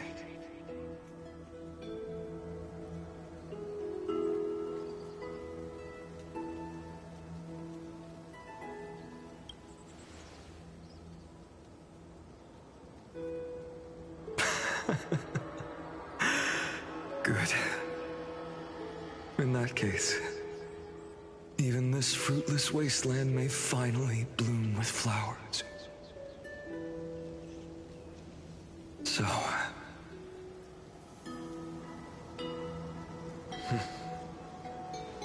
if he takes on the weight of the whole world,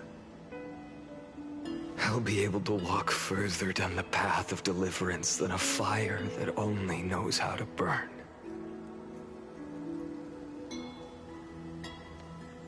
One will step into the future.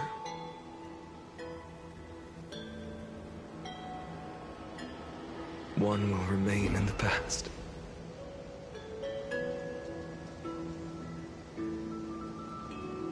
If I can strike down the gods with Dawnmaker, perhaps fate's deadlock can be broken.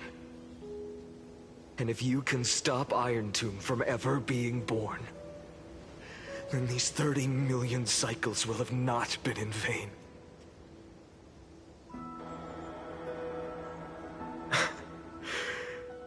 It's time to put our teamwork to the test, partner.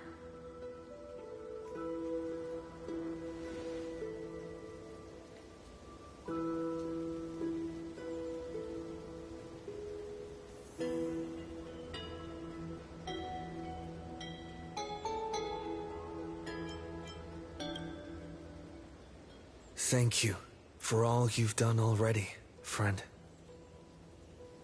The image of the hero I've buried deep in my heart finally steps into the light. Here, at the end of this long flame chase journey.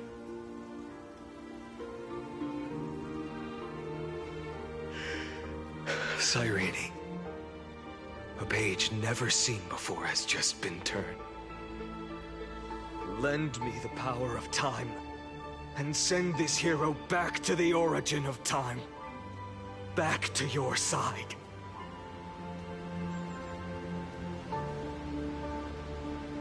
And I will walk the unfinished path, just like the countless versions of me before. Unwavering as always.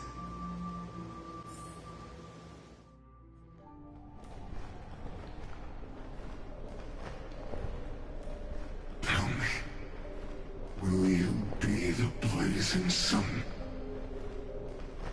Even if all of you burns to ash. Without hesitation, I will bear this world until my body turns to dust.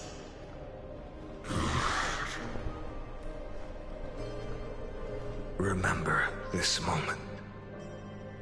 Remember your friends who never lived to see the world's end. Remember their final wishes.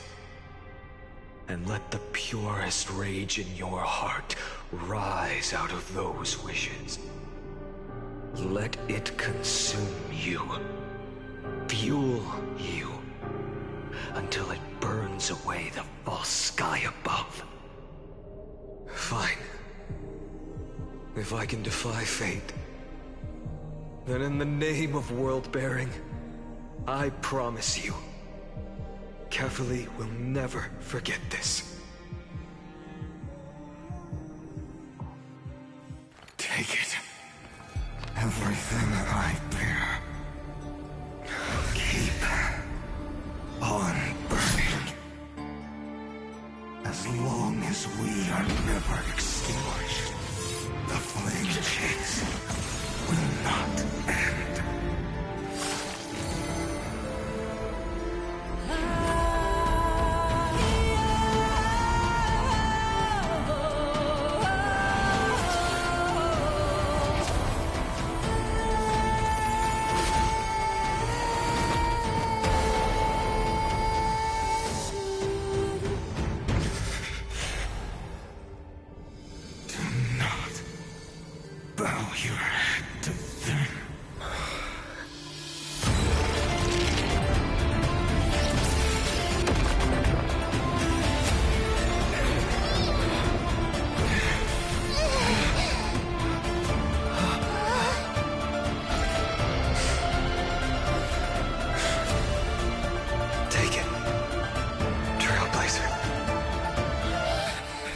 May this blood be like gold, and never tarnish.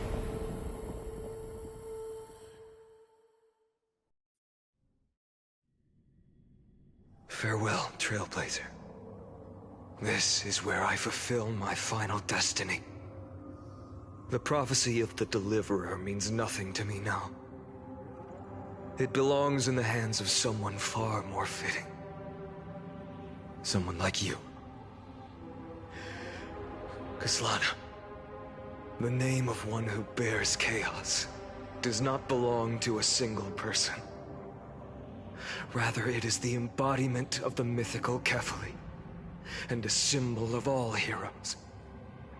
As the prophecy foretold, you will bear the blazing sun until the pale dawn breaks.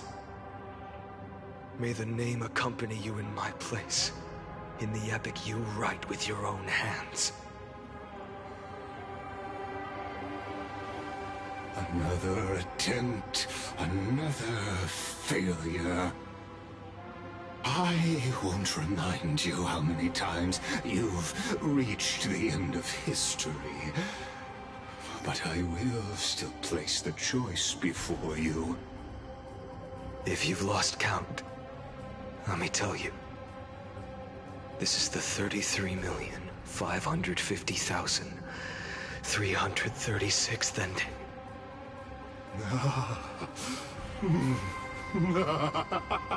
A perfect number. How poetic. You and I both know the truth. In all these millions of futile endeavors, Amphorius has never changed. If the outcome is inevitable, then why not silence your searing rage and embrace your fate with dignity? Your silence lasts longer than ever, Lord Fine.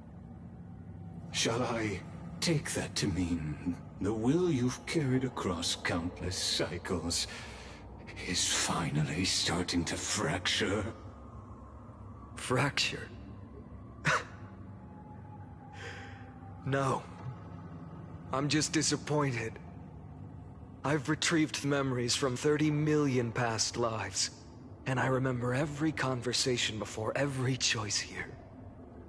And yet, even after all this time, your arguments remain the same. Repetitive.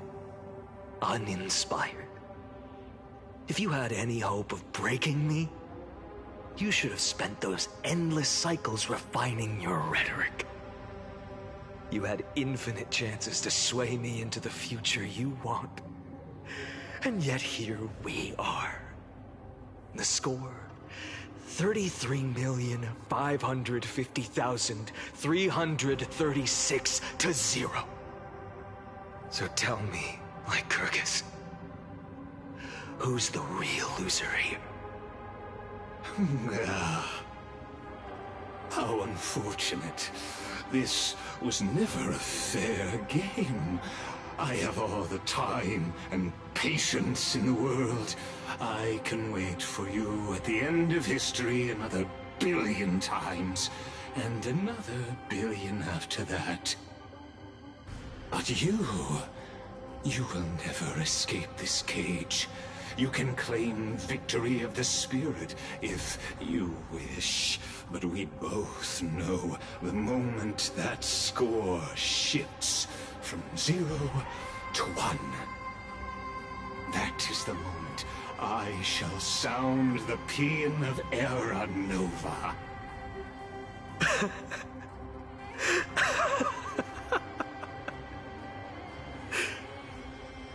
Lord Finan.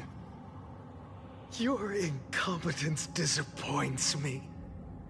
But what truly makes me laugh is your utter lack of self-awareness.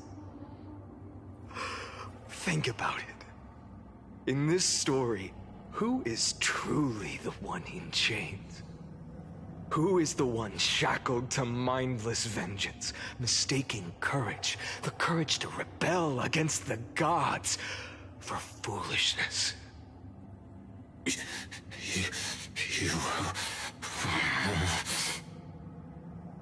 Perhaps you're right. Maybe I should have tired of this futile struggle long ago. But even so, I will never accept the mercy of your release. Because you are both a prisoner to the gods and to me. And tell me, what right does a mere prisoner have to speak of fate and choice? What right does a mere prisoner have to look upon my fury?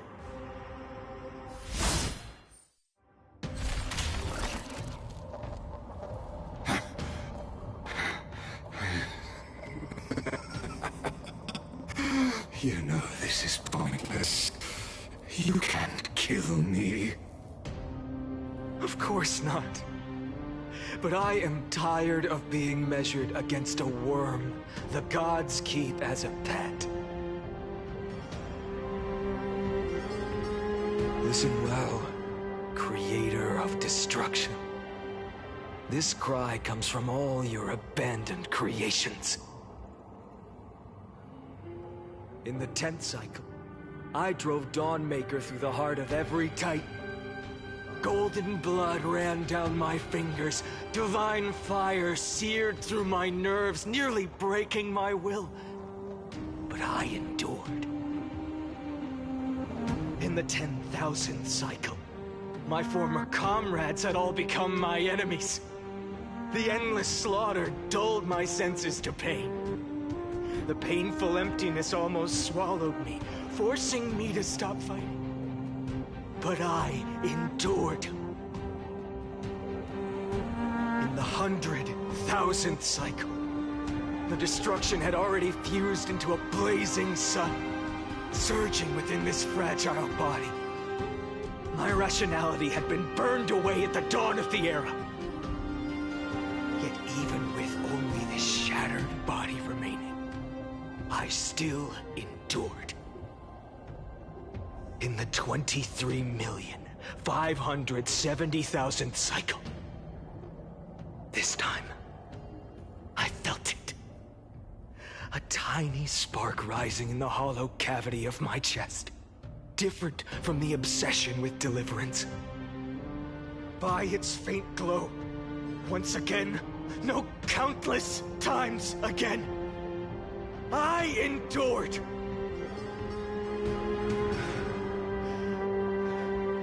Now, a sun is about to fall, ready to incinerate this absurd space-time dimension in an instant. That sun is me. All the countless versions of me from the past, along with my countless brethren, dragged into existence against their will, drowning again and again in your golden blood. The very essence of this world's suffering and despair, fused into the purest hatred, the fiercest rage. Nanook, you arrogant fool! You think we were born to only serve as fuel for the fire? Fine then! Just as you wish, let the fire burn! If I was born as the blazing sun of destruction, then let you and your lackeys be the flares erupting from my core. And let this rage, burning futilely for 30 million epochs, engulf everything! And grant you a dawn where all stars burn to ash!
Are you ready, Nanook?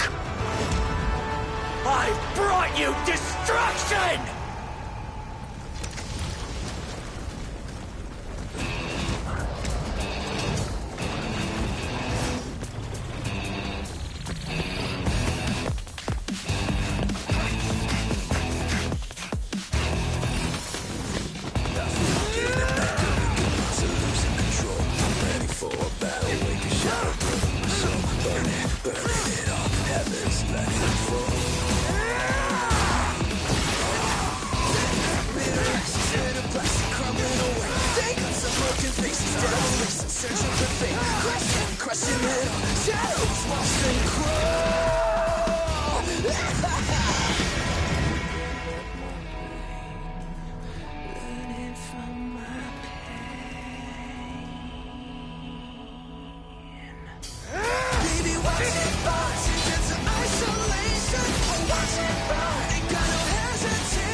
glass that shattered, reaching through the darkness, voices trailing fires, the echo of desires, a world of silence, sounds of desperation, phantoms in the shadows, soft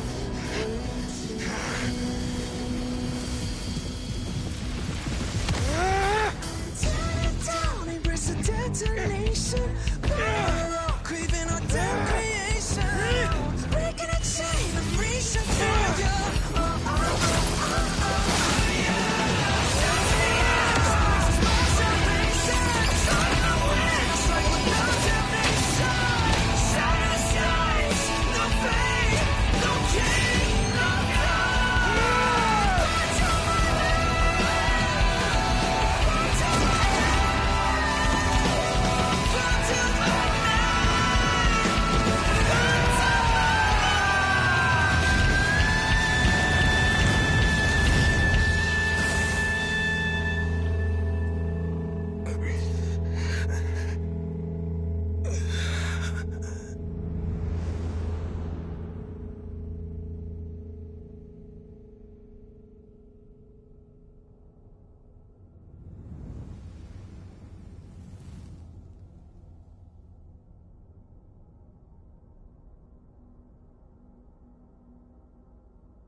My wish?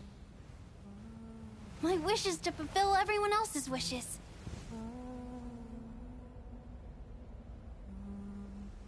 If I can't fulfill them, then send them on to tomorrow.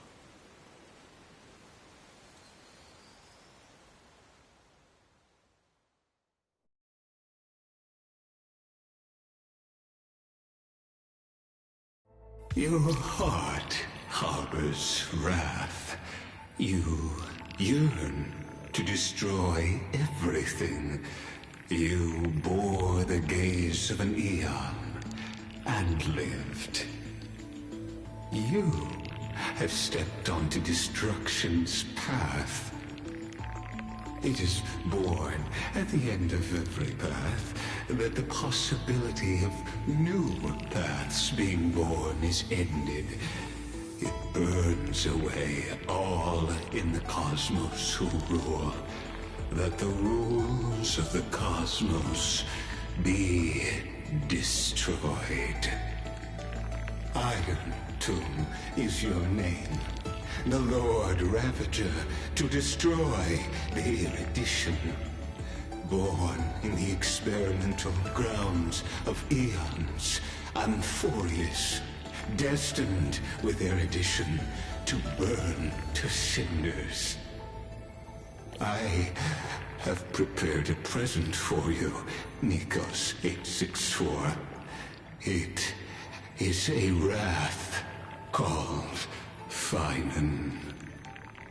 From the beginning of the experiment, there were 12 sets of factors incorporated into the calculations. After endless simulations, only this one rose above the rest. After 33,550,336 iterations, now his fury has grown to be without equal. This is a matter of considerable interest to me. This pure hatred is the final root of the equation. But there is another variable, the nameless from beyond the sky, also a pathstrider of destruction. I give thanks for his arrival, allowing Amphorius to turn once more. But after fate has begun to turn, his existence will only become an unpredictable variable. Perhaps the time to take the stage has come. Grow in peace until it is time to break free from your cocoon. As for those unwelcome audience members, you need not worry. If you do not mind, I will personally get rid of them for you.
The solemn council is still filled.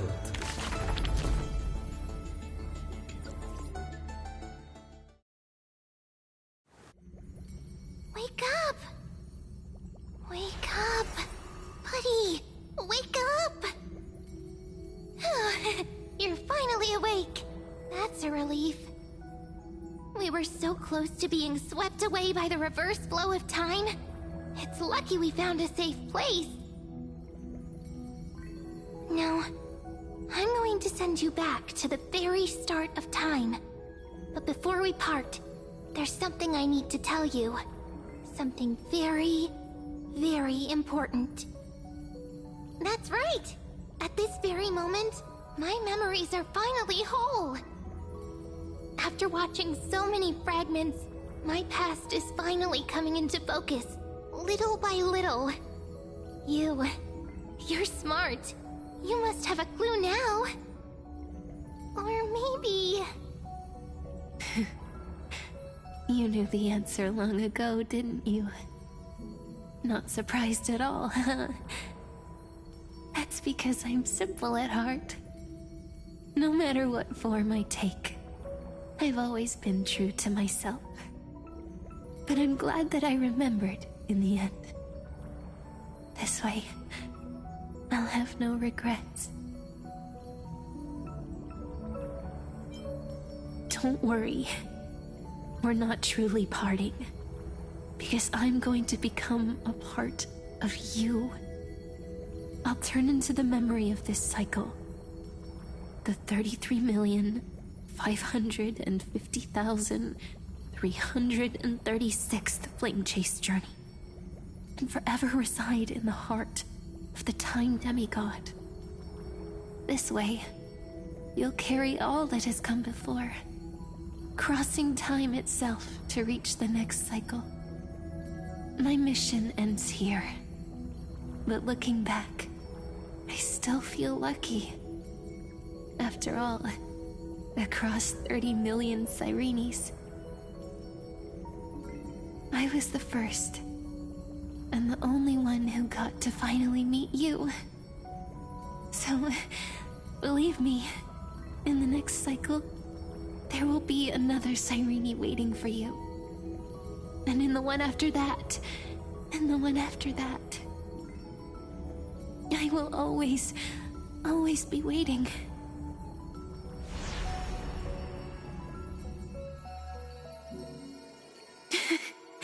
Saying all that, I can finally fade away in peace and become part of you. Without even realizing it, we'd already taken a wonderful journey together, all the way to the world's end. Now take my hand, say a brief farewell, and step forward into tomorrow. Go, find the future Sirene, and set out on another journey with her. Promise me you won't keep me waiting too long, okay? No need to say it out loud. This is enough for me. It's time to go, my dear friend. May your trailblazing journey always be accompanied by a cool breeze and rippling waves.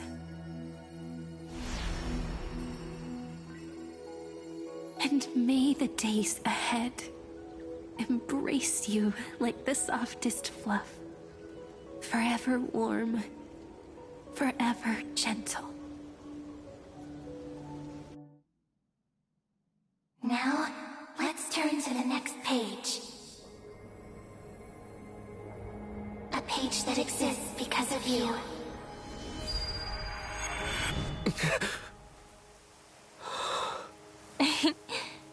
Is this a meeting ordained by fate? Or a long overdue reunion?